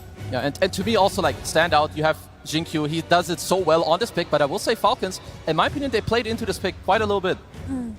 It does feel that way. And maybe they're so used to their snowball strat that they don't care too much about counters. I mean, you look at that draft and you think, okay, if they get their lead, they're going to do what they always do, regardless of, Shadow Demon purging the escape back, purging Decrypify, regardless of Sven's burst. They thought that they would get the lead, but it just didn't happen this time. Yeah, we are going to talk a little bit more about those supports because the supports obviously is what makes cores do really good. And in this game in particular, XM was doing really good, Effie. Yes, I just wanted to point out here how well Xnova and XM played together at the start. So here, they're doing a rune secure. XM gets the regen on the side, but the key here is that Malloreon actually roars him, which then enables XM on the SF, because he knows roar is off cooldown, to walk into Malloreon's triangle and take his stacks. XM taking Malloreon's stacks here is what really slowed him down. It's what caused him to farm backwards, as T mentioned. Like, you take this away from Malloreon, and that's like one half of the combo to beat him up. Afterwards, they do a smoke top, and they're going to take that safe lane tower away from the enemy gyrocopter. Yeah, and this is really important for the Falcons draft. Like we've talked about, they care more about what they get themselves as opposed to countering you. Because picking Gyro, in my like, I would not be calling for a Gyro cutter, but if this is what my team needs from me, if this is what we want the tempo, we want to do this. Because if you fall flat or you go even and XM made this happen in the game, it is an incredibly hard carry to carry, or even, you know, carry to minus armor strat matchup. I would not want to be in his shoes. Just look how proactive though. In all these clips is XG leading the charge, going first, right? The supports, like Effie mentioned, they're the ones diving behind the tower, enabling XM. Then because they've enabled XM, he can then go top. Like, all of these things compound to XG feeling like they've accelerated their entry into the game. Like we mentioned, they need items. You play early game like that, the items are going to be coming to you very quickly. Yeah, and then everything is set up perfectly for the carry Ame to come in and just steal the show. Yeah, just like that. And I wanted to do a head-to-head between the Sven and the Gyrocopter, right? Because picking Gyro into Slardar, into Sven, right? Big counters to your hero, bursting you, forcing you to go butterfly. You're expecting there to be some aggression or some logic behind it, right? But for Skidder, his lane was good. But when you look at the 18-minute mark in the game, he hasn't really entered the game with that big damage or anything like that. Like, sure, Gyrocopter can be a greedy carry, but he also can play the twin gate. He can actively go towards the early tier 1 towers with the cooldown and enable his team. Maybe play with the Pangolier. But he didn't do that at all, right? He took bot tower and then just farmed. And then in a farm battle, I just don't think Gyro is the correct carry to win a farm battle against the likes of Ame, because look at the net worth difference. It was, you know, night and day. It's also like, if you look at the hero damage, Gyro thrives off of aggression, doing stuff on the map, going through the gate, killing some heroes, but he had 3k hero damage at minute 20. That's not what you want to have. This is not how Gyro wins games. And as he said, the farm battle against Sven, yeah, you're going to take the L there too. Yeah, and we now mostly shown skirmishes, because to be fair, it was mostly skirmishes until the Roche fight, Kezu. Yeah, because this is, in my mind, one of the things that XG also do the best. Like, they bait you in, they like make you, you know, like really whittle around how you're going to make it happen. So here, it's very important. We're going to keep our eyes at the start on XXS and XM2, because the Requiem, maybe it looks a bit weird, but you have to imagine this fear right now. It pushes everyone back. Now, let's let the fight play out, because Malrine, he actually roars up Ame here. And Ame only lives with, what, like 40% HP? Disruption, he gets saved, he turns it around. But without these other things beforehand, XXS going in to cause chaos, XM with the Requiem to fear people away. Ame would not live with 200 HP here and whack everyone into the ground. He would be dying. But instead, positioning, spell casting, he gets to turn it around. Team fight over. Amar wants to quit. Free Roche. The positioning there from XG, they have the high ground, right? They're big time chilling, right? I think that's what Amar realized after the fight. It's like, what are we doing here? We're a low ground team trying to fight high ground into these heroes. We don't even know where Bane and SD are. And instantly, I think hindsight kicked in for Amar there, where it's like, that's not the fight for Falcons to take. Yeah, so, go for it. Another standout thing was, if you looked at the net worth graph during that fight, Gyro was 5k below this one, and they took the fight anyway. It was tough. It was a tough game for Falcons. Previous time they had a tough game. They did come back swinging. We're going to see if they can do that too soon. But first, we are going to check out what Slax is up to in the crowd. Hey, everybody, we are back in the crowd once more. Crowd, we still awake after that? All right, they're still here. But a somber tone here, as we have a lot of Falcons fans. But don't worry, my friends in Falcons who are sitting right behind the stage right now listening to this piece, because I will find some fans to cheer you up and get you motivated. Do you like Falcons? Dude, I saw at TI5. I saw him win. I want to see him again, but you got to take it on the summit, which it's not easy to win at the TI finals. This is not motivating. You don't say it's not easy to. We're supposed to be motivated. You can do it. Let's get some noise. I need to find a new Falcons fan. Give us something. Come on, they're listening. Just get better saves. They got the good ones, but they got. It's not easy. They do not need your fights. They don't need a fight. They need hype. You're not the coach. This guy won 2 TIs. All right, I'm moving on. Thank you for your time. Thank you very much. Falcons fans. Anyone a Falcon fan here? Oh, okay. He's standing up. This is an official broadcast here. Any words for Falcons? Can you hype them up? Hype them up. Okay.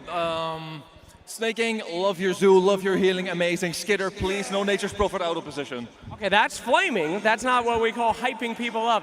You need to give them motivation to win. Okay, you guys got the experience. You're amazing. Amazing draft. Good team fights. You guys got this. Okay, that I will accept. Thank you very much, my friend. You're a Falcons fan as well? Thank you. Thank you for the light applause on that one. I appreciate it. That guy right there applauding. You were the only one. I appreciate you back there. All right, advice. Please hype these guys up. They need it. First of all, go Falcons! But we must not... Great start, that's what I'm talking about. But let's admit, the situation is dire. We are losing. You are losing me, you did, okay, please. We need one touch. We need Amar's positive mental attitude. So do some out chat, hit enemy in the morale, and win the fucking game. Yeah! Okay, I like that. Like Goku in the Dragon Balls, we need to put together all of our positive energy and send it to Amar so that he can factory that up and turn it into toxicity. That is a good idea. How about you? You said you were a Falcons fan, correct? Yes, yeah, of course. All right, this is it. This is the last chance that Falcons has, and this is the last chance this crowd has to not cringe, all right? This is all on you. Ladies and gentlemen, what's your name? I think they should pick heroes for Malin. He need to play a game, and I believe in him. He can do this, and Amar to play. Yeah. The question was, what's your name? But I'll take that, fantastic! Give it a round! I like that, all right. One more, does anyone else a Falcons fan? Do we have a rousing speech from the back? The person in green coming down. Hello, what's your name? My name is Lara. All right, that's a good step one. Fantastic. Okay. You have to hype these guys up. Please. I'm going to do something I never do. I trust you. I'm going to give you the mic. But if you betray me, I will snatch that mic out of your hand so fast. Give it to us, please. They are listening right there. Owie 2000, I saw him. He's in tears. He doesn't know what to do. This is up to you. Take it away. Thanks. Guys, can I hear it for Falcon?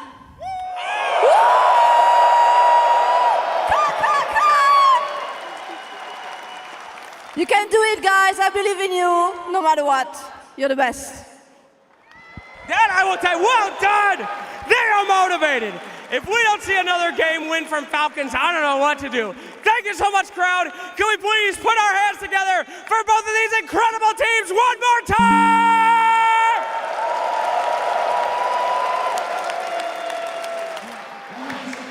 That was a good speech, that is for sure. Let's see if Falcons indeed will strike back and push us to a 5th game of this Grand Finals. Now, with this in mind, we did see them come back after that first game. Effie, what did they need to do this time around? Because last time when they came back from a game, we saw them setting a high tempo and crushing those lanes. And we now know that for Xtreme, all they need to do is stabilize the lanes. How's Falcons going to stop that? I think for Falcons, they took second pick in that last game, right? But then they used their overall last pick to pick Gyro into Sven. Maybe a little bit more respect towards Xtreme Gaming and their late game. Give something to Skeeter that will actually do well throughout the entire game, regardless of how that early game goes. You know, some security. I think there's a couple things you could do, depending also on the pick priority. You could switch it up, go first pick yourself, just to, well, put yourself in a different position, right? You're down 1 and 2. I would say it benefits Falcons a little bit more to make a switch up. Another hero I'm looking at, Sven has won, I believe, now 2 out of the 3 games, has looked incredibly strong. So just try to keep it simple, and the worst thing they could do right now is overthink. But luckily for them, you know, they have AOI, he's been here before. He's going to make sure that they're, you know, chill and in the right zone, because just go in, we got to play. And if they do end up taking second pick again, maybe save it for a Mars hero. Like, get that surprise factor in, because again, saving second pick to give to Skeeter in a losing matchup, that wasn't the correct choice, but I'm sure they've identified that. I would imagine so. We did hear AY on stage just before the game started that they chose and opted for a second pick because we did have the same pick order 3 games in a row, which is kind of unusual, but it fell that way because Falcons identified that Xtreme Gaming had a lot of success as second pick, and they wanted to take that away, T-Gov. Yeah, it feels like coming into this 4th game, I'm expecting to see a shift, right? If Falcons have the choice, then maybe they go to first pick, right? Want to change up the pace. Because I think Zhao shown, that the bans are really good now, right? The Chen, Monkey, Ench ban when XG are first pick feels like they've not broken Falcons, but it simplifies the draft for XG where they aren't under that pressure. Knowing that you aren't going to have this issue of the little honest zoo running at you, I think is a really critical thing. But to highlight the 3 drafts that we've seen so far, I've said it before, but I think Malrine needs to be very aggressive, right? Ember is a hero that can be aggressive, but will shut down. Beastmaster needs to farm the jungle, has his stats contested, but naturally also wants to farm jungle, so doesn't really break open the game. So I'm hoping for Falcon's sake that they can find a hero for Malrine that wants to just explore the map, play into the game, because snaking can't do it, because those supports are getting banned out.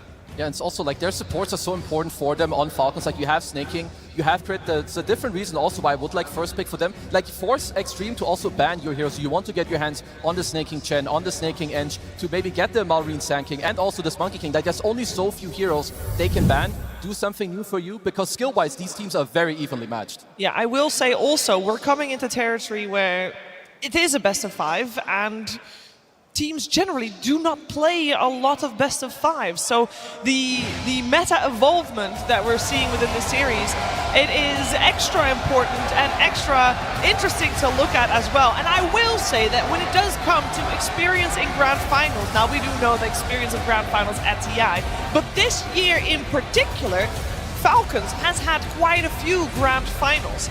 Xtreme Gaming has not sat in a grand final this entire season, team. It's still why it's so shocking that when I mean, maybe not shocking, but that's why this tie is so magical, right? For a team like XG to not even be talked about coming into TI as a favorite, right? I think you look at the predictions, no one predicted them to be a 4-0 team. It was, not their year at all, but when they turn up to TI, they surprise everyone. And it's like I'm just trying to pay attention also to like the players to like try to like read a bit between the lines. Yeah. I think, and I know also because I've been around Aoi before, he's very good in like these type of moments. He knows what he has to say, he knows what needs to happen, because the thing is, if you don't get your hands on the first pick that you want, like you need to be aware for every scenario. Like if we change up to do this, you already know that Xtreme, Zhao, he's talking about and thinking about what are they going to change, how are we going to be ready for those scenarios. So for both teams, like critical and clean thinking is really important right now. Yeah, each of these teams have adjusted very well and shown that they adjust quickly. An adjustment that I really liked that Xtreme Gaming made last game was their support duo. In the first 2 games, they run the ET plus Hoodwing support duo, an aggressive pair, and what ended up happening was in the second game, that Primal Beast ran them over. What did they do in the game 3? They got 2 enabling slave type of support duos, one with a BKB piercing disable, anti-Primal Beast heroes, anti-Sand King heroes.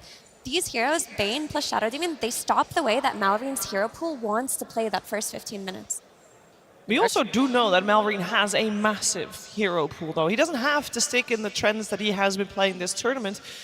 Surely his arsenal, Kezu, is larger than that. No, absolutely, but I think it's a very good and very fair point, because I was looking at the SD more looking at like snaking with like, he's going to pick Pugna, you're going to be very good against it. But when we think about the other heroes that Falcons like to play and have shown us, Primal Beast is definitely up there. You had SD Bane against this, makes it very hard. But it's not just that, there's a Pangolier too. Pangolier does not enjoy Bane at all. It is one of like the worst support matchups.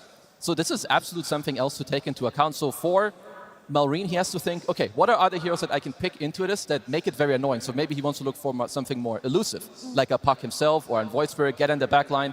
I'm not quite sure where he's at right now in terms of like his thinking. I mean, that's going to be the pressure though, right? Going into game 4, XG being 1 win away from securing their Aegis, finally for Arme. These are the questions that I think between ATF and Aoi, they're going to have to try and find common ground on, right? Aoi has been saying that ATF has got a lot more maturity nowadays. He's really grown to be a very formidable captain, especially now he's clicking the buttons as well, right? Like you cannot allow the previous game, him reclining the chair, like that cannot bleed into this next draft, because one mistake, it will be punished.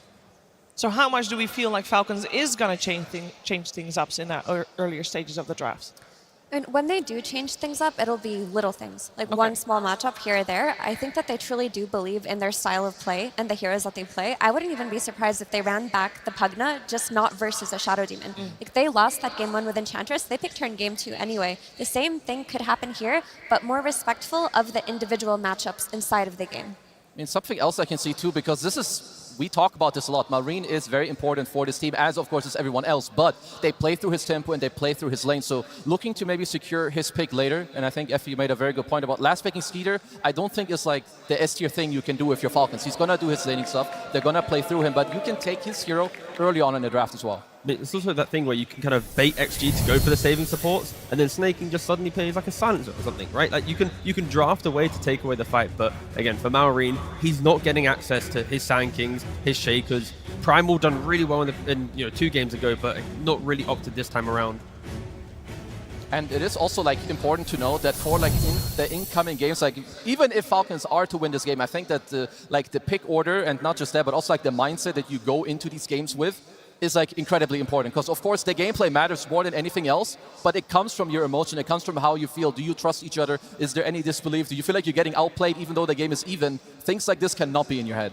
Yeah, and if the game is going to be even, it means we should be having an even draft on our hands. But let's see if that is the case. It is time for the draft of this 4th game. Team Falcons versus Xtreme Gaming. Grand Finals. Game 4.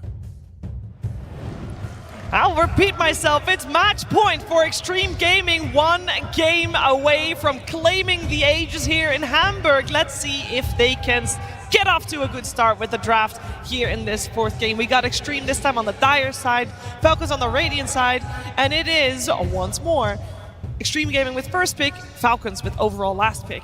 And in terms of bans, so far, nothing changed. Yeah, we've got the same, and I believe that it's XG who had priority. I believe that, like this, the game, it begins outside of the game. They had choice, they take first pick, they know Falcons want to swap something up. I don't really see XG changing much, and I believe that Falcons didn't change anything either, even with their last 2 bans. Correct. That is the same. It's also, okay, we're just running it back. Yeah. That's what's happening. It's the same draft as of yet, but that's where it really shows that both Aoi and Zhao Wei, they identified that obviously the strengths from the previous draft, and I think for Aoi, it's like one key hero change and they can all change. Like the silencer, for example, I just mentioned. If you have disruptions and saves and all this early skirmish, you cannot do it into a global. So maybe that could be an option later down the line at least. I mean, the only problem, because I like silencer too, but the hero seems to have like fallen off for some people. I don't know exactly like what the reason is. Other 5s are perhaps stronger. There it is, right on cue, brother. Gets his Sand King. So, of course, they opted for the Pangolin last game in the hope to find SD. This time around, it's Sand King, it's explosive damage. It's going to be good, but you have to respect disruption can fully break apart a Sand King's jump. So another way to find the SD would be quite nice, unless you're always jumping SD with the Sand King. XG will be very happy to run back the same support duo of Bane plus Shadow Demon. It looks fine for them, but I wonder if Falcons are going to respect the SF that came out last game, because on paper versus Sand King, it should do the same thing, if not harder. It can win the lane, if not harder, than versus a Beastmaster, and go into a triangle contest stacks. There's also something interesting, like there's a high chance that Falcons, like the reason why they perhaps would not want to go for Pangoli here is that they feel like they just cannot squeeze in a Bane ban. Like they're not allowed to. In the first phase you can't. In the second phase they only have 1, so it's like, okay, maybe we want to play this hero, but it's honestly too annoying against what XG are going to propose to us. And also, the game is very open, right, with Sand King. From the mid lane, you take stacks, you get Blink Dagger. Marine's very independent. In hard lanes, good lanes, he doesn't really need that much help other than crit making the stacks. So now they don't have to focus entirely on mid. They can really, hammer home that aggression on the side lanes. But that's where it matters, right? Then they don't want to give XM a favorable matchup versus a Sand King so that they can just leave Malrine alone. They don't want to have to input more resources into him. Yeah, we got the Pango banned out. It took a little while to think about it. It was, of course, the first change for Xtreme Gaming, who banned out the Sand King in the second phase last time around. Now they ban out the Pango that Falcons went for instead of the Sand King in that previous game. At this point, it was Falcons removing the Ursa, but they let that in. Respect that Bane. It's respect on both sides, right? The fact that XG still banned the Pangolier, right? They know what the hero can do against their playstyle, and then Falcons, did they want to use the 1 ban on the Bane? Yes, they did in the end. They know how much X-Nova's doing on it. But with the Leshrac pickup, this is just damage. This is very, very strong. Like, Lesh alone, already we've talked about it so many times. XM Lesh is an absolute menace. You have an SD that's going to buff him up, maybe give him even more HP. You have a disruption save as well, and you continue to play forward. He clears your stacks. You're going to be incredibly heavy. If you're Falcons, you have to answer these heroes. By the way, that was Ahmad's sister in the crowd just now, and she looks so nervous for him, but he doesn't seem that nervous. I mean, you kind of have to be nervous. Like, even like I'm nervous watching them. And of course, the classic ET, right? We've seen the combination with the Lesh and the ET. We've seen Purge segments on it. Very, very strong combination. So how are you going to break it if you're Falcons? I think Falcons are pretty happy to get their Sand King plus their Hoodwink anyway. They win almost every game on this duo of heroes. They just need to make sure that they're targeting this Shadow Demon first. In the last game with the SD plus Bane, you couldn't go on one support because the other would save them. This time around, there's only one save support. If you can focus your attention as a Sand King on the Shadow Demon, just burst him with that sharpshooter, you're doing fine. So you also need to make sure Falcons have ways to itemize defensively very quick. Don't allow the burst potential of XG to shine. And that's where the Tusk, I think, comes into a big part here, where with the snowball saves, it can do so much work. And I'll be interested to know, will Tusk actually maybe even go for the drinking buddies just to get the repositioning to save heroes? We don't see it often, but again, Arme running back to Sven to punish the gyro. Yeah, his Sven is so damn good. Like, okay, so Falcons make the switch up where you get the Tusk with the gyro. They might think, okay, we had the Pugna with the gyro, it wasn't good enough. SD, he can suffer in lane, so you pick the more aggressive support. Okay, like, I can definitely get behind this. The problem is, Sven has looked incredible, and gyro doesn't really man-fight you. Even if you get jumped, we have a similar situation. You might get disruption, you're gonna pop your BKB, you turn around, you slam your sword, and you're very likely to kill a couple of heroes. Falcons need to make sure that their aggression is directed to breaking Leshrac to then go find the Sven. What happened in the last game was they were so busy reacting to all the aggression, Arme had complete access to the jungle, complete free farm. So Falcons, they have the tools to take the fight, but they can't waste time at this like Leshrac, who's going to have a target on his back and try and bait Falcons away from what Arme is doing in the jungle. It's also annoying for Falcons. Slaughter is a hero that you would like on your hands potentially against the Sven, but they pick out of phase. They've shown it to you in the game just now, so you also have to ban it. They're just banning all of his stun heroes on XXS. They don't want to give him an easy blink initiator. Like, outside of his Centaur plus his Shaker plus his Mars, he's been playing Slardar and Axe. Axe still exists, but a lot less popular. If you're playing Axe into Leshrac, that's really tough. But Gyrocopter doesn't really break the lanes of an offlaner, so then Dawnbreaker, a hero that we kind of lost favor in, could come back here. You have the Solar Guardian, if Arme jumps in and Leshrac jumps in, now you have a core enabling the other two rather than always relying on the supports. Supports positioning in this game can be scary, with Tusk jump, Hoodwink catching you or tanking, so I like the fact that a core could maybe take over the defensive capabilities in amping up the fight. I'm with you on that point. The issue is Xtreme Gaming looked so good last game because they had like that short cooldown blink initiation from XXS. Yep. You go for Dawnbreaker, suddenly you're playing on longer cooldowns, so you don't have that same means to go in and out of a fight. I mean, I'd love to see a Batrider, but the lane into Tusk Gyrocopter is, that could be scary. I think that Batrider is actually playable. I mean, one of the reasons why I like it is that Batrider, like, they're playing a lot of snowball save at the moment from Falcons. You cannot snowball save a Batrider, and any 1+1 kill combo is available. And actually, I take it back, it can be played because of the Shadow Demon. When the Tusk Gyro want to go aggressive, you get one disrupt on either of those heroes, you're going to survive and reset the lane. So because of Shadow Demon, I actually think, yeah, maybe the Batrider is playable. I mean, other than that, the more likely archetype of what they're aiming for most often is like the strength guy. It's gonna give you team fight, goes in first. The thing is that like 8 to 9 of those heroes have been taken out. I mean, Lycan is still in the pool. Yeah, I would maybe like it a bit more if the Tusk was something different. I could see some pressure. I mean, for XG. Yeah, it's very good with Sven, not gonna lie. Like, if you get towards the later stage, it's really cool. We love seeing Magnus on the main stage. My guy's pointing. He forgot to ban it some years ago, but now he's picking it. He knows what he's doing. He's got beef with this hero. It's a long play. This is a grudge pick. This is a grand finals hero if I've ever seen one. We talked about XXS doing that blink initiation for his team, that low cooldown, those skewer backs. This is going to be key. They didn't want to give him big cooldowns. They're going for the big plays here on the main stage. I don't think they've even played it so far at this TI, so yeah, to kind of bring that out in a potential tournament-winning game, I mean, the pressure is on Amar. He is the one pressing the buttons. This is his pick. And I think he's got a lot of weight and pressure on his shoulders. This is not the Gyro to carry the game. Gyro is a kind of enabling kind of puzzle piece to bring life to other heroes. You are not outscaling the Mag, the Sven, the Leshrat to ET. You need someone else to step up. Keep in mind that Sand Kings can still go offlane if they want to set up Malrine instead. It is still a flex pick after all. It's quite hard because you're playing into like BKB disable, like even if you go like for some Quap or Sniper to like win the lane, like they suffer later. Maybe, yeah, if the Sand King was to go offlane, run back the Primal, at least have a hero that buys Blade Mail, can cushion the blow of the Leshrat. You keep running into the jungle. Amar then gets... Oh, it's a bear though. Oh. It is the Ursa coming out, a hero that's been banned a lot. And it is Amar playing the Ursa. Let's go. Okay.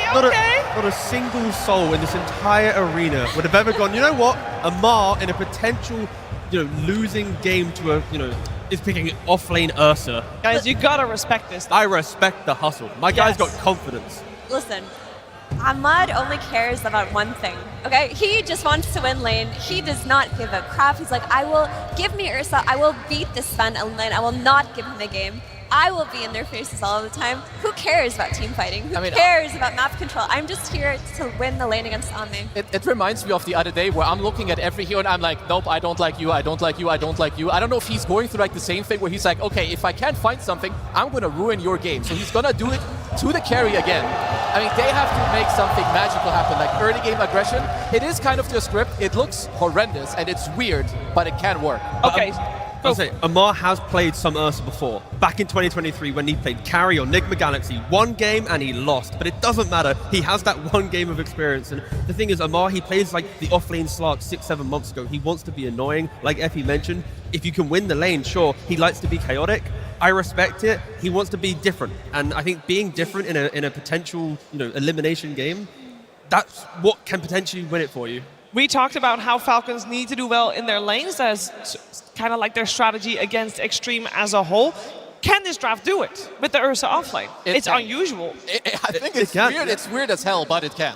It can do it, and I can see them snowballing potentially, but let me tell you, their windows are so tight. Yeah. Like, their frame of error are so little. The Gyro's going to get outscaled by the Sven. They have less team fight than on XG, and the high ground is going to be really hard versus Magnus. That's the issue. You want to snowball off of lanes, you're going to go high ground early. Sven Magnus. Sven Magnus on main stage. The timer started, yeah. Oh, well, they need to do all these things, and they also need to beat the Ame Sven, which is a tricky one as well. Let's find out what's going to happen in this fourth game. We are maybe crowning a king after this one. It will definitely happen if it was up to this guy. Let's head over to the stage. It's Zhao 8 with Tsunami. We'll find out what the idea is right now. Game number 4 time, where things are getting interesting. A last pick Ursa, but it's an offlane Ursa. What do you think Falcon's idea is? 事情变得非常有趣了，对面选了最后一手拍拍熊，而且是3号位拍拍熊。你觉得他们的主意或者思路是什么样呢？我觉得他们会像7一样的输掉。I think they will lose like a maggot. Whoa, strong words! And I also want to know about your offlaner. Magnus has a lot of history. How do you think XXS's Magnus compares to a Collapse Magnus, perhaps? 我们想问一下你们这边的3号位，你觉得 XXS 的梦马跟 Collapse 的梦马相比怎么样呢？XXS 的猛犸也是世界一流水平，我们训练也玩过非常多。XXS, his Magnus is also world's top tier, and we played it a lot in our scrims. And we're going to see how good it is in a potential championship game. Hamburg, put your hands together as we get to this game number 4.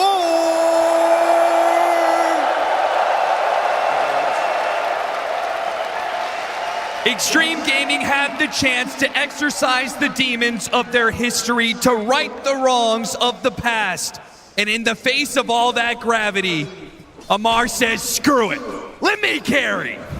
Give me the bear. I'll show you how it's done. From the off lane, the man in his element. I felt like it was XXS having his hero pool challenge. It was Falcon saying, how many more cards do you have up your sleeve? And Amar He got backed into the corner. He had to pull something out. Nobody could have predicted this pick in the world. It is absolutely out from left field. He does have experience on the hero, but man, what a pick to bust out in an elimination game in a TI Grand Final. Avery, I trust you to give it to me straight. Yeah. The panel said it's possible. It's possible. Well, anything's possible in the world of Dota. Is this actually going to happen, or is this just cope? What good is the off-lane Ursa? It's a hell of an Ursa game. Okay, break it down for me. I mean, it's a great Ursa game. You know, he has great core matchups. Not a lot of control against him. Demonic Purge is probably the one spell you're most annoyed by, but it does relieve a lot of that carry pressure that was on the gyro. And it just felt like that gyro pick was not going to get it done. We saw it suffer in the last game. Falcons felt like they needed more scale. They were not going to tempo this game out. This is the pick to do it. All eyes on Amar. How much did you learn during your brief stint as a carry? How much did he learn? How much did Xtreme learn? Taking the Magnus in match point. Whew. This hero, man, it always comes back in a TI final. The playmaking is too good. The displacement is too valuable. The potential for the big plays in the team fight is always online. XXS is a Magnus master. I agree with Xiaowei. It's a very underrated hero of his. We often forget about it, but man, it's only going to take a few good skewers in this game to break it open. Terrifying hero to play against when there's everything on the line. And there's not really a good counter to it. If you look at the Falcons lineup, your best interrupt is if you can land one of these stuns, but you know, it's not that Rubik lift. It's not the insta-hex. No, it's going to have to be a blink, snowball, or punch from Snake King, I think is their best option, or like a quick burrow from Sand King. But if he has BKB mag, there's almost nothing stopping his game. Then there's only blink punch. That feels nigh impossible. I do like the Tusk pick, though. I think this is a hero that has worked really well for Falcons in the past. Both of their support players are absolute masters on it. It could have gone either way. And it's a hero that gives you that BKB pierce that I think they felt the pressure of lacking in that game 3. You know, when Ame goes in on this Sven and he is just threatening to chunk you down, what is the interrupt? What happens to stall his BKB duration out and be able to turn those fights around? Tusk is a hero that can give that to you with punch plus the snowball save. It can do a lot here. Ursa can be a hard hero to jump. It's not as straightforward of a Sven game. That said, you always have the Magnus to bail you out if it really comes to it. Another just terrifying scaling lineup from XG. Another game where if you're Falcons, you want to get out ahead. You do not want to fall behind against this lineup at all. No, certainly not. Feels like a lot of pressure. Like, sure, a lot of attention on Amar doing this secondary carry and offlane Ursa. But doesn't this just put a lot of weight on Malreen's shoulders? He has to take the burden of all the initiation and all of the early and mid game for Falcons. Does have his Sand King to do it, though. I think this has been his most explosive hero relative to the rest of the pack. He has really stood out on the Sand King here. He will get it in this pivotal game 4. And they went for it over that Beastmaster into the Shadow Demon, which I think was the right call. I think playing the Roars into the late game against the Disruption just felt terrible for him. This time around, he's a lot more AoE damage, way harder for Jin Q to go in and stall up his presence in the middle of the team fight. He can still scale like a beast. Burrow striking away, but XM still gets a good amount of Diabolic Edict damage on this Sand King. And it's going to be one of the struggles. Malreen won't be able to just exist inside of Sandstorm. He will be outdone by the damage over time from the Leshrac. So Falcons get their Hoodwink Sand King combo. This is a combo we've seen them abuse before. With the amp damage from the Boomerang into the Sand King damage, Sharpshooter on top, that's enough to take anybody out. Disruption in the bottom lane, being run down by the Gyrocopter. Shockwave trying to separate the two of them, but Jinkyu is slowed down by the Blood Grenade, and the first blood will be taken by Skeeter. In turn, he's skewered back into the tower, but XXS not enough to finish him off. And just now noticing that Snake King opted for Drinking Buddies over the tag team. This is their combo with the Gyro, right? Drinking Buddies him up, let the Flak Cannon go to work. Really nice damage buff for this hero. They have really strong combinations in this game, plus an Ursa. I'll let you decide what that's worth. Just had to throw that out there at least once. We'll love to see the combination with that Ursa and how it happens. Epicenter being used. XM didn't expect this little bit. No way. No. He's stuck inside the Sandstorm. There's no way he survives a Blood Grenade just in case they finish him off. Nice pickup from Malrine, getting aggressive, had the level advantage, hit the level 6 burst off some nice laning, takes it straight to the Leshrac with a timely rotation from Crit, probably called it over, and now Crit, he can go straight into the double stack with the Ancients, defend it against Nova, look back towards lane, and then look into that Wisdom Shrine. Very nice sequence for him. This Sand King is going to be fat, and this laning phase turning once more towards Falcons. This series has just been back and forth, both in the draft and in the first 10 minutes. It's been super pivotal for what Falcons want to do here with their lineups. They're winning this one across the board. Triple lane win for them. Gotta be happy about that. And got some Ancient stacks, and the fact that they got that kill at the time that they did, it meant the Leshrac wasn't there to contest for the Power Rune. The Power Rune means that Malrine can either very efficiently clear out these Ancients, or he can hold on to it and make another move on that Leshrac. You take Ancients, give the mid lane to the Hoodwink. XM's not going to be able to kick Crit out of here solo. Just super efficient early game here for Falcons. And you have a safe lane that's not easy to contest. Like, we saw the Gyro getting forced out of the lane in the game previous because that starter had such a good matchup. The Mag is not going to do something similar here, especially when you have Tusk with early drinking buddies to back him up. These are cores for Falcons that are going to stand on these lanes, and they're going to stand on them for a long time. If you're XG, you're going to get forced into the jungle. You need to look towards the stacking efficiency here. It's going to be a defensive game from them.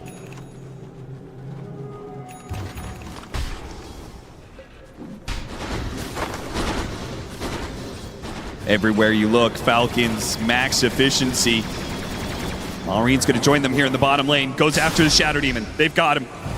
Burrow Strike underneath the Sandstorm. He'll try and disrupt. He can't even get that much off. Malrine does too much damage. He didn't even pop the amp damage. He'll use it now to put pressure on this offlane tower, knowing that the Magnus is not ready to contest. This is super nice. Not normally a tower you want to prioritize early, but against the Magnus lineup, you open up both these Ancient camps. Or both these side camps and the Ancient camp. It's going to feel great. Make a run for it, Crit. He slowed down a little bit. Amar challenging XM. With this early level 6, he can stand up to the damage of the Diabolic Edict. Crit, though, he tried to make his way, weave his way through those trees. Too many heroes from Xtreme Gaming up here, though. I think you just let Amar exist up here. Like, you have to expect XG are going to bring some numbers up here a couple times. Try and punish this offlane Ursa, but it's also not the best hero for you to play through if you're Falcons. With that Enrage on cooldown, Xtreme have to punish him. He comes forward to try and collect some CS. That is greedy. Need another Will poison. he pay the price for it? One more poison should do it. He managed to juke that one. Can't juke this one. Q, he gets a little bit. No, he jukes it. He gets down to the low ground. Dodges the stomp. Now he dodged another poison. He is breaking ankles left and right. Xtreme will go home empty-handed. So much time wasted up here. So much God Strength time wasted. And Malrine just soaking it all up, putting more tower pressure. That tier 1 bottom fell. He's now putting damage into this tier 1 mid. This is not a lineup you would have expected to be taking tier 1s this fast in this game, but they've just forced heroes off the lane. And now the rotation's coming through. Skeeter TPing into mid with this Gyro, wants to secure the objective. Yeah, Malrine backed him up in taking the offlane tower, and Skeeter will return the favor to Malrine. And XG, they're just stacking jungle. But this is a jungle that might go straight into the Sand King if you can't defend your own side of the map. Yeah, you have two different stack clears between the Sand King and the Gyrocopter. Imagine Falcons get in here right now. This is the recovery for XM. I mean, he's just trying to clear through this so it doesn't get stolen. He's just low mana. Malrine so close to a Blink Dagger. Once he gets that.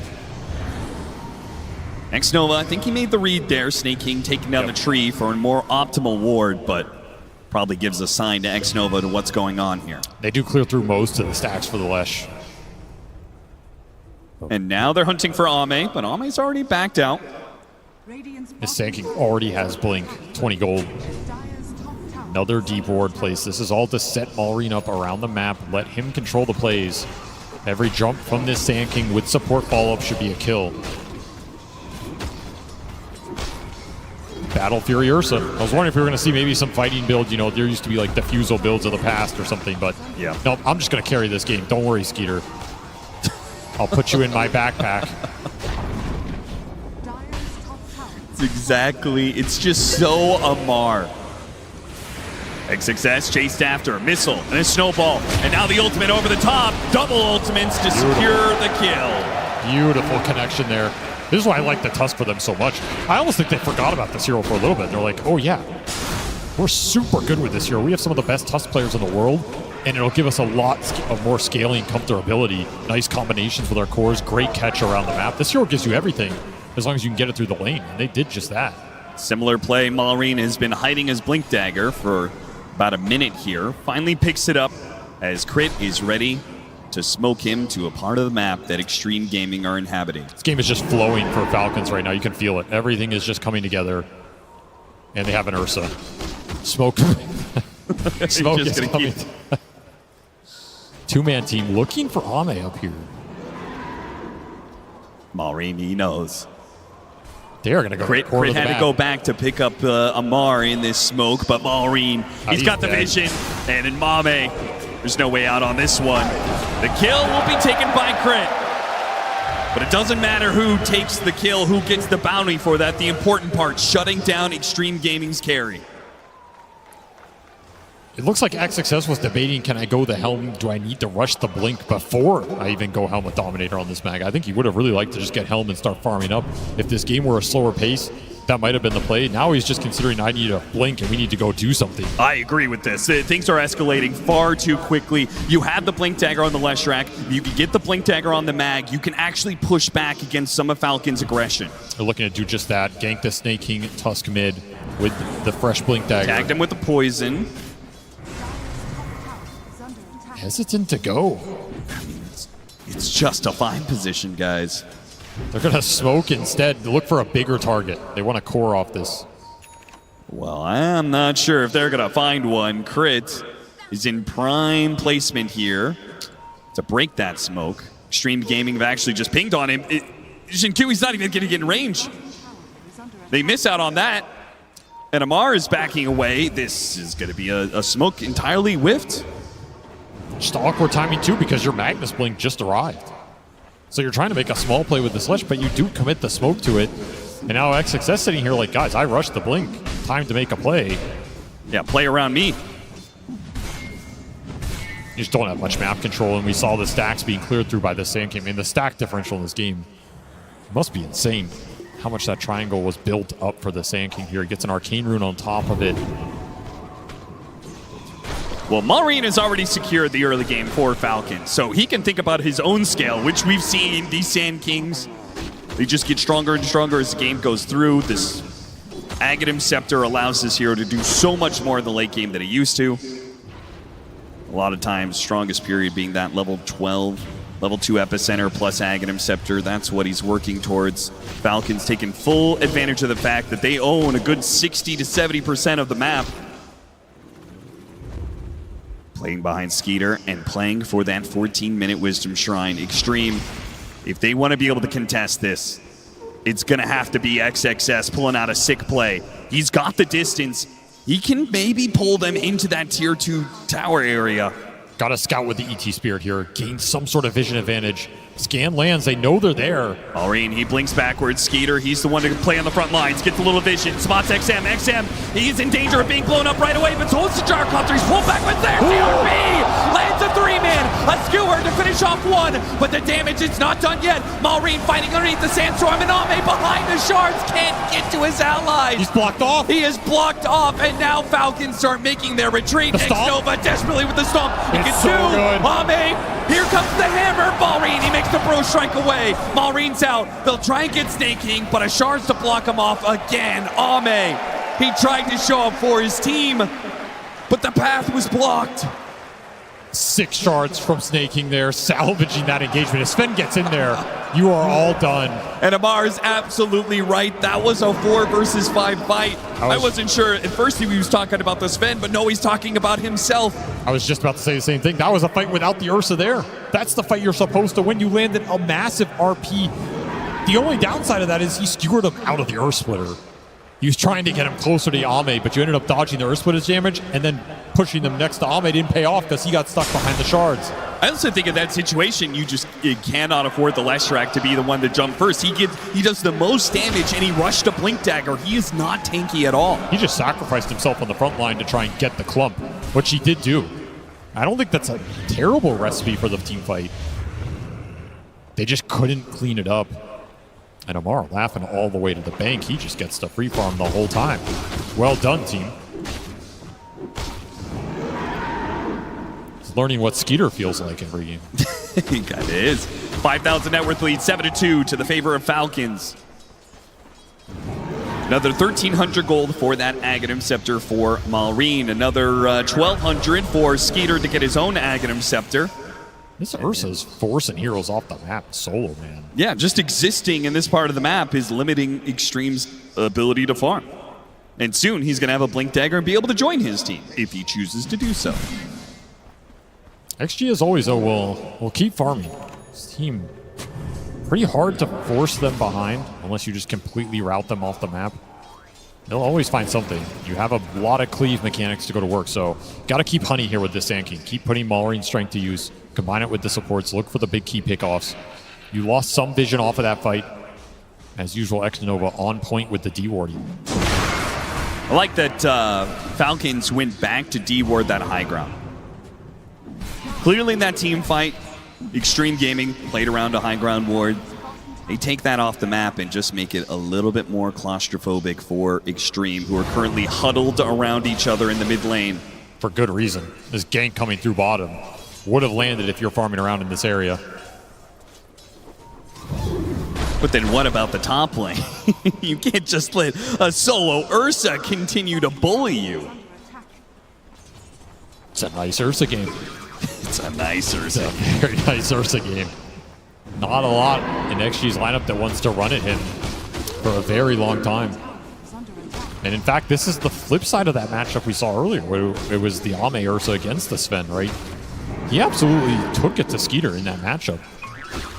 Falcons now reversing the script.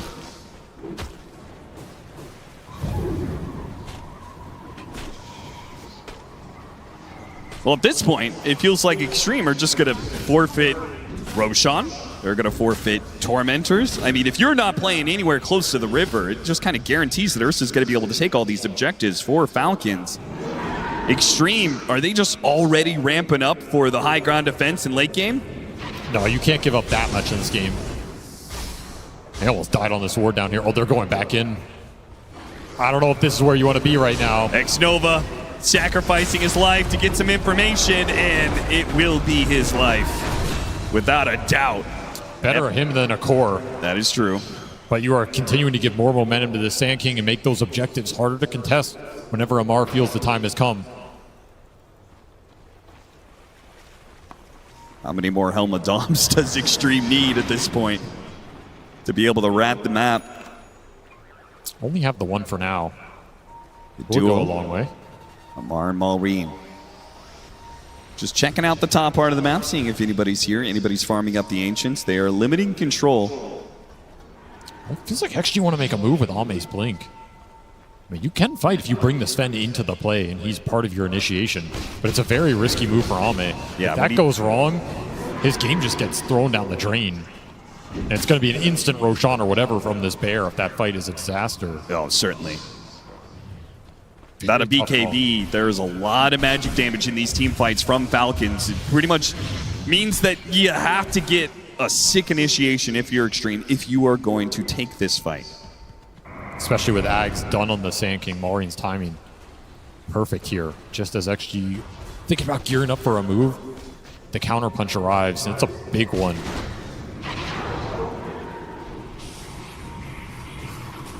Malrine plays off the disruption. And Jinkyu and a Helma Dom creep will die. I think he was disrupting to send his illusions out to scout. They saw him on the ward. Yeah. It's a self-setup right there. Malrine says, thank you very much. That's the kill we needed, straight into the Roche pit. Yeah, it wasn't going to really take much, that's for sure. Now, the real question is who takes this Aegis? Carry one or carry two? It's time to determine who the true carry of Falcons is, and it's Amar. He asserts dominance here. I think he is the better Aegis carrier. You know what's funny? On the road to TI, I asked Amar, said, should I put you or Skeeter for my core in fantasy? And he said, if you get good stats for farm, take me. That's coming true. Man had a plan, said Skeeter's going to be the one making space for me, and it's happening in this Game 4 of a TI Grand Finals. I mean, space is one thing, but he's also top net worth on this gyro. Like, both these guys are getting a lot right now. And this Drinking Buddy's Tusk is still likely going to go into the gyro. There's a lot of problems for XG to solve in this game. This is not the same gyrocopter trajectory we saw in the previous match. He's going to have a lot better time in the fights. He has better matchups. He has more survivability. This will be a 5-man smoke move from XG. This has to land. I mean, this is a massive committal. You're down 12K at 21 minutes. If you whiff here, it's going to be a long road to come back. Oh my God. Skeeter, he's backed away. It's looking like they're not going to get... I mean, they can maybe, with the position, take the safe lane tower, but a safe lane tower at 21 minutes? Doesn't feel great. No, not at all.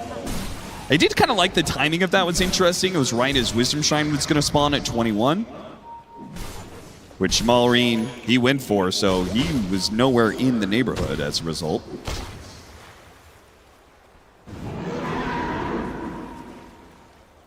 Quick smoke from Falcons. Now they're looking to punch back. Not a bad idea. Once this smoke play fails from XG, it's very likely they split up across the map to return to the farming patterns. They will just miss XXS on top of that hill. Yeah, Snake King shoving them back. And on the other side, they're going Malrine and Crit, the true threat is here. The two-man power team. So much burst damage with this epicenter. They've got the mag dead. He tries to skewer away, but he cannot escape. And now, X-Nova, he can't escape the bear as well. No, wait, the Purge, it slowed him down just enough, but even worse, it's XM sinking. Now he arrives back into the fight, gets the stun, a Burrow Strike to finish him off. 2 cores dead on the side of Xtreme. The supports limp back to the base. I mean, XM went in there, he finds Crit, but he pays a big price for sacrificing his positioning. No way you're fighting this bear with 2 lives. Basher already online. He's a catch hero now, too. He's a problem for the Sven. This pick has worked out beautifully. It's just dissuading Ame from joining any of these early fights. And both of these carries are getting massively overfarmed right now. Maybe you take down one, but are you going to be able to take down both? It seems incredibly unlikely. Back to the Magnus pick. You're going to have to make some magic happen if you're XXS here. I mean, this has been a player that XG have gone back to time and time again in their run to this finals. And he has made the plays. And once more, it'll fall on his shoulders to find the skewers or find the RPs. Looking towards BKB Ags of his own would give him a lot more capability to do that. I'm telling you, man, it's just high ground defense. I think Xtreme Gaming don't really have any other options but just playing defense. And that's not going to feel good against Falcons, who are not known to speed things up. I was just going to take the entire map, continue to hunt you, build an insurmountable lead. In theory, your lineup is great at high ground defense, but I don't care how good your lineup is. You're down 30, 40K. It's not going to matter. XXS, got to get something here. Snake King, he'll make it as costly as possible. Stormhammer dodge and he blinks away. Ame trying to get the cleave hit on him. Does not get the timing for it. So is Ame's BKB as well. And Snake King, he watches XM take the amp damage, tries to catch him in the shards. XM does manage to sidestep that one though. So a tool to use for the next 2 minutes. An amp damage rune on a Leshrac. He just needs BKB. The sad thing is he is still a ways away from that. I mean, does BKB even help him that much? The bear gets on top of you if you get punched by the Tusk. A lot of physical damage in this lineup, particularly with that Drinking Bundy's amping you up. You might get a taste of the bear right here. XM, that's not who you want to run into. Amar hunting him down, got a bash.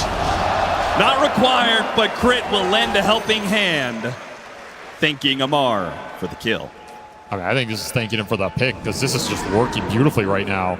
XG do not have an answer to the off-lane Ursa. Was not on their bingo card. Avery, tell me, what's the answer? It's the enemy team drafting 2 carries. I've been saying we should do this for years. I'm from the NA region, Austin. We play with 3 carries. We were well ahead of the meta. I don't know why it hasn't been done before. Is that what Xtreme's going to have to do if we go to a game 5? It might be. I mean, you just have to escalate, right? If they pick 2 carries, you got to pick 3. If they pick 3, you got to start building Midases. It's the only way you can go. That is the inevitability of Dota. And right now, XG, they would be loving some catch-up gold here because the lead is just spiraling out of control, man. It feels like every minute this game goes on, that graph is accelerating.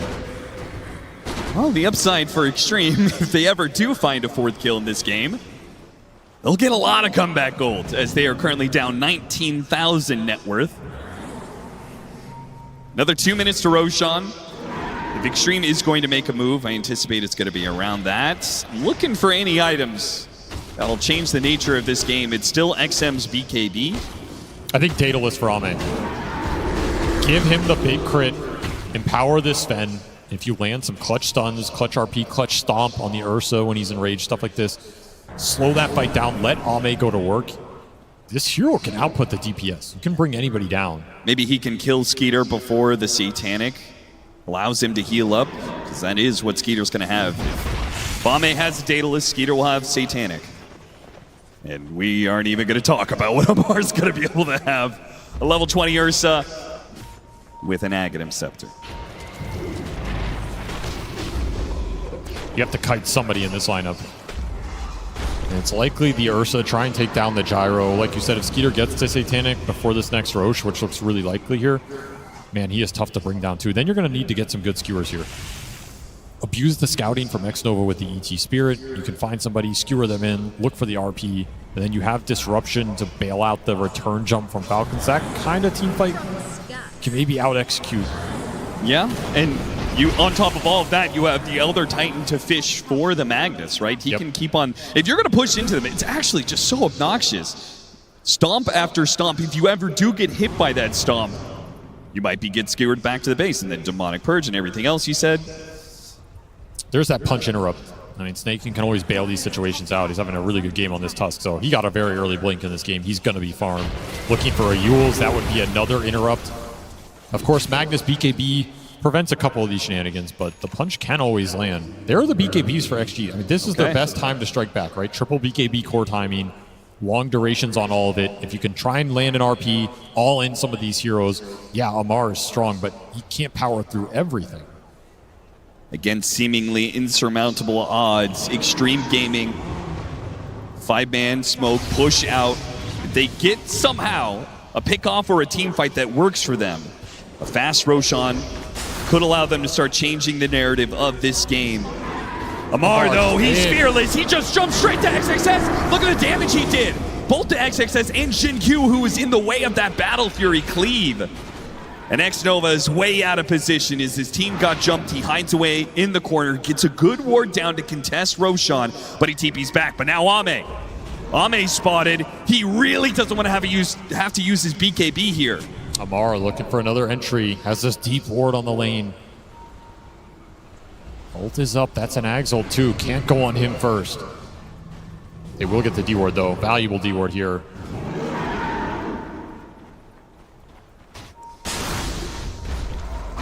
Information might just be their greatest advantage between getting the D-ward and having their own wards up.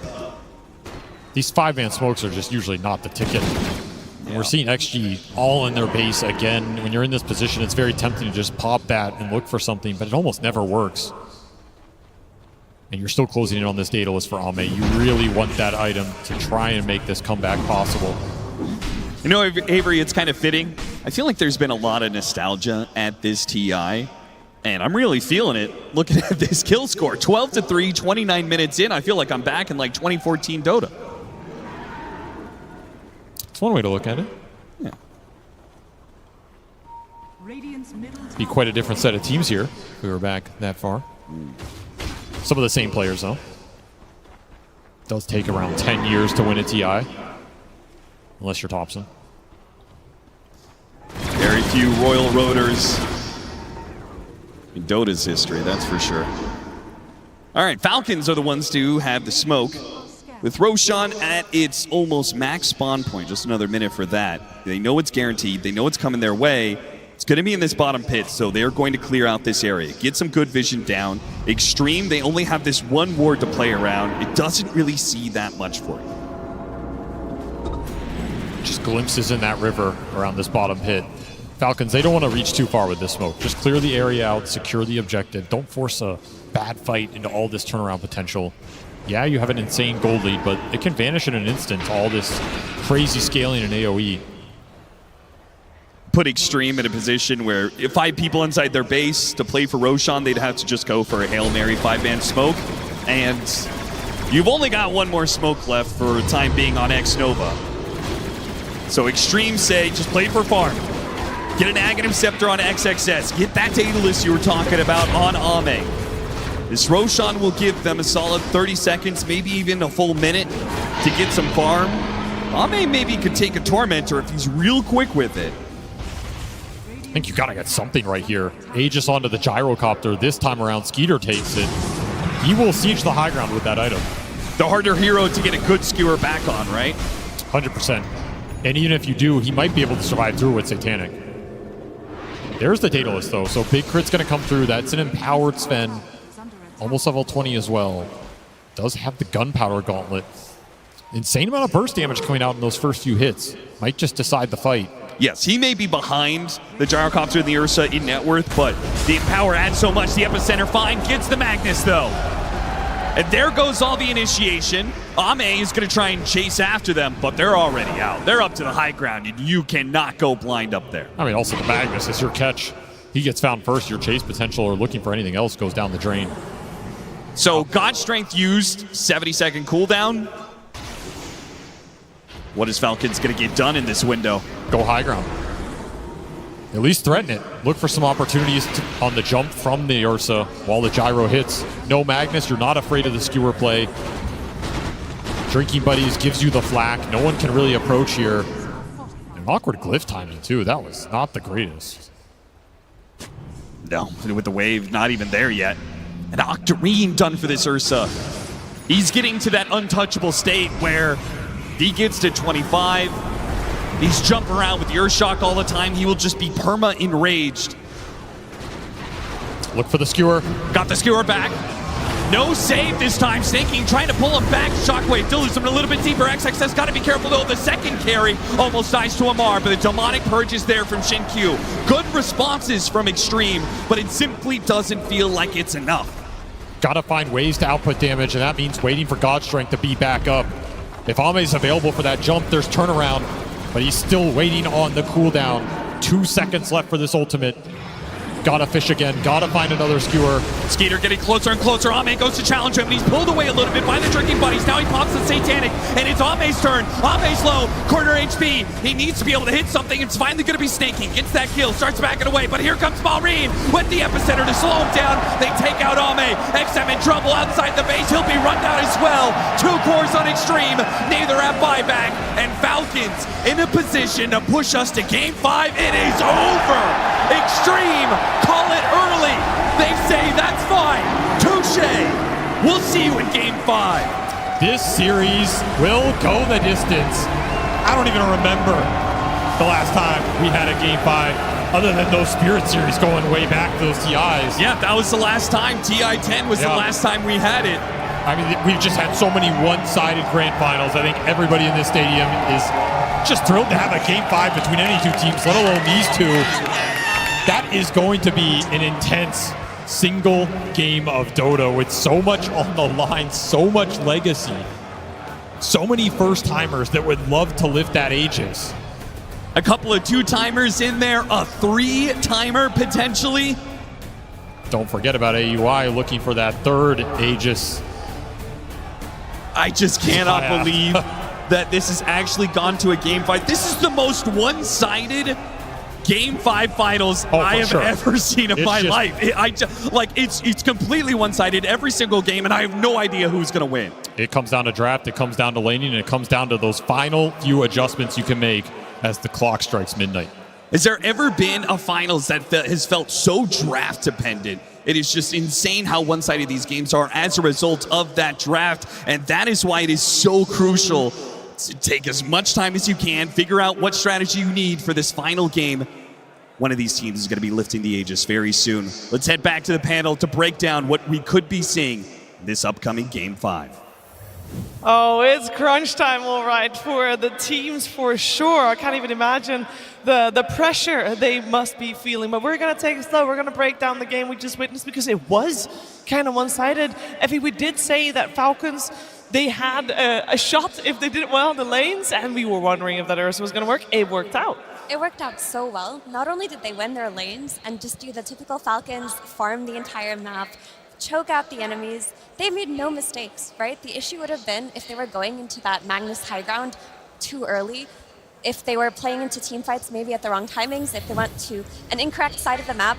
They just had so much discipline in this game on Falcons. I mean, the confidence of Amar, right? Your final pick in the draft, you know that your carry gyrocopter isn't going to be able to outscale your opponent, and your offlane is getting banned out. So then you go for, you know what, I'm going to go for an Ursa. He doesn't play it competitively. He plays it in his pubs. I'll give him credit. He's using his knowledge of his pubs that he doesn't want to show in competitive. And randomly, second competitive game on Ursa, this is it. I'm offlane, I'm into a Sven, I can combo break the Magnus. But who else would truly draft in this style to break away from all of your team's logic, your entire team's approach to this TI, and then you're going, you know what, Amar, what are you doing in your pubs? A week ago, a month ago, 6 months ago. Yo, it's working out. Let's try it in a potential elimination game against XG, and then to dominate like this. He even said it himself. He's 45. He did nothing. His team did all the work. I mean, I'm kind of shook, and I wouldn't be surprised if XG, at least during the game or still right now, have like a little bit of this feeling going on. Offlane 24 pick Ursa. This doesn't exist. This is not real, but it just hit you and it destroyed you. Like, they win all their lanes, and I will say it's not just Amar and it's not just the Ursa pick, it's everyone. Malrine on his staple SK, he destroyed Xtreme mid. They played so well in their early game, and they go for the thing that they do whenever they win. They go for all the lane winning stuff. They take the tier 1s, they play the map. XG, they looked a little bit hurt in this game.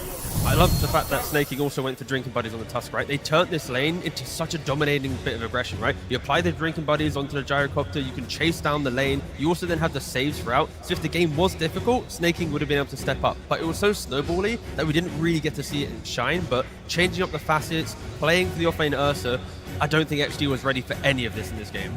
It was just so funny to me watching the Ursa just play in the bottom left corner of the map while the rest of his team was fighting on the other end. He just bought a Battle Fury from the offlane, but here we can see Malrine as one of the standout players. We can talk and talk and talk about this Ursa, but the real factor of this game, which is what it has always been throughout all of Falcons wins, if Malrine gets his Sand King, if he gets to pair up with Crit's Hoodwink or Crit's Snapfire, they take over the entire game. In contrast to the last game where he had his stacks invaded by XM's Shadow Fiend, his stacks were untouched, he hit all of his timings, and he took over.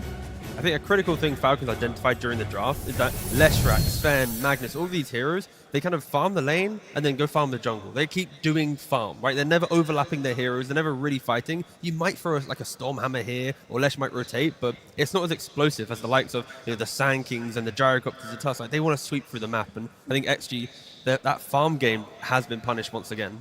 I mean, to me, like, what I see also is I think this game is a good indicator of that gold can fix kind of everything for you, because I wouldn't, like, this is not a traditional Dota 2 draft. But this also goes to show you that this game is so complex, you can do so many different things. Because I'm pretty sure if you ask a lot of people after this draft, I did not think the Falcons draft was going to work out. I'm not going to lie.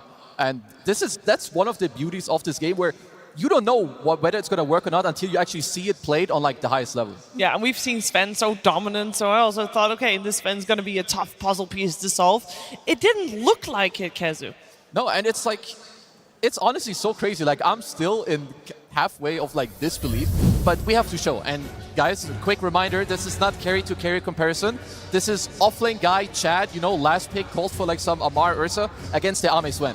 Because Ame on this hero has looked incredible, but at this point in the game, look at his hero damage, 1500. He hasn't dared even to touch a hero in this game, probably apart from the laning stage. Amar, higher net worth, perfect items, got the axe to break him free, the Basher to play aggressive.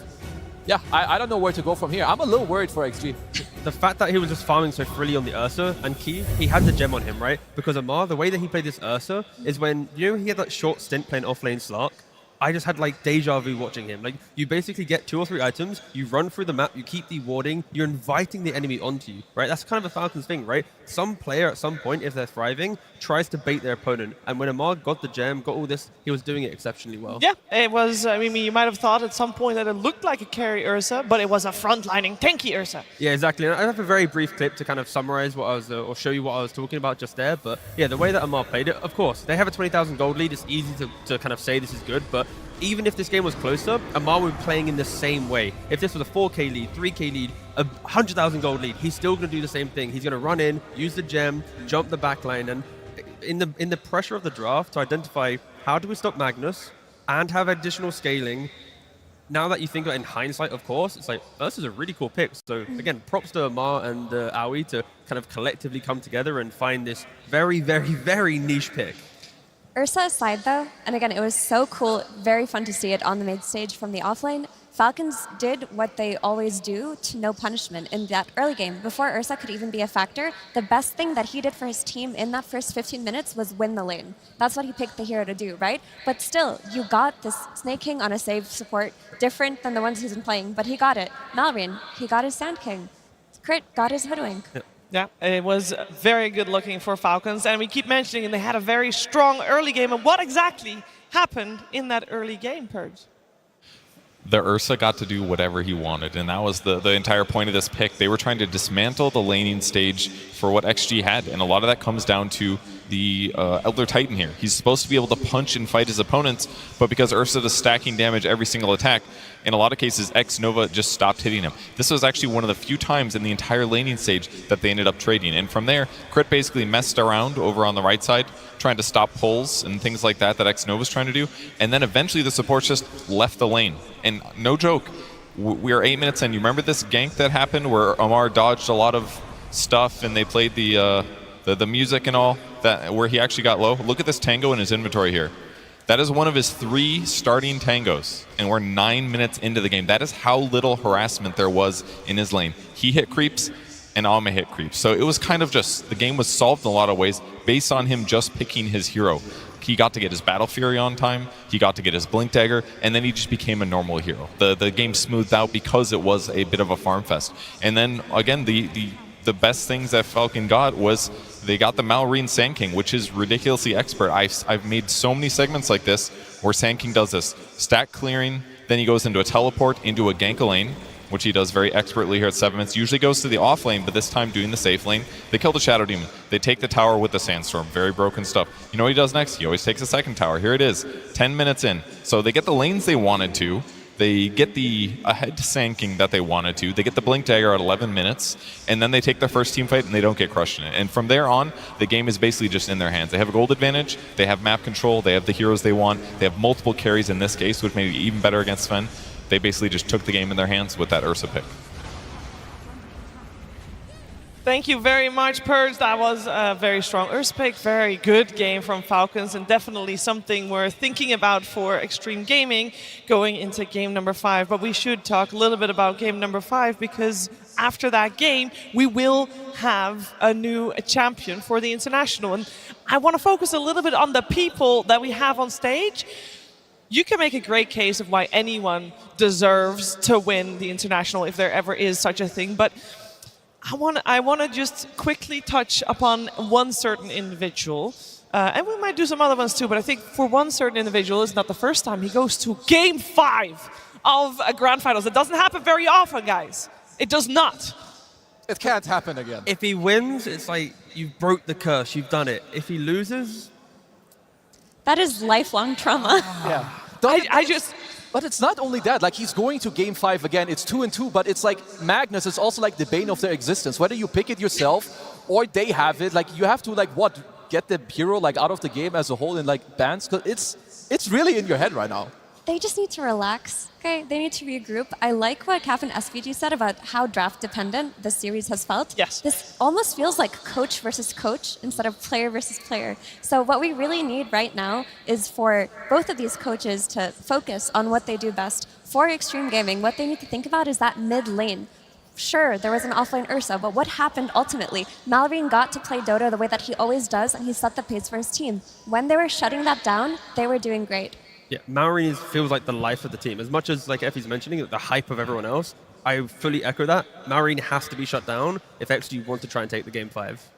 And then we also should make a case for the other side, because yes, it would be fantastic and a whole full circle situation for Ame to be crowned king with the squad, of course, in Xtreme Gaming. But on the other side, I do want to highlight that there is another person that could be an uncrowned king as well, in the name of Crit, who has attended his 9th international, the longest consecutive amount of TIs of any player that is here at TI, Kezu. And you can make a strong case for him as well to take this. You can make a case for like so many of the players on stage, but especially him. He keeps getting his hoodwink over and over. And I will say his game 1, it didn't look particularly great, but he's been stepping it up every game of the way. And he's got the experience. Like when you look at the other players like Amar and Marine, I'm sure that they give so much, not just in like your own gameplay, but how do you help them? How do you keep them cool? How do you go into the next game? So yeah, I mean, you can't really say that someone doesn't deserve it, but you have so many, like all of them, they're just playing their hearts out, and just gonna have to wait and see. Cannot. May the best team win. May the best uncrowned king win. Yeah, I mean, for both, it is quite an achievement to get to this point, and then I'm gonna have my heart broken and be happy at the same time at the end of that 5th game. That is for absolute sure. And I do want to talk a little bit more about the coaches in the draft and how important it is, as our commentary team mentioned as well, because there is one thing that I have noticed in these last 3 drafts, and I'm not as Dota nerdy as some other people, so I look at other things. I look at how much bonus time people have left. I find that interesting because I can't compute the draft in my head as fast as obviously the pros on stage can. And some people do it a lot faster than others. The bonus time left for the teams at the end of the game generally is about 10 seconds, and sometimes 0. I mean, it's high pressure stakes, totally normal. On the side of Xtreme Gaming, they seem to have come in with a plan every time, leading into 1.5 minute, 2 minute bonus time being left over. But if you look at the drafts, it doesn't really show it. Actually, it does, all right? The Xtreme have always been first pick. Falcons have always been second pick. Every game. Yeah, like when have you really remembered a grand finals where pick and side, or sorry, pick specifically, sorry, has always been the same way? Normally, you kind of bounce back and forth. It's like, oh, okay, they got second pick, they win. Let's take it away from them next time. Let's try and show them our strategies. The fact that we have 4 games in a row with the same pick side, or sorry, pick order, is incredibly rare, at least. Yeah, and I think also it's like the way it works is that first pick, you set up your stuff, like you make it happen, and the second pick team needs to respond to you. And I think it also goes to show that Falcons were kind of pressured when it comes to the draft too, because they're running out of the clock. They had to go for a last pick Ursa, which is, again, it's incredible. And I think also like Amar deserves a lot of praise. Like the first time you're on the final stage, you're playing the grand finals, you bust this stuff out. This is not normal. It is not. For the last time, give it up, people. These 10 players and their coaches.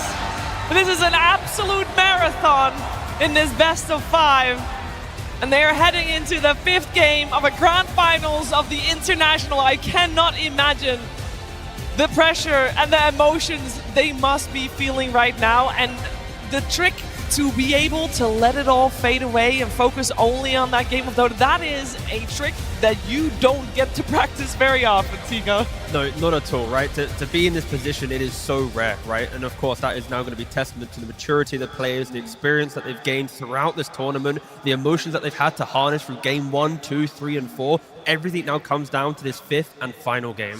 My eyes are on Ame right now. How are you feeling? You've been here before. This is not your first game 5 of a grand finals. Are you going into this one with confidence, or are you shaken a little bit? 3 times a charm, I think. And it's also true. Like, he's not the only multiple times guy. You have Jin-Q and Xnova. They've also went 2 and 3 in the losses before.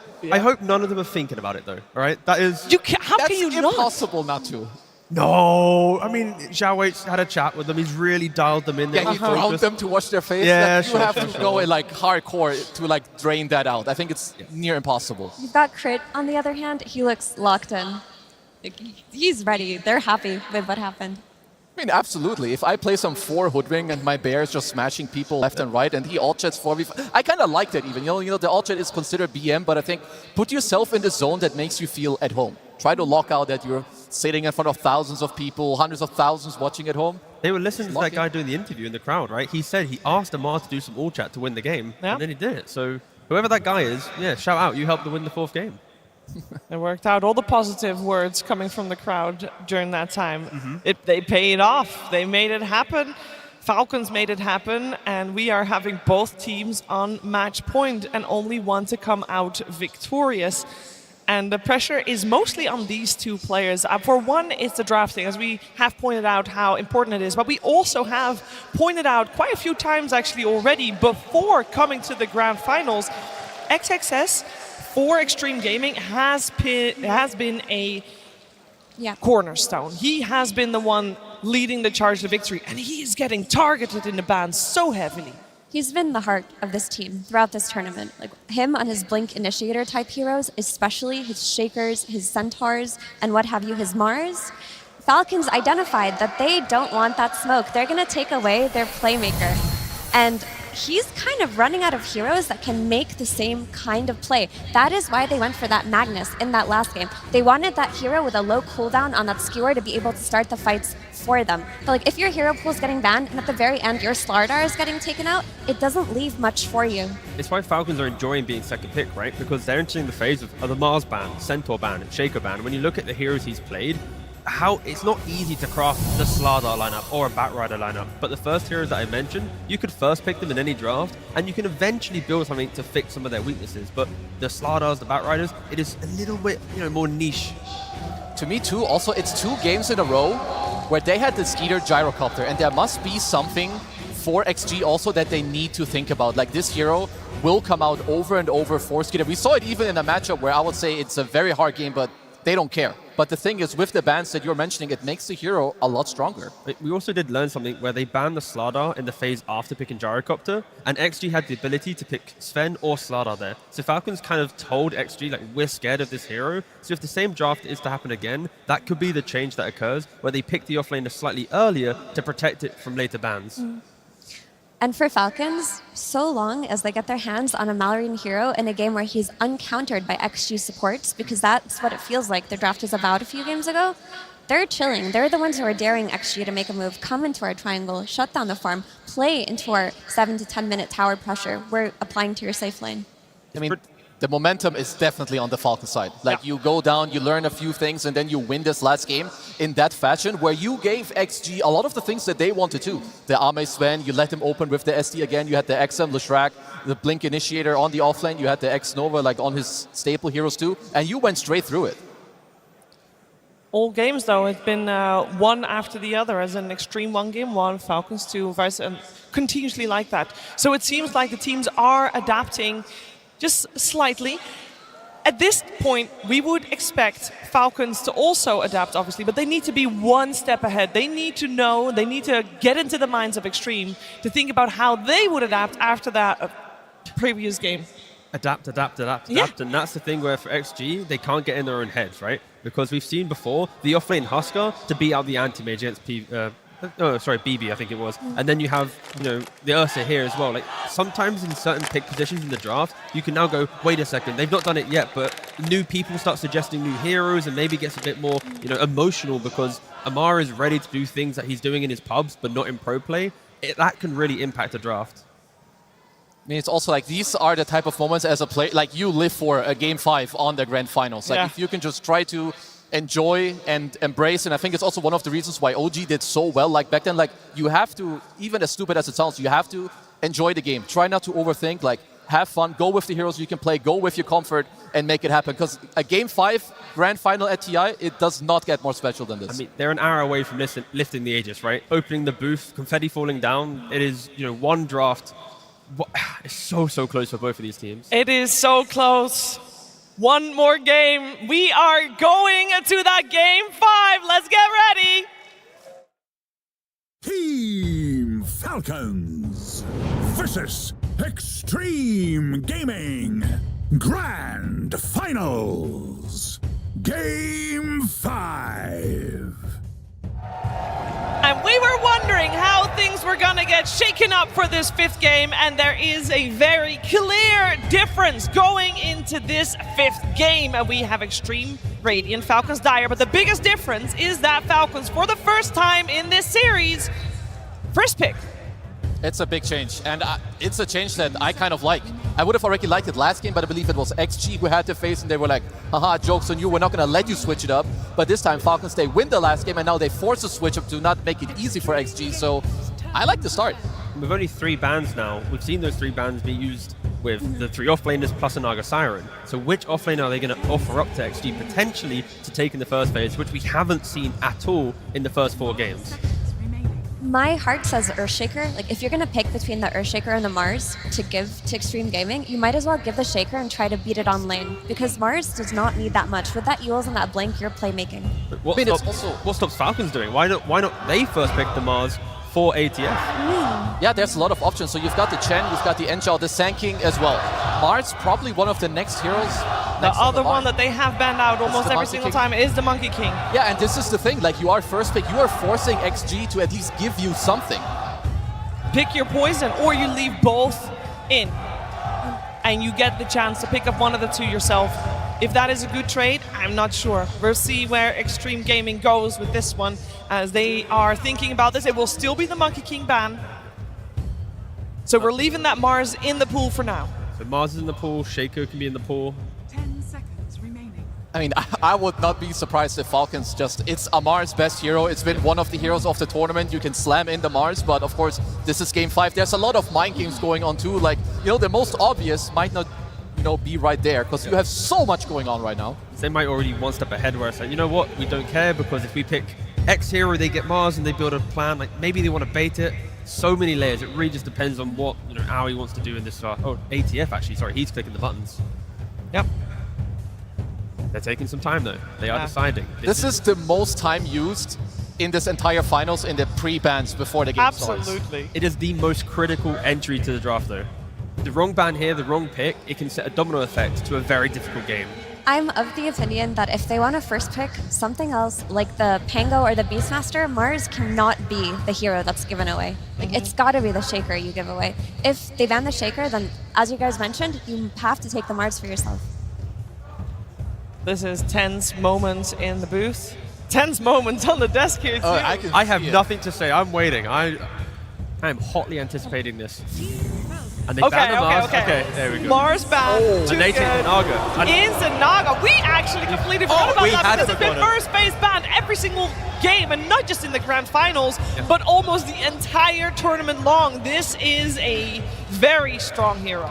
Greatly apologizing for forgetting about this hero, but in the hands of Snaking, in the hands of any player right now at the International, the map pressure that you have, the ability to reset any fight with the song, there is a reason this is one of the most contested heroes at TI, and there's probably not a good reason why we forgot about it, but it doesn't matter. They have access to the hero in Game 5. I'm only seeing 2 heroes on the screen, and I'm like feeling anxious, excited. I don't know, like, these are iconic TI heroes. You have the song to bail them out. You got the Echo Slam. You have XXS getting his hands on one of his best heroes. You have Snaking, he's won TI on this hero before, just a couple years ago. Like, he is no stranger to Naga support. I don't even care about analysis anymore. I just want more team fight. I just want to find these 20-minute, 30-minute, 50-minute moments where both teams can throw absolutely everything and show their individual skill to try and win this game.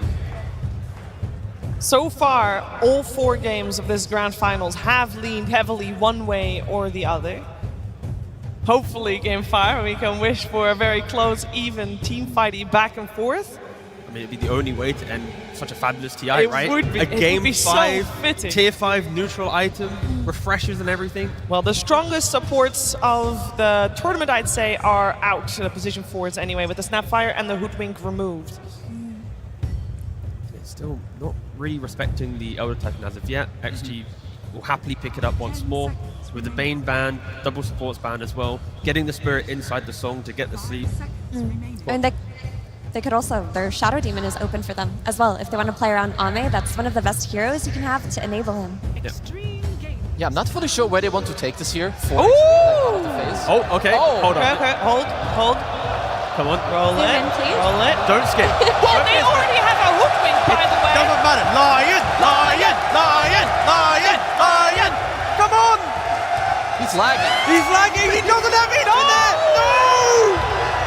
Oh. No! Don't leave us hanging like that!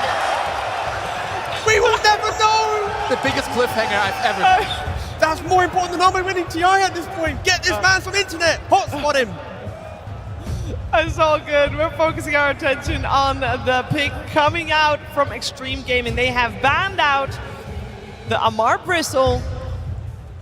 And it's up to them to see if they still see a good hero in the pool. Shadow Demon once again. Xingqiu played it phenomenally earlier today. And it's just a comfortable hero, right? You always know that you're going to have the stacks up, but you have that save hero to play behind your hyper carry. If you're in a game 5, you want Ame to put this game on his back. You want to make sure that your heroes can enable him. The other day when he was playing anti-mage, you know what heroes were on his team? 1 save support plus a shaker, and they played out of their mind to keep him alive to eventually win the game. Clutch potential is still rising. Every single pick, it has that ability to make a moment in these games. I mean, something I still like here, like Naga against SD, SD's gonna want to stack the triangle. Snake King and Falcons overall, they love being able to like have the map that you can block the engines, you can block the triangle with your illusions. Pangu here, honestly, quite the incredible hero. You're happy laning, you're good against the SD, it gives you a team fight. Very nice. We saw it in game 3, right? Falcons picked the Pangolier to try and respond to the Shadow Demon. They also then banned out the Pangolier in game 4 because XG didn't want the Pangolier against their Shadow Demon, and here it's available, so it makes sense. The chaotic nature of the fight, you have that insurance of the Naga behind you if things are to go different, wrong for you, but you just want to get into the middle, provide that information. You have information from the Naga illusion, you have information from the Pangolier Rolling Thunder. Falcons will be able to initiate. The question is now, do you worry enough about the Pango where you want to counterpick him here with a Wyvern or something like that, or do you just go for something standard and go for something standard they do on Falcons with the Disruptor? This is filthy, absolutely filthy, right? This game progresses, you know XG want to play it late. Now you're playing into the song setup, Blink Dagger, potentially for snaking, jumping into the middle of the fight. You find 2, 3, 4 heroes, Ag Static Storm on top, no one's pressing a single button. I have a quick question. Normally, Naga Siren and Disruptor are played on snaking as position 5. What's the difference here? What do we think is going to happen? And should we keep on our radars that Skeeter actually does play Naga Siren? Yes, but I would expect that, I mean, the thing with Disruptor and Naga, both, I mean, ideally Naga's 5, Disruptor's 4. I don't know if you guys agree with this. Most likely, yes. But the fact is, at this point in the stage of the tournament, depending on the lane setup, depending on the vibes, you know, everything can change, but I expect Naga Disruptor to be the supports. When I see Disruptor and he's being run as 4, it screams to me that you're going to bring heroes early to that enemy safe lane, kill him, and then try to glimpse him back, try to exploit what this hero can do from the 4 lane. Something that can come through the gate would be incredible. If the carry can join in as well, just give Skeeter a stun hero. But it would be poetic, right? If for some reason Skinner wants to take it to carry, and you know, a hero that kind of made him, kind of introduced him to the pro scene back in the day. Put that aside, most likely support. I mean, you have XG who are looking at X-Nova's hero here, most likely. Yep. The Bane has been first phase banned, so that's out. Can't repeat that support combo. They can go back for their ET, or they can go the counter pick route of Grim or Wyvern. Why not bring back the Mirana? Have the invisibility, ensure that you're not found by the Naga Siren at the start of the fight. So you have a bit more positioning and map play. You have SD Mirana to roam the map. It's a bit more aggressive. Utilize the Lotuses to find out these clutch moments. If you are stuck inside Static Storm, they can pretty much go anywhere, but... Pugna. Go for Pugna, okay. I mean, I wouldn't be surprised if Falcons like end up jamming, you know, one of their good old Skeeter heroes here. You can go for a Gyro again. I think you've played it before with your tempo. It's nice against the enemy heroes that you do end up seeing. I honestly just see nothing wrong. But Pugna does add to the survivability that we keep mentioning, right? For the supports of XG, how they thrive, right? Now you have the Pugna and the SD together. You offer up a core, even if they're out of position or getting jumped, there's so much turnaround potential. So much survivability to just get through Falcon's jump. I just love the concept of double save supports for Ame on this game 5. Like, just give him his perfect pick here. But also Pugna versus Pango. Beautiful dynamic. Pugna can protect himself from Pango rolling on the backline. If he decryptifies himself or the target that's getting rolled on, they take no damage. Both of these lineups are so like beautiful in like on their own accord and what they can do, how they play around each other. Who are you making space for? Who's gonna like help you and abuse the fact that you can go in for me, I can go in for you? It's as Skeeter Medusa too. It's not something that you see every day from him because usually he takes a little of the less hard carry approach, but he has also played this many times. It's a Medusa that can tank an Echo Slam, walk into the Shadow Fiend, doesn't really care, right? You can. Now it enables the Disruptor, Pango, and Naga to choose when they want to fight. Of course, Medusa will need, you know, a couple items to be able to do that. But once you enter the mid to late game that we are expecting from both of these teams, Medusa will happily do it all. Hear me out. This looks a little bit scary for Falcons just conceptually based on how they've been playing, right? They don't have that strong follow-up damage from position 4 that they always have to play with their mid laner. They're going to play a slower game because they have Medusa and Naga Siren, and their Pango isn't going to have the easiest time winning that mid game for them because of the double safe supports. So you're in this position where you want to take it late game versus Xtreme Gaming, who are one of the late game teams. Is this the correct choice in terms of strategy? I'm not Can you sure. answer that in an hour's time, please? I see a similar problem. You have Medusa, Disruptor, and Naga Siren, very traditionally low damage heroes, or Medusa who doesn't join. And Effie, you mentioned you have Pugna against Pango. You can decrep, you can live through this. And not just that, but you have set up Ame for an absolute last pick in this game for XG as well. Both teams, their ability to progress the map is locked behind their cores joining. Like, Pugna wants to do it, but if he steps up, a Pango can roll in, a Disruptor can rotate and kill you off. So I think both teams have subscribed to, we're going to farm our way into the game. Probably maybe a low kill score, but then when it ramps up around 20 minutes or so, that's when the fighting will begin. It doesn't feel as snowbally as some of the other drafts that we've seen. It's not at all. No. You know, earlier this year that we had a lot of Medusa on the off lane. I would like to see it just in the carry role. Yeah. Okay. Well, let's see what Falcons will go for in their last pick. They still have to keep in mind that Ame has not gotten his hero yet. Yeah, it's kind of on Amar here, and you're thinking a lot of steps ahead. You're going to be discussing, okay, what is Ame very likely to pick? What can I take here? Potentially on Amar, all Marine that can dissuade this pick that we don't want them to have. Or if they do go for it, then at least they can't feel as good about it. I think for Ame, just anything that goes in, just get in and fight. You have double safe supports.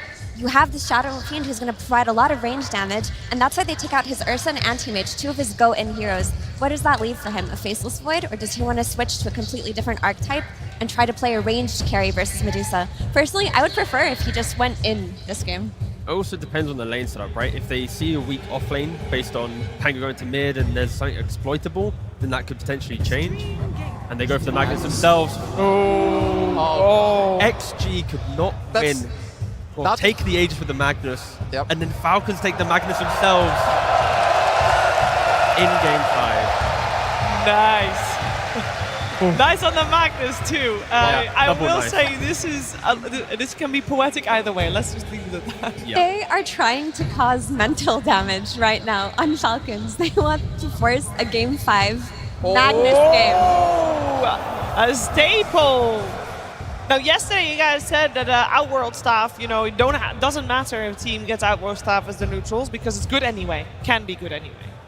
This is a crazy game. This is honestly just an absolute crazy. Like, Ame has had years to think about what he wants to slap Magnus with. He comes up with a jug. It has a good matchup into the Medusa. You can buy Manta, you can go Diffusal, you can play fast, you have your spin against the Disruptor, against the Naga Siren as well. I think that Dota is going to do all the talking in this game. Exactly. I mean, he's found a carry that at least in the kind of skirmishing of the early to mid game, he's not going to get caught off by glimpse. He can, spin away from that. In the later portions of the game, depending on how it goes, he has swift flash and ways to kind of get around the fight. But a Juggernaut last pick, Falcons going for this epic team fight. Like, if this is a 50-60 minute game, try fighting into Song, Static Storm, RPs, getting dragged into it as well. So far though, every time it has gone later, it meant that the early game was stable. I do need to know, how are these lanes going to play out? Are we going to have a stable early game? It feels stable from both teams, right? Farm on both sides, and it really comes down to individual choices in the game, individual items and how they approach it. My only concern right now is that Falcons have made a complete stylistic pivot from everything else we've seen them play. This is not the style of Dota that they haven't been playing throughout this entire TI, and they just want to out-execute in that late game. Whereas for XG, this looks like their drafts. This looks like their bread and butter, and Ame called for this last pick Juggernaut. It looks like a great Juggernaut game. To me, this game is all about XXS on the Earthshaker, Amar on the Magnus, and Lotus Orbs, and the rest, it will happen on its own. Critically for Falcons though, Marine at least has a hero to play into the game. That's what we've been wanting to see him to play. When he's not on that, they struggle. But he can activate the rest of his team. Even though the style feels different, Marine, he's sticking true to his guns. When they win, he's on an aggressive hero. And Pangolier, he can do it all. May the best team win. May the best team. Yeah, Kezu, it sounds like both teams kind of got what they wanted from this draft of Game 5. I absolutely think so. Like, this is what you wanted to boil down to in Game 5. You have a good draft, you have your comfort, you let the gameplay speak. Oh, we're going to let the gameplay speak for sure. But first, we're going to let both of the coaches speak. Absolutely, my friends. Community, we've been waiting a long time for a grand finals that went all the way We're going to Game 5, baby! And I'll give you one little hint here. There is nothing left to ask. We have two of the best teams in the world. They're about to go head-to-head for everything, and we'll find out who is the best team here today. So there's one question that matters, my friends. Who will be the man, and who will be the maggot? Shake those hands, boys! Let's get into a Game 5! Oh, I am fired up after that intro. I have to say, this stadium, Barclays Arena, you guys have been amazing. From the front stage all the way up to the top, from every corner of this goddamn building, there are Dota fans filling up this space and making some noise. And I just want one thing from all of you, all right? I want us to have some fun, and let's make some fucking noise!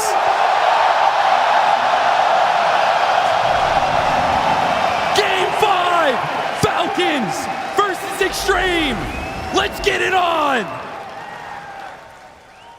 A series goes the distance. Think about how many hours, how many thousands of scrims, tens of thousands of pubs, hundreds of thousands of moments thinking about what you would do if you were here in a Game 5 TI Grand Final, and you know these two teams have thought about it a lot. You do not want to leave this stage with regrets. Not now, not when you have come this close to tasting immortality.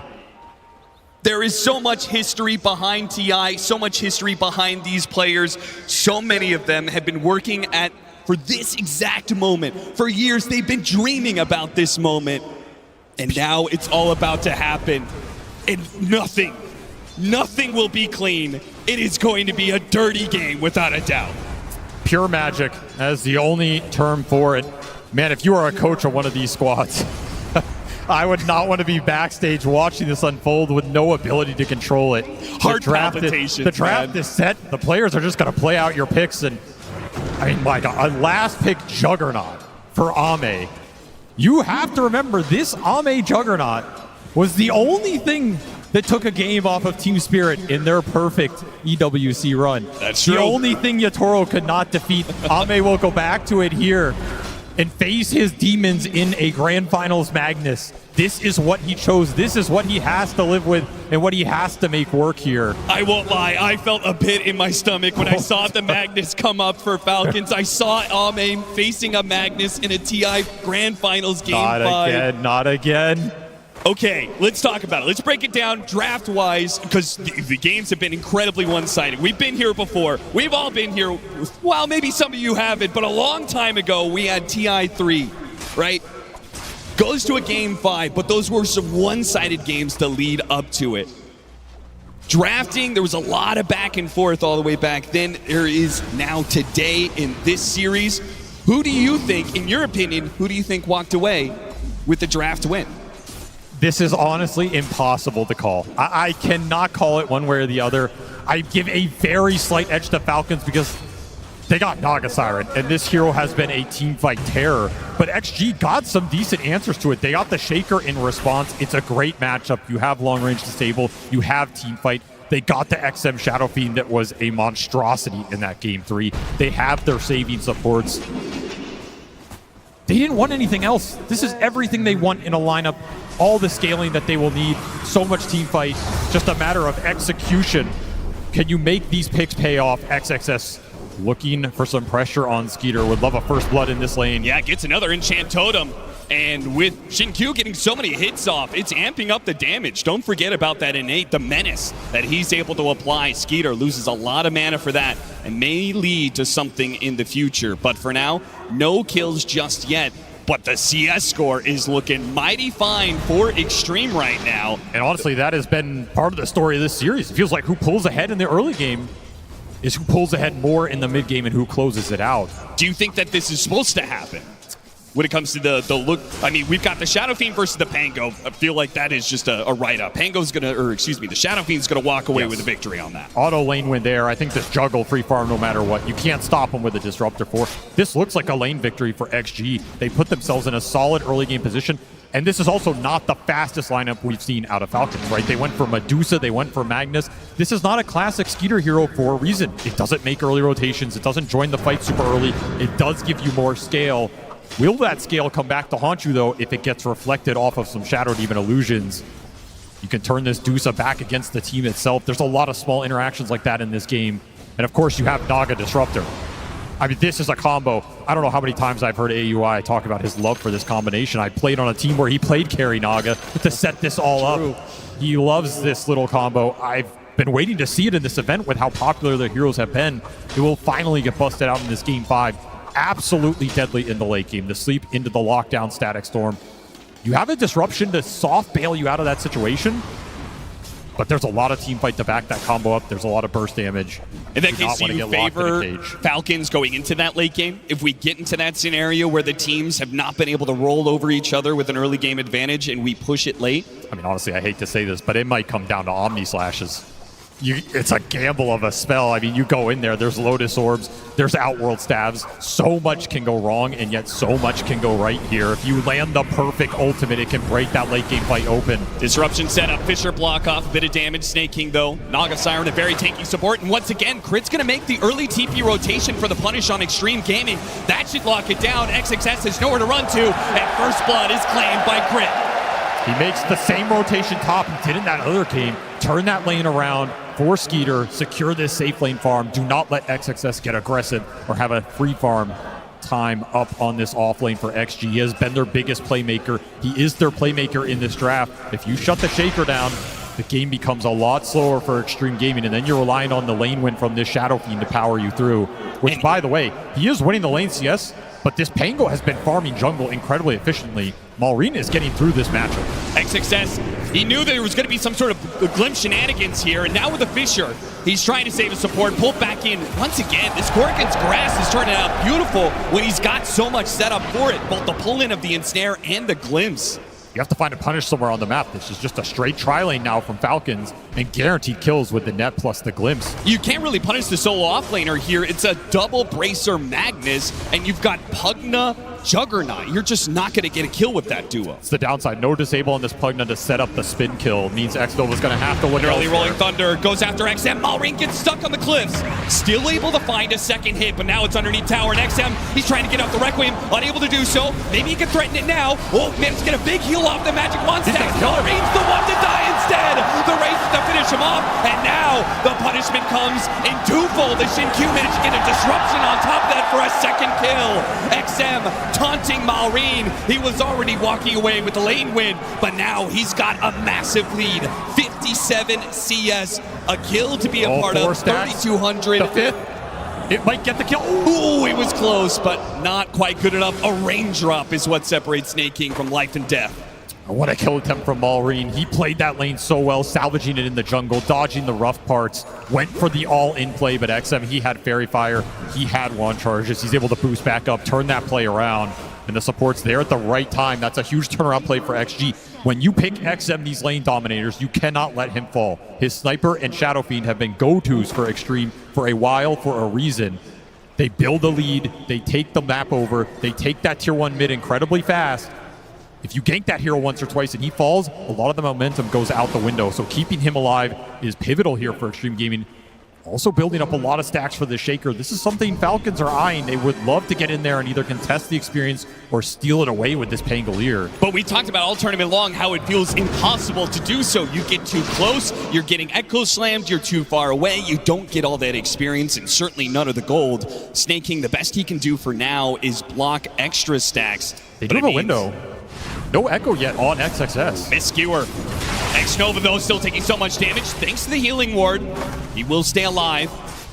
And Amar battling out with Ame, but I don't think he's expecting an extra hero here. Shin-Q can't get there in time for a disruption. This will mean Malrine gets away with some highway robbery on these stacks. Again, no ult on XXS because his lane was so rough. He got tri-lane. Can't go here and threaten that echo.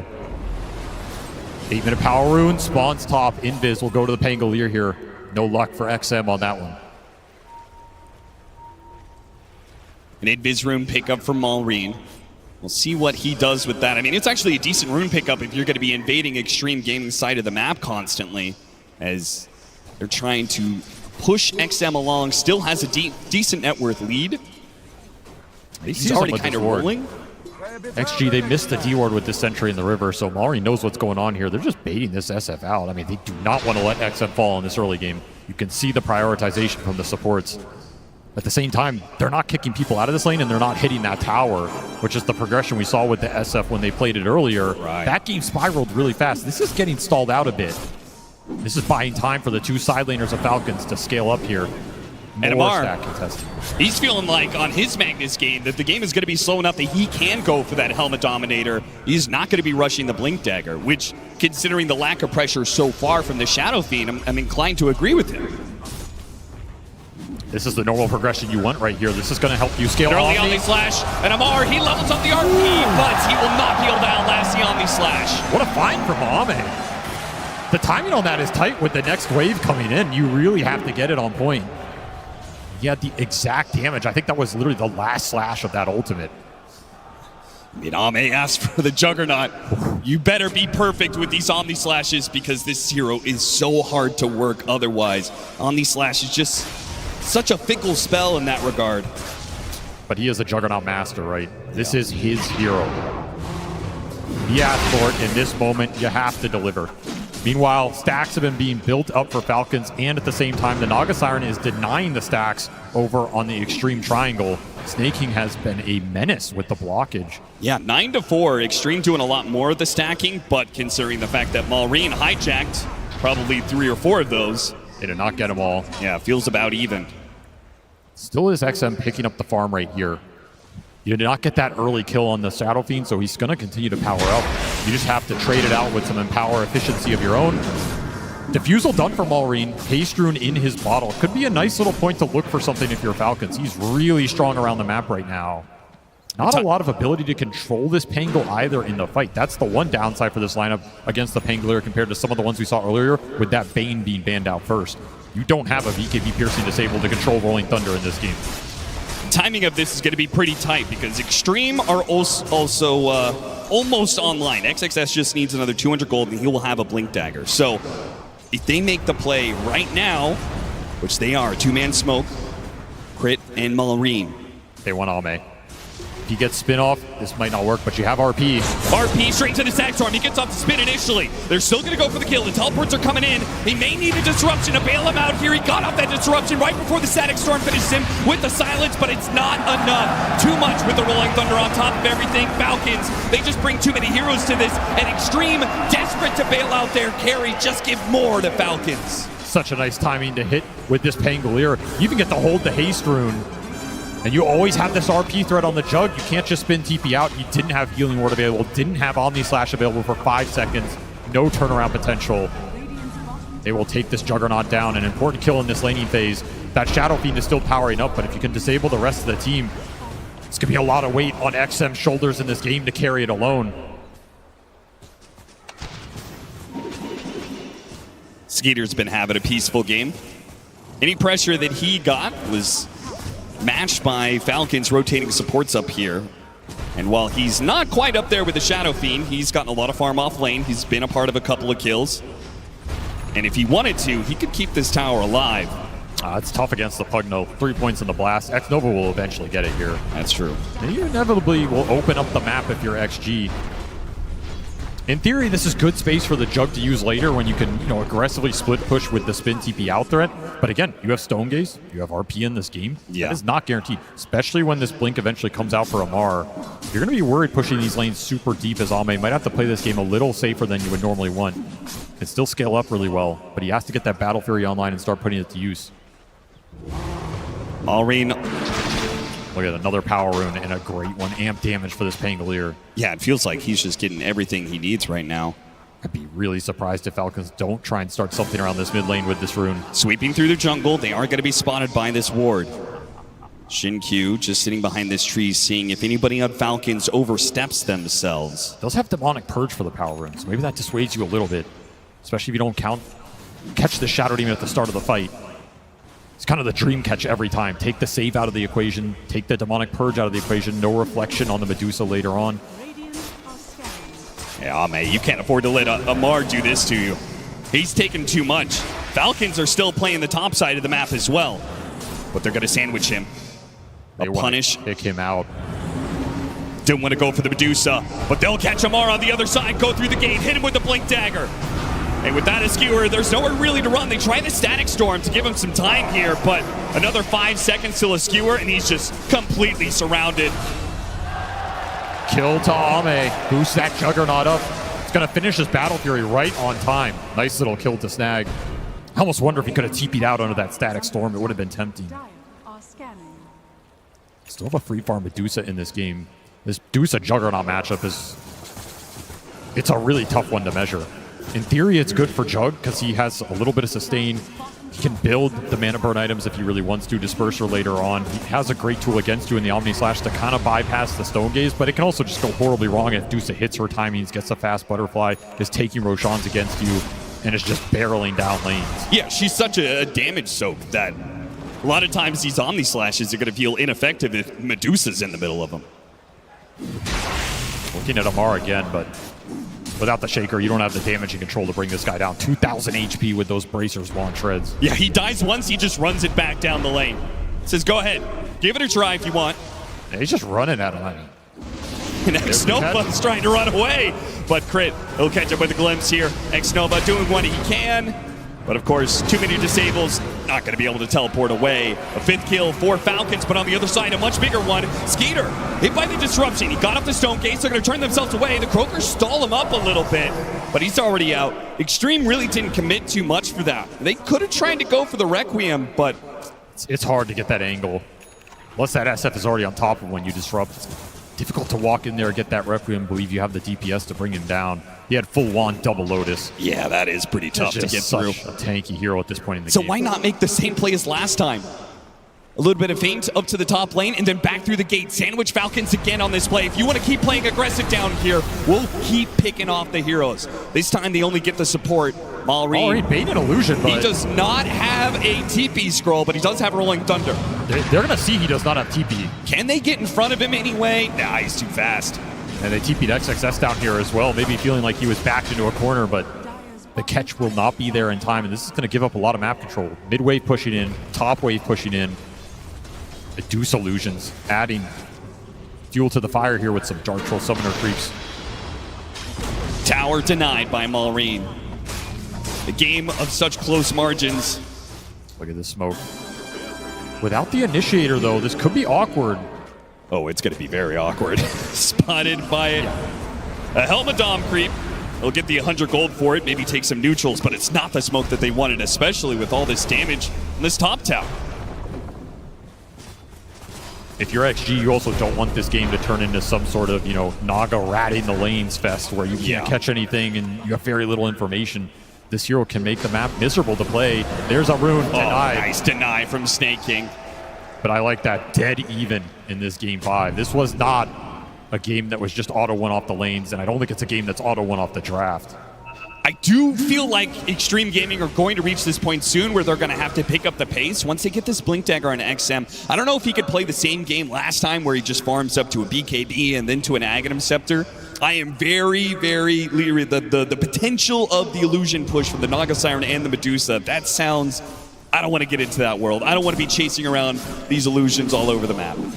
If you believe in the Juggernaut Shadow Fiend scale, Shadow Demon can turn it around against them, right? You can be disrupting these illusions around the map, pushing the lanes back in. It's a great support and farming off the back of that. But I agree with you. Like, this is a game you want to get something done with your timings, particularly these Blink Daggers on the core heroes. Start hunting. Looking aggressive for the team fights, looking for Malrine, looking for the Magnus. If you can find those two, or at least one of them at the start of the fight, it can be very good for you. And you can bring Ame in there, and he should be able to contribute more than this information, instant Echo Slam! Baited out Xnova! The punish, the Fisher, it doesn't stop the Skewer away, and a song to reset things. Falcons are not in a position to keep it going, though. They will simply teleport out. Smart it was song. a great reaction there from Xtreme, but that is the problem with the Naga Siren. Can always bail you out of a rough situation. You have BKBs later on, you can power through that, but for right now, it'll get Amar home. Super quick jump from XXS. They were absolutely ready for that play. Still, Amar gets out. Like, this tanky build for the mag. Proven problematic, and you throw some disruption spells behind him, some sustain later on. This Naga's going to build some utility. Quick Static Storm, X-Nova. And they're just running it back.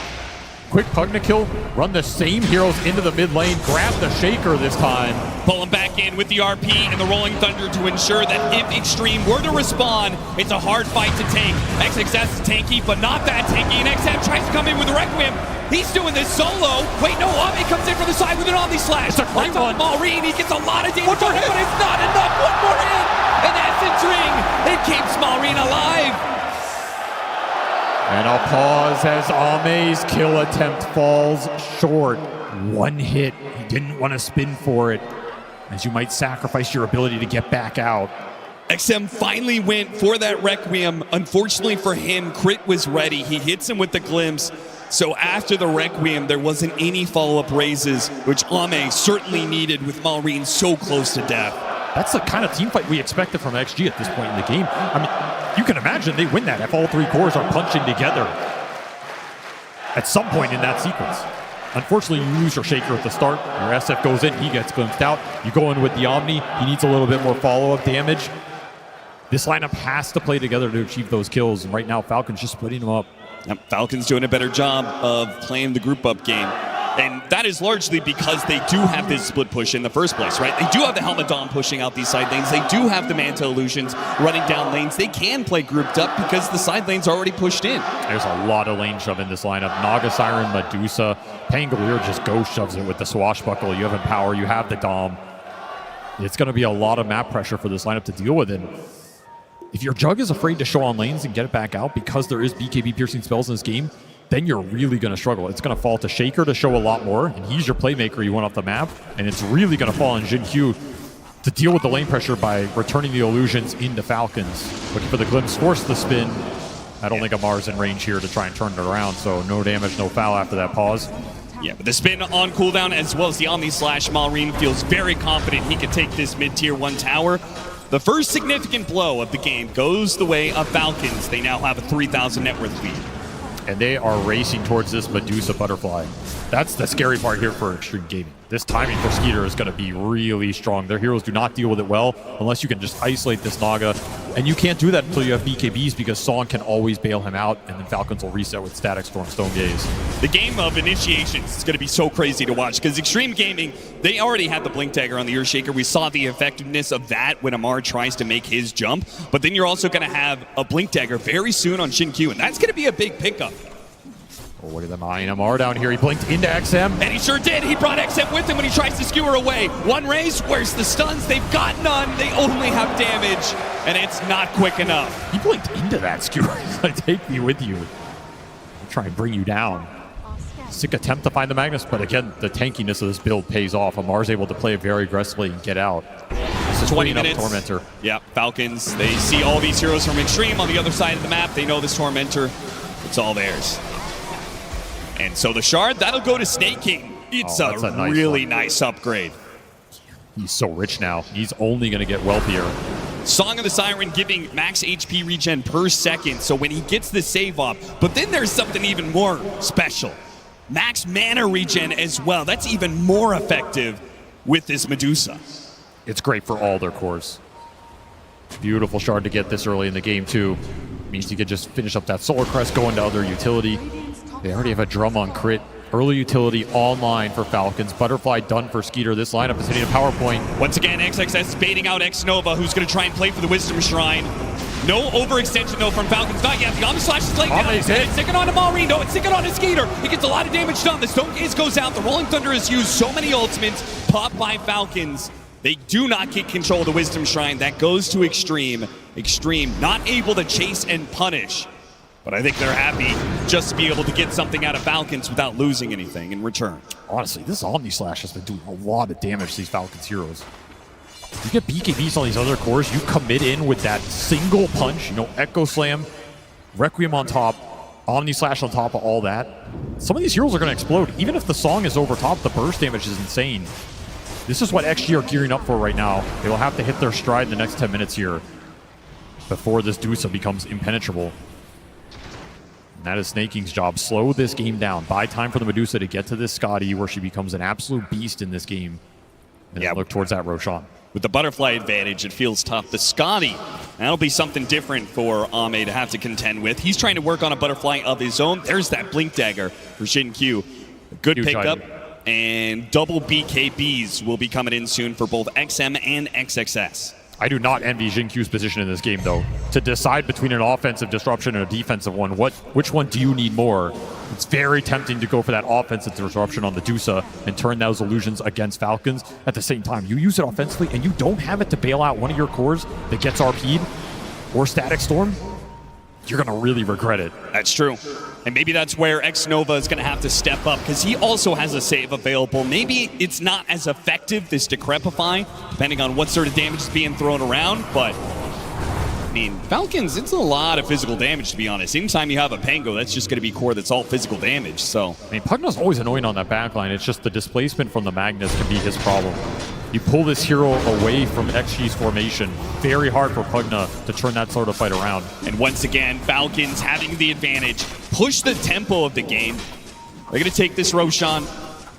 And Xtreme not really in position to contest. They're going to play for farm, play for that double BKB timing that we're talking about. Believe in Ame, believe in the Juggernaut. That's all you can really do right now, because Skeeter is untouchable with this Aegis, and that'll finish up the BKB for Amar as well. He feels untouchable at this point. You'd have to land a massive synchronization of these ultimates to bring these heroes down and win the fight overall. The Naga Siren with the Blink Dagger. Staking's going to be playing way off in the back to try and come in with those song saves. But the BKBs can't allow them, if Xtreme get that advantage, to just push through the song, get these kills anyway. Such a terrifying hero to play against. Even if you get the perfect team fight, this Naga can put you all to sleep and reset the entire situation. See how much Skeeter can get done with this Aegis. He's got a long time on the clock. Definitely enough to get to his Scotty. Probably enough time to take down 2 tier 2s if you really want to force that mid one. I doubt these are towers XG wants to fight. The positioning's just not that easy. There's going to be Naga illusions in your base. And it's all about the Juggernaut's timings. Ame, he wants his butterfly before he has to be pulled into a fight for his life here. Yeah. You need the damage upgrades on this hero. Very efficient from Falcons. They take that bottom lane. The Helmet Dom creep was pushing in mid, so they didn't even risk any heroes.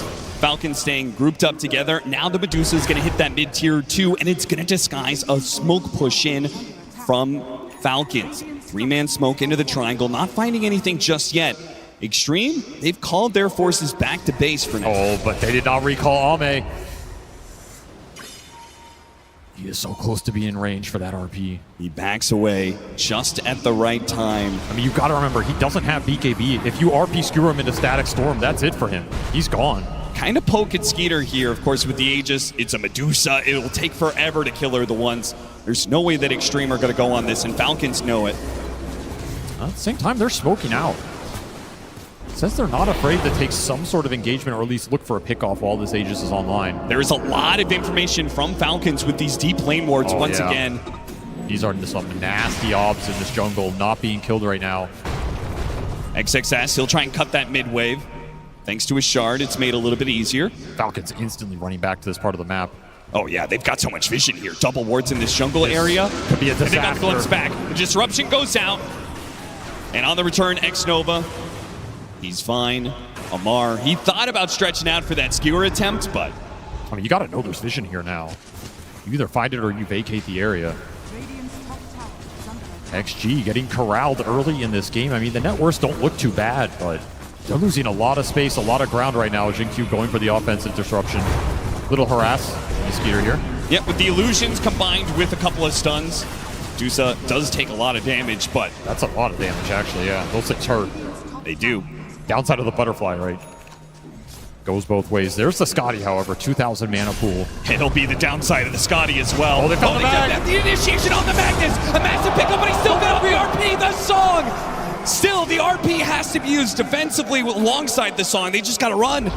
Echo Slam got used, but XM does not get off the Requiem. How did he not get that off? You have to be instant on these jumps. The cores have to go together. One jump is never going to be enough in this game. It has to be 2, maybe 3. A big missed opportunity for XG. Does get to the butterfly on Ame. You can still look for something with this Omni Slash, but there's still the dire vision in your jungle. You never got rid of it. And your own vision is going to be in danger because the early gen pickup from Falcons, they're going to push into this side of the map again. Once again, looking for a glimpse play. They know XM doesn't have his BKB. He just has to Requiem. Hope that the fear pushed them far enough back, but the Magnus going to chase after a Snake. He got him at the end there. Wait, a Fissure, they're so clumped up. A Fissure hits on 4. If only there was some damage behind it. But Ame, he wasn't there yet. He's trying to get there somehow, wrapping through these trees areas, but he's just not going to be able to get there to punish anything. It's going to be instead Jin-Q to die. Both supports fall, and they take that high ground ward away from Xtreme. What you wouldn't have done to have Echo Slam available on that 4-man clump. Of course, Falcons going in there knowing it's on cooldown. I mean, even just an Omni Slash probably would have won them the fight. But Ame, understandably, he has to work towards his MKB. As soon as he gets the MKB, he can take that man fight against the Medusa, perhaps. But until then, it's so difficult. He believes in his scale here. He believes in the matchup. Once again, XM spotted. Another ward, another deep ward that spots him on his way up here. And now Skeeter's on the other side, trying to get in front of him. He's going to go for the TP away. And Skeeter, he does. No, wait, the glimpse back. He gets a BKB. That is very close. It was so close. Just ran out towards the end of it. Wearing through this Aegis. It is now expired for Skeeter. Playing field is even once again as some Blink Daggers coming out for a lot of these heroes. And the more important one, Ame, opting for Blink Dagger before he heads into that MKB. I think he saw that opportunity from that Fissure and was just like, oh, if I had a Blink Dagger there, what a world of difference it could have been. Another opportunity like that shows up, I will be prepared. It makes sense with this lineup. Again, you have to jump together. Ame needs to be able to get in there when the opportunity presents itself. You may never get another one. And you have to get in there quick because that song is going to come out and reset the fight no matter what opening XXS finds. It's absolutely the right call. Just a matter of can you find that window. MKB also being built up from Skeeter. Just a true mirror match between these two carries as the Jug attempts to close the gap. Ame's been sitting on a ward for a while. Now X-Nova realizes, he started going through the gate. Falcons thought better of it, though. The Falcons' wards have been on point, though. Another obs down here doing some work. He keeps getting closer and closer to the gate. Ooh. And finally, Falcons, they just pull the trigger on it. Like, well, okay, we can catch him, but no. Hides away in the trees. Skeeter, who went first, did not get him with the Gorgon's grasp. Space created right there. Oh, absolutely. Any bit of space for Xtreme is worth its weight in gold right now. As Aghanim Scepter is almost done for XM, alongside that level 20. It's a big power spike to have. So much execution necessary here for XG to win a fight, though. Yeah, and they're going to need every bit of that because it feels like they're going to have to contest Roshan. This is a scary Aegis to go away. Your high ground defense is not great other than disruption. You're likely getting skewered off it. 2 lives on Skeeter. That's just too much mana, too much HP to get through. Especially with Horn Toss available for Amar. And that win probability has swung considerably here. Oh, man. XG, they have their work cut out for them. There are pathways to victory in these fights. It is a very thin margin. Yes, this is not quite like Game 4. It felt pretty much undefendable for Xtreme Gaming. This situation, you can definitely see they have the scale. They have ways to be able to make big team fight plays. But it is without a doubt in Falcons' advantage. It probably will be for some time. So much can go wrong, right? Like you go in with that Omni, it bounces to a random Naga illusion and dies. There goes a lot of your damage. Yeah. You get songed on the jump in because someone doesn't BKB, that team fight can be over. You get stuck in the stone gaze while you're trying to Requiem, XM can just be a sitting duck. All these little interactions can just absolutely ruin what you're trying to do right here with the burst jump. And Falcons know it. They're going to send illusions out. They're going to play for the vision. They're not going to try and give you an easy opening. And if Amar sees a jump, he will take it. And grind it out. Another Tormentor. Another shard for them. Roshan's going to be, spawn point's going to be soon. Somewhere in this next 3 minutes. Xtreme Gaming, get the map control while you can.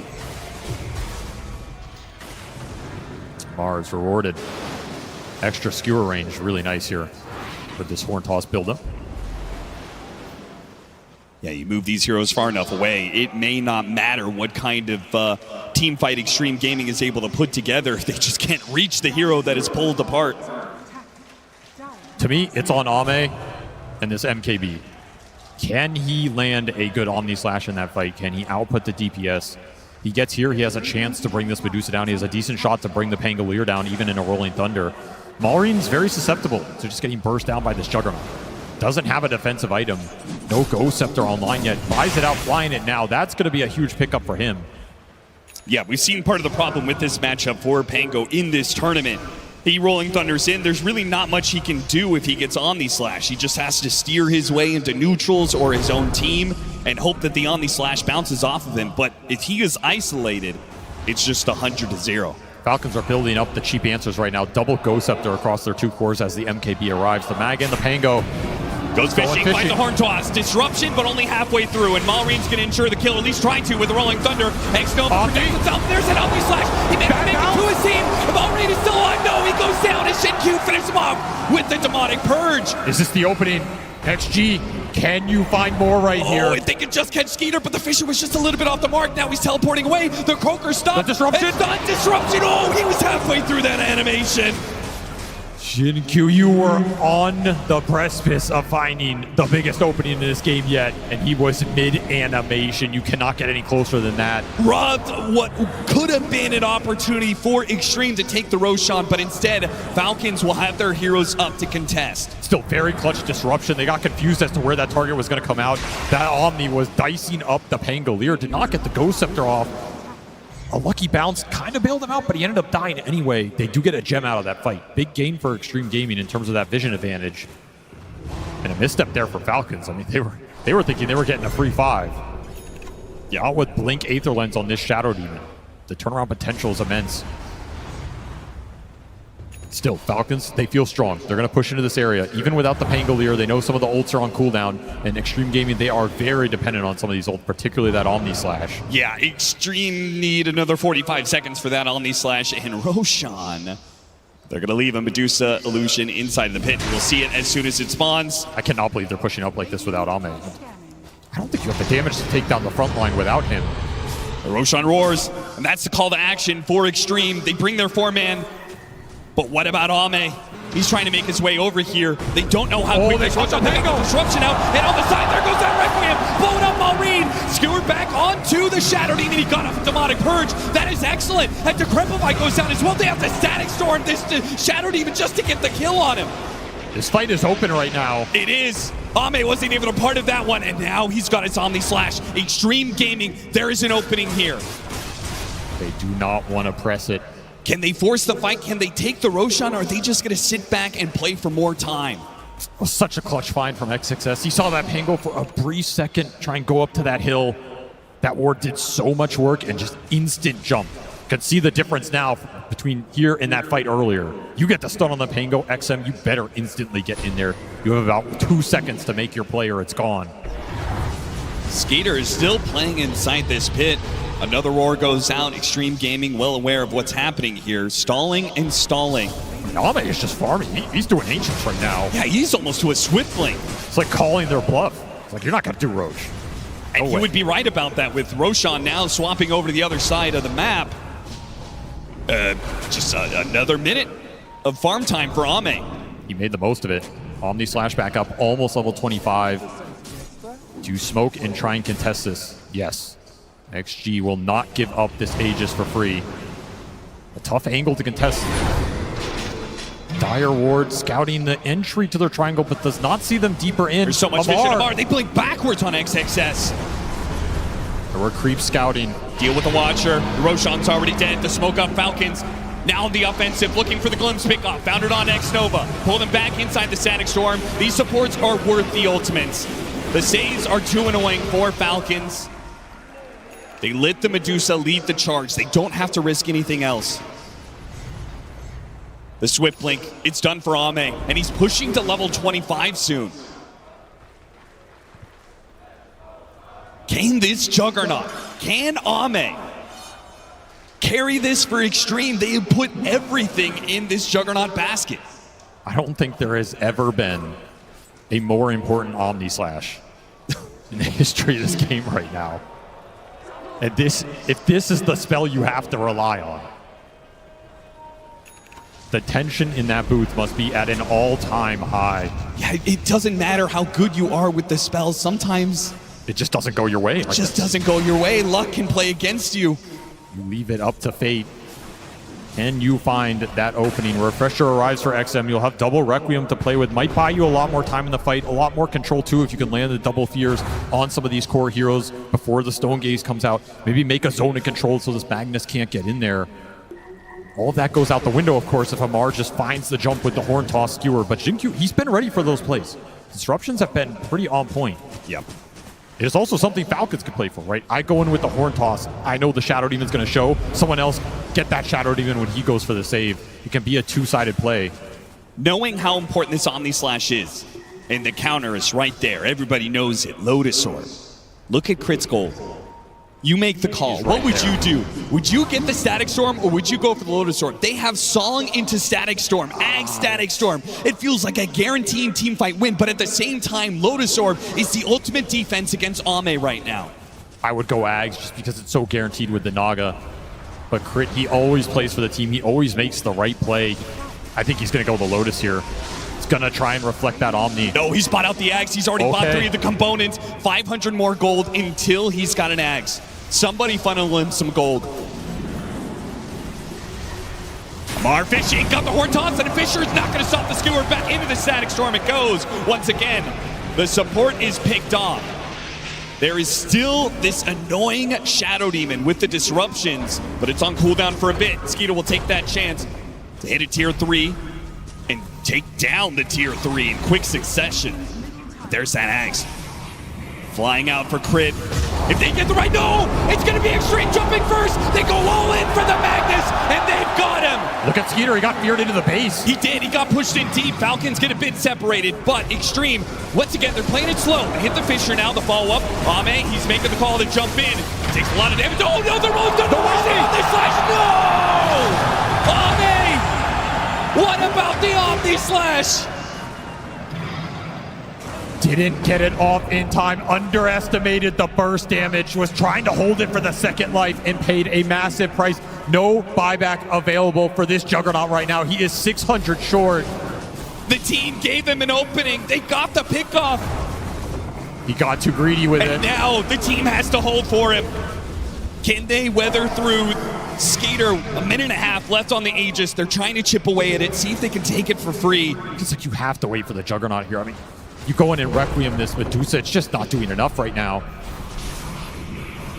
You have good stall mechanics at least. This is not going to be the fastest push. But this will be a lane. And there are no tier 2s left. Falcons won. They can keep this going. 40 more seconds till Ame's back up. 1 minute on the Aegis. Falcons have made the call. They're going to go another. Or maybe not. You might not get another chance like that in this game, especially with that Ag Static Storm online. RP available, all the ults up for Falcons in 2 seconds, and you still have Aegis for 30. Do XG even have any smokes left? They popped so Inside many. of the base, Amar, a Horn Toss. Oh, if he could find XXS, that would be a beauty. He wants to return the favor. Maybe it's X-Nova once again, the Pugna. Toss back to the team. There's nothing Xtreme can do about this. It's just time and time again, Horn Toss into out. And they have to play 4 versus 5. Ame's finally back up. The tier 3 is almost dead though. Skeeter keeping up the pressure. 14 seconds till the Aegis will despawn. They'll back away, let the regen kick in. And a smoke up from Xtreme, hoping that Falcons would continue to take the fight as the Aegis expires, but they'll make no mistakes here.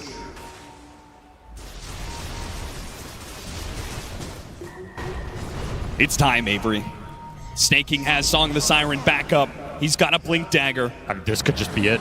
You find a great clump here. You drop that Static Storm. This game is just over. This could be the killing blow. Xtreme Gaming, you have to play with speed here. They have to make the initiation. They have to be so fast that they beat out Snake King's Song. They used their last smoke as well. It's about to expire.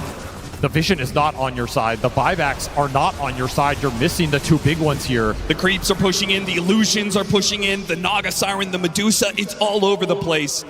Falcons will give them a moment of reprieve. 2 minutes until another Roshan. They've got such an advantage. There's no need to rush things with these high ground pushes. They are dangerous. Let the Naga illusions do the work. Let your high ground wards do the work. You have so much vision control right now. Why take a bad fight when you can take a great one?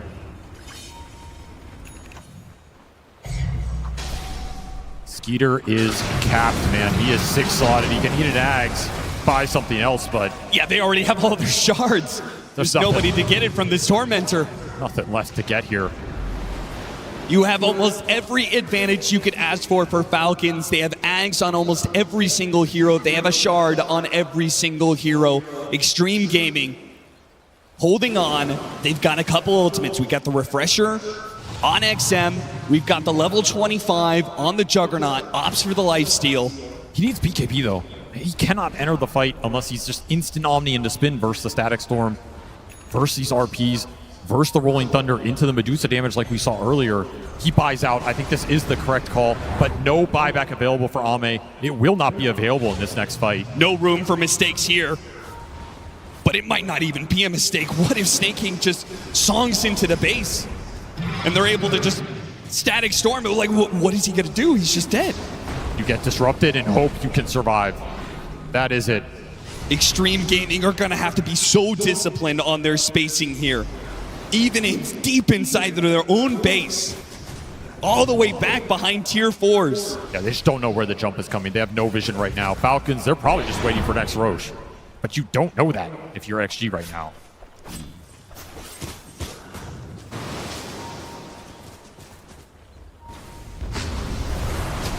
The illusions are just non-stop 6%. Xtreme are backed into a corner. Will they contest for the Roshan? Can they contest for the Roshan? Is Falcons even give them that opportunity? Or they so just difficult. make Roshan roar and then smoke into you? Yeah, there's no way they just sit in the pit. I mean, maybe you sit Skeeter in there, but it's not going to be a clump fight that you can take advantage of. There's always going to be Naga illusions on you. You're running out of smokes in this game as well. And the big questions for these cores, do you buy out in these situations? How valuable is your buyback versus something like a Refresher on that Shaker? 6K gold on XXS. It's do or die. The Refresher might win you that fight. It could win you the game. Buyback can also win you a base fight. Might not even be able to get to the shop. That's another concern here. These souls cast speed, so we're going to have some instant Requiems going out. He's got 2 of them. That is so much damage if you are right on top of a hero. But think of how much control he has to go into. Oh, yeah. Double Song, Ag Static Storm, Stone Gaze, RP, Rolling Thunder. Any of these spells can mess you up. XXS buys out that Refresher. He's all playing in. for the all-in. Could have buyback available if he gets 500 more gold or so here, but that is not an easy task with how little map they have to work with. Oh, and yeah. There's just no way Ame can get his up. They're getting the crumbs that are falling off of Falcons' tables right now. Falcons know it. They're going to play it safe. They're going to play it disciplined. They're going to play for Roshan. Put an Aegis on this Medusa. There's a decent chance he just becomes untouchable. They're getting more Omni/counter ability. E-Blade available for this Magnus. They can build into some more Lotus Orbs. E-Blade, a Ghost Scepter. That's about it.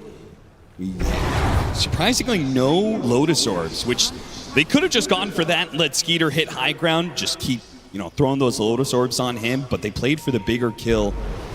This big team fight combo. Falcons back up, go for the Roshan. It'll roar, and we'll see what Xtreme do about this. Even if they smoke up, are they going to be able to get there in time? It just seems like an impossible fight.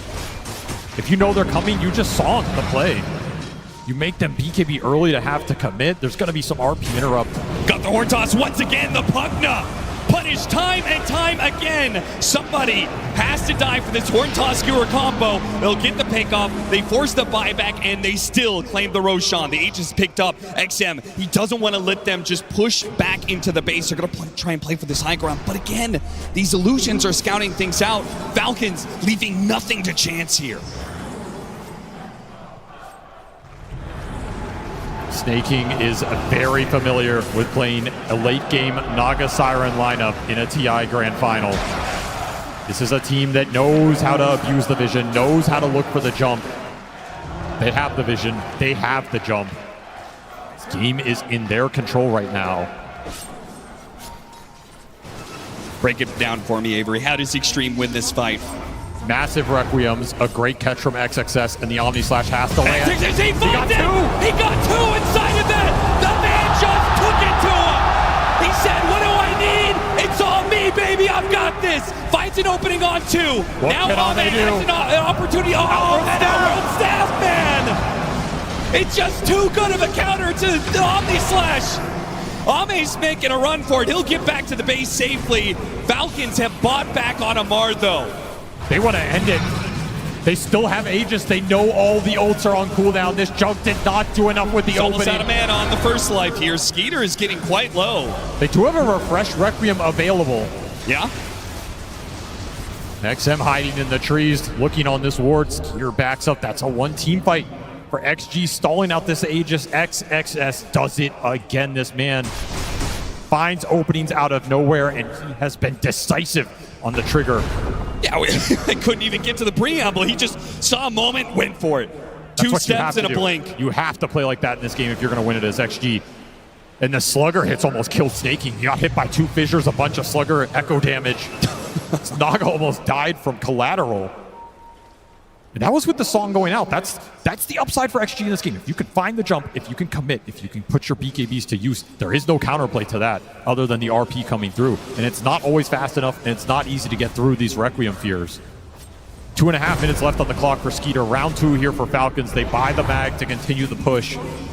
As XG trying to wait for ultimate cooldowns. The banner gets dropped, and the damage, it's coming so fast. Xtreme have to cobble together some sort of idea here. Ame, he'll blink forward, deal with the banner. Does have buyback Spin on now. Cooldown. It's worth mentioning. Two Rolling lives Thunder, on the that's show. going to be a bit wasted here.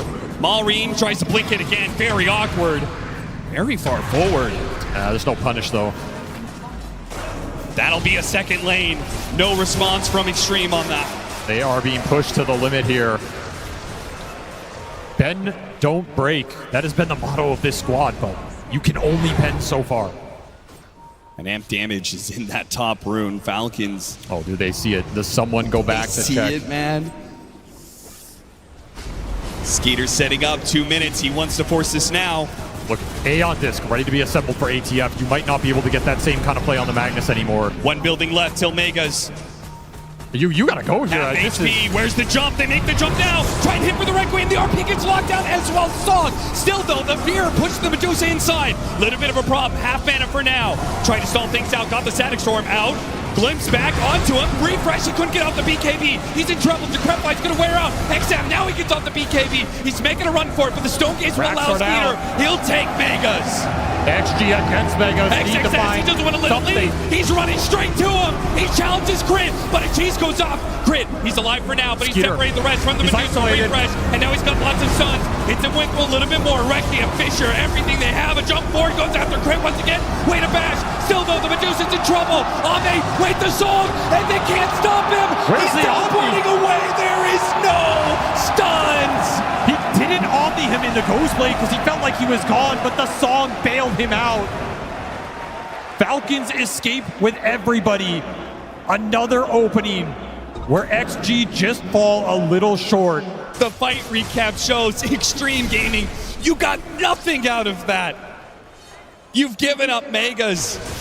They have the lineup to hold up against Mega. The game is not over yet, not by a long stretch. But it does feel like Xtreme Gaming is just bleeding, and they haven't really gotten any control back into this game. Maybe this Aghanim Scepter, though. I mean, there have been very few comebacks against Mega Creeps on the TI main stage. There has never been a comeback against Mega Creeps in a Game 5 on the main stage.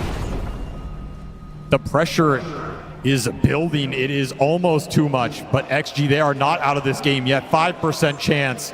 They will take those odds if they can find one more opportunity to output the damage. Ame, he buys out yet again in this game, consumes an entire Ags. He will have the Swiss Slash to throw out now. More tools in his arsenal. It'll be a little hard for Skeeter to make that same read with the Outworld stat that he did before. And a Hex on XXS, more control. That buys a lot of time for Ame to go in and deal some serious damage, and they were dealing some serious damage to that Medusa. As bad as the fight outcome was for you, you got Megas, you didn't get a lot off of that.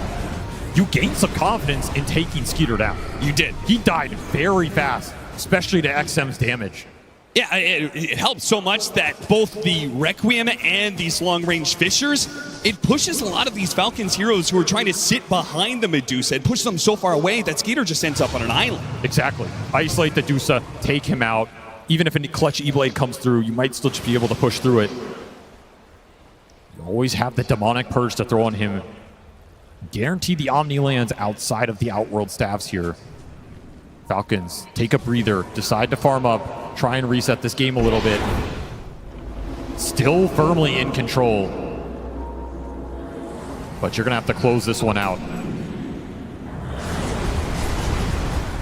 Second Hex available. There's now a double Hex with Refresher on the SF, double Hex with Refresher on the Earthshaker. Quad Hex potentially coming out from XG. That is a lot of control to fight through.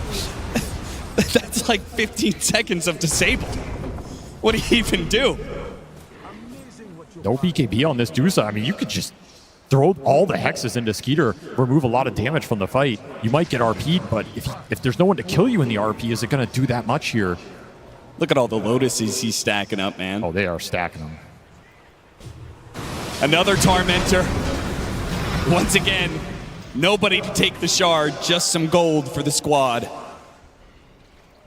We're going to be playing 50 seconds until Roshan has the potential to respawn.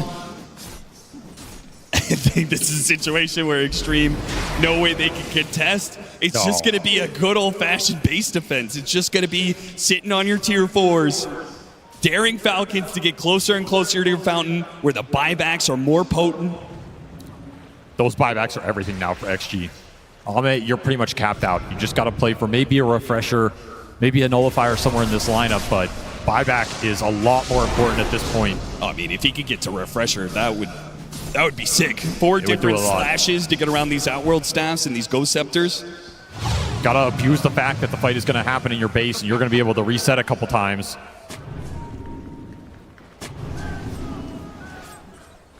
At the same time, I mean, if you can continue to find levels in this game, the Shadow Fiend level 30 talent for some extra Shadow Raise damage, all these small things can add up here. Probably need to win a fight to get here, at least 1 or 2. But you look at this net worth lead, a lot of this net worth lead for Falcons is on that support duo, which can play a huge role, but it's not necessarily going into this core-on-core man fight. And we've seen how quickly that fight can go XG's way. This game is not easy to end right now. Mar has an E on disc. He's ready to put together if this initiation goes wrong, but it doesn't. He got the opening on the Shadow Fiend straight to the Static Storm. That's going to be a buyback. No disruption in time. A clutch pickoff for ATF here. He will reach 25 off that extra RP stun duration, can also be very impactful. XM doesn't use his buyback right away. He's going to wait for Falcons to make another push. And Falcons are certainly going to go for that push. But how many times can they find this Fissure opening? Every single time he goes for it, there's this risk that XXS responds fast enough that one of these supports managed to get off some sort of save. The awkward timing here, Roche up in 40 seconds. You have to know that this is in the range for the spawn interval. Yeah, maybe Falcons, maybe they just go back. Maybe they've taken this SF kill, but maybe they can't actually force the buyback for the risk. What if they lose this fight? What if they give up Roshan? The safe discipline play is to take Roshan here. 2 lives on the Dusa is what lets you break the high ground. As tempting as it is to force the fight without the SF, it could go horribly wrong. And then if you lose that Roche, it could all slip away. They're thinking about both. They went to the pit, now they're back to the base. ATF, he's made the call. He wants to look for somebody. Once again, the Pugna, because why not? A disruption, okay. Gets thrown out onto the Magnus. Lotusaur bounces it back, and it's still the death of X-Nova. Man, it's just not getting to play any Dota right now. Still, though, they popped another Stone Gaze for this. The XM's back up in 10 seconds. It's actually feeling like even though Falcons are getting these pickoffs, they still can't get a buyback out of them. They just have to go to Roche.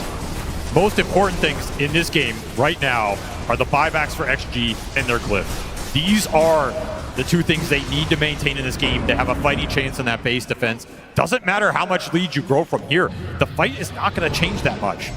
Maybe Refresher on crit gives you a little more potential, but you've reached your potential with this lineup. All the playmaking is there, and XG, they want to contest this Roche. This is crazy. This is absolutely insane. Going into all the vision, all the control, you can get Slept Static stormed at a moment's notice. And Creeps are still hitting their tier 4s. They haven't even pushed the base out yet. They're just going to get thrown. You have to go back. You have to go back. There's no way you can stop this Roshan Falcons. They play it cool. They back away. 5-man smoke up. And now they're heading into the base.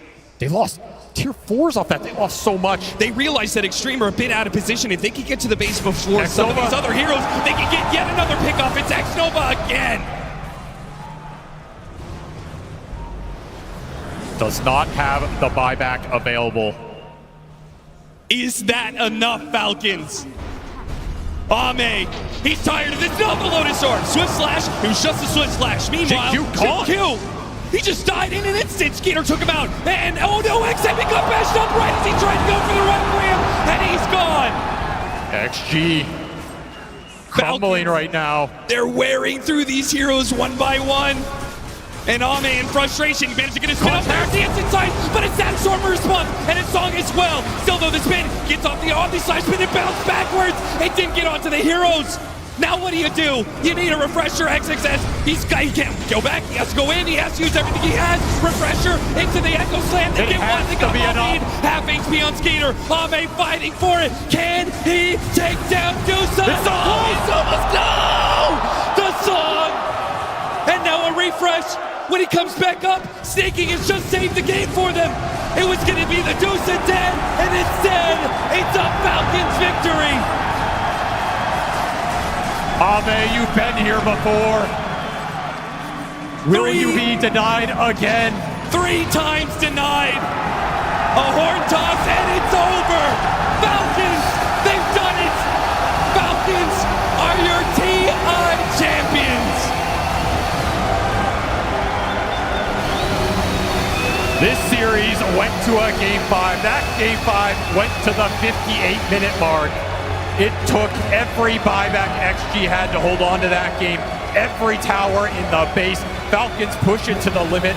They gave ATF the hero that has been Ame's nightmare time and time again. The Magnus will once more shut their dreams of an Aegis down and achieve the dreams for this Falcons squad. A long time in the making for some of these players. They will finally lift this Aegis. For some of them, they've been here before. But for a lot of this squad, it will be their first time as international champions. Snaking and Skeeter, now 2-time TI winners, and they do it with their teammate AUI, who is now the first coach for a 3-time champion. The duo of Malrine and Amar, from their time together in obscurity on a little team called Creep Wave, moving to different teams, cheering each other on every step of the way, and now realizing their dreams as a team.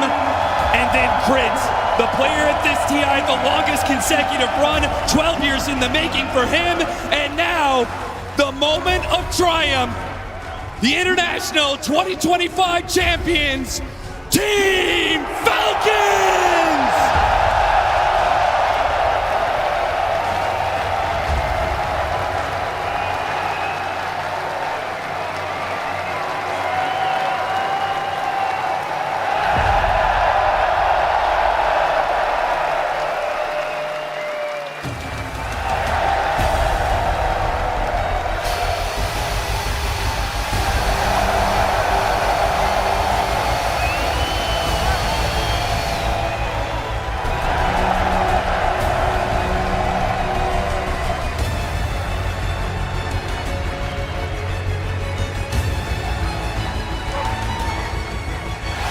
Ladies and gentlemen, the International Champions, Team Falcons!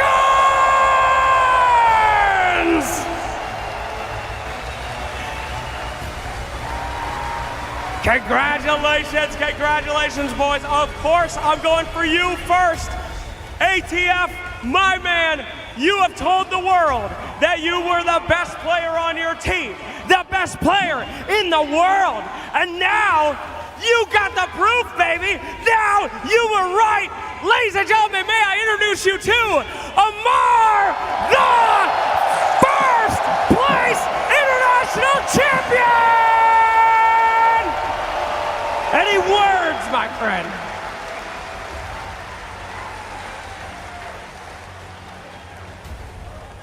Thank you, my family. Thank you, my friends. Thank you, my team. Thank you to everyone who supported us. And this is just the beginning.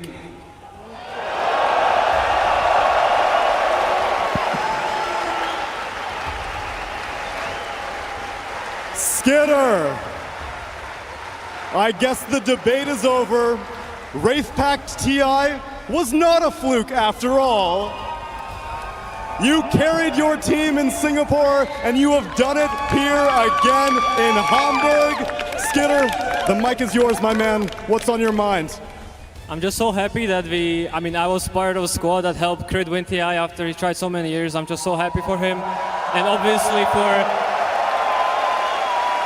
Amar and Maureen to win TI at such a young age is a privilege, and I'm kind of jealous. But yeah, they did their part, and I'm just so happy for everyone. Thank you so much.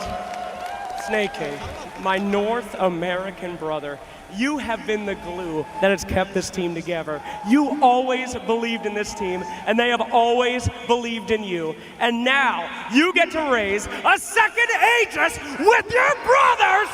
How does it feel? Any words for them? It's amazing. I'm on top of the world. I'm very grateful for Skitter and AI. We're going to run it again. We're going to run it again!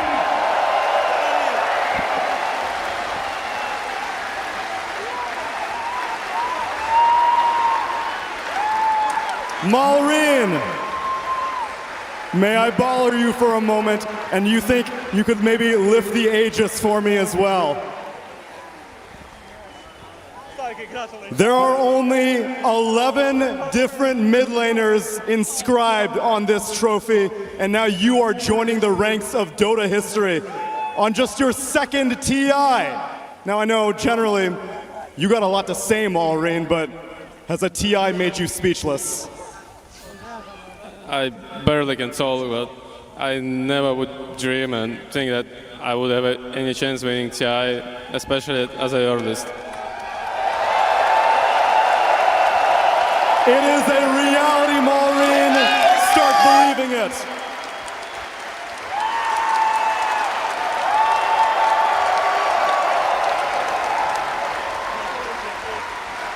Fantastic. Sir, we will take that Aegis right over here. Oh, okay, give it away whoever you want. That's all yours, all right. Owie 2000. Hell yeah! Lift it up! Owie 2000, you are the first man in history to see 3 teams to an Aegis, my friend. You have broken the record, and there's no denying you're the greatest mind in Dota history!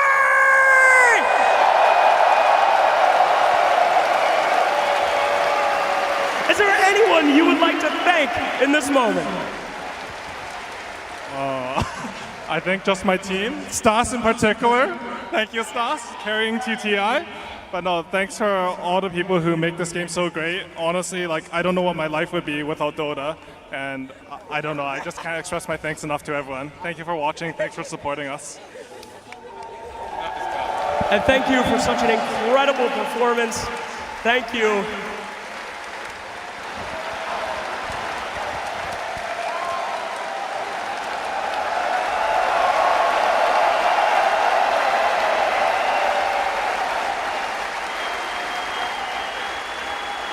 And last, but certainly not at all the least, Crit.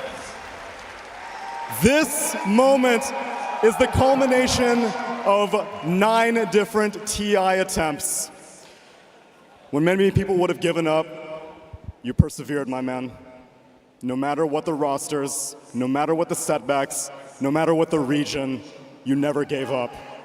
And now, the day has come. Crit, you are a TI winner!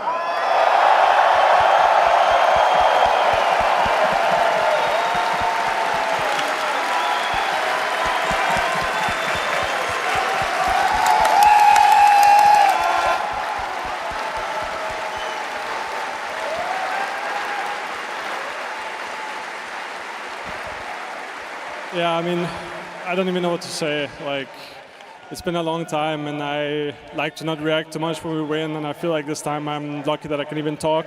I just want to thank everyone that supports us, especially our friends and family.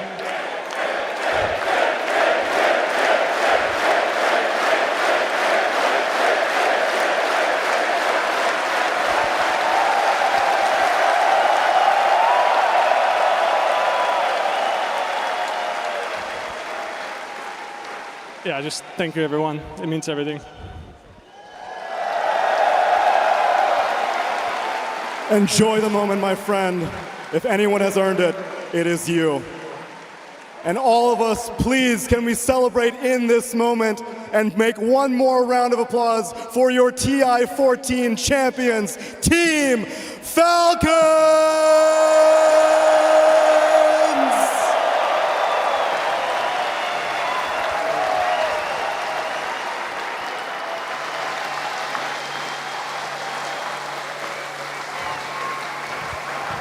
A crowning achievement on anyone's career, and Team Falcons, they get it for themselves.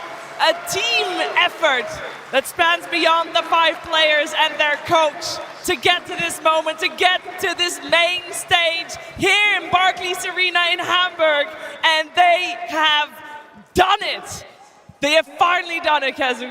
What an absolute treat to watch this entire TI and them winning this TI. And you can just, like, it's one thing to win TI and it's another thing to win it with the people closest to you. Like Amar and Malrine, they've played together for years. You can just see it. It's honestly, like, it's so touching and beautiful to, like, see this game unfold and to see a team win. It's taking me, like, everywhere. I mean, in 2024, they were the favorites, right? They came into the Copenhagen TI with Crit on the roster, hometown hero. They weren't able to do it. They kept the same roster. They didn't give up. In 2025, they didn't even win a single LAN. Coming into this TI, they were also still weren't considered the favorites, but they showed that through the tenacity of these 5 players, with their coach, with their management, and everyone around them, they were able to craft some of the best, strategies that we have seen at this TI. I mean, they struck gold with this roster. Ever since Falcons came into the scene a year ago, they were considered one of the best teams, even though they didn't win that TI last year. They're here on the stage now as the winners. They didn't change a thing. All of these players are so exceptional at what they do. They are so good in their roles. They have the confidence. They did not falter. And their road was long. It was grueling. They played the longest games during the road to TI. They had some throws. They had some comebacks. They went through the ringer to get to this Aegis. Even with going through the upper bracket, they were still the team that played most games with the road to TI and the TI combined. I mean, I feel like it had to be Crit to win it then, right? The fact that, like we've already said, it's his 9th TI in a row. He hadn't won it yet. He finally overcomes it. Of course, snaking Skidder. It's now their second TI in the books. Malrine's second ever TI played. He finally gets his win. It really is just a matter of everything. And for Amar to so calmly say when he lifts the Aegis, that's not the end of it. There's more to come. This is the start. This is the start. They're both 20 years old. Like, they're like best friends winning TI together at 20. You have Crit who powers through it for like years and years. And I know that snaking, he has to deal with Amar and Malrine, and I know that they're clowns a lot of the time. Like, he has to, simmer them down, level them, make sure everything works. In AUI 2000, there's a big reason that people call him, like, IQ 2000. Like, this guy, he knows it all. This team, I don't know, it's just so amazing to watch them. I love that team dynamic, though, that you mentioned, that there are these 2 crazy kids just having fun. They're playing for the love of Dota 2. People laugh at them, people call them toxic, because they're just enjoying themselves. They're tipping, they're in it together. You saw how they just plopped on the ground, just relieved at the wind, staring at each other. That was a shot out of a movie, looking at that. Yes, it really was. That's how much TI means to these players, right? They've won so many tournaments. Have you seen them be that emotional, lay on the floor? That's how much this tournament has a grasp on our players. Like, this is why this tournament is the most beautiful tournament of any point in the calendar. Is everything. And for the players, you can see how much it means to them. Yeah, it has been a fantastic 2 years in the making, I think, this grand finals for Team Falcons. And to make it in a game 5 as well, I do want to say, they did eliminate Xtreme Gaming with the Magnus. I'm going to forgive them for that. Arme won't, but he will never forget. Like, he already has so many days he can't forget. Like this one on top for XG. It's honestly so sad and like so trauma-inducing, but you gotta really give it to Falcons. They go back for the Snake King Naga. He's won TI with it before. Crit on Disruptor, not something we see too often, but this guy, he's played for so long. He's been in so many lands, in so many games. He can play whatever you need him to play. Also, Skeeter on that Medusa, give that man his flowers. In a lot of the games this tournament, it was Malrine and Amar being the scaling heroes into the late game. In this Game 5, they put full faith in Skeeter. They made him the win condition. They expected him to carry them until the very end, and that he did. He is a world-class carry. He is the best carry in the world right now. I mean, I remember, like, this guy has absolutely way too many people that were, like, hating on him. And also, too, we heard Tsunami say the Rave Pack TI. People were saying, yeah, they only won because of Rave Pack here, there. No, look at them at this TI. They make the meta. They play their heroes. They play them top class. And that's why they win the tournament, not because of some random items here or there. I mean, it's the fact that it's a team where all 5 players at different points had to shine to win a game, right? It's not a TI where we're looking at one player who's been able to, you know, carry the team or whatever, right? It literally is all 5 blending together and creating this harmony of strategy and, you know, friendship. Yeah, let's take a look at the road that Team Falcons has taken to get to this very point and taking the championship in the finals. It was a relatively smooth sailing through the upper bracket, but the games were not easy. There was only one of those series that was a 2-0 at the very beginning, but the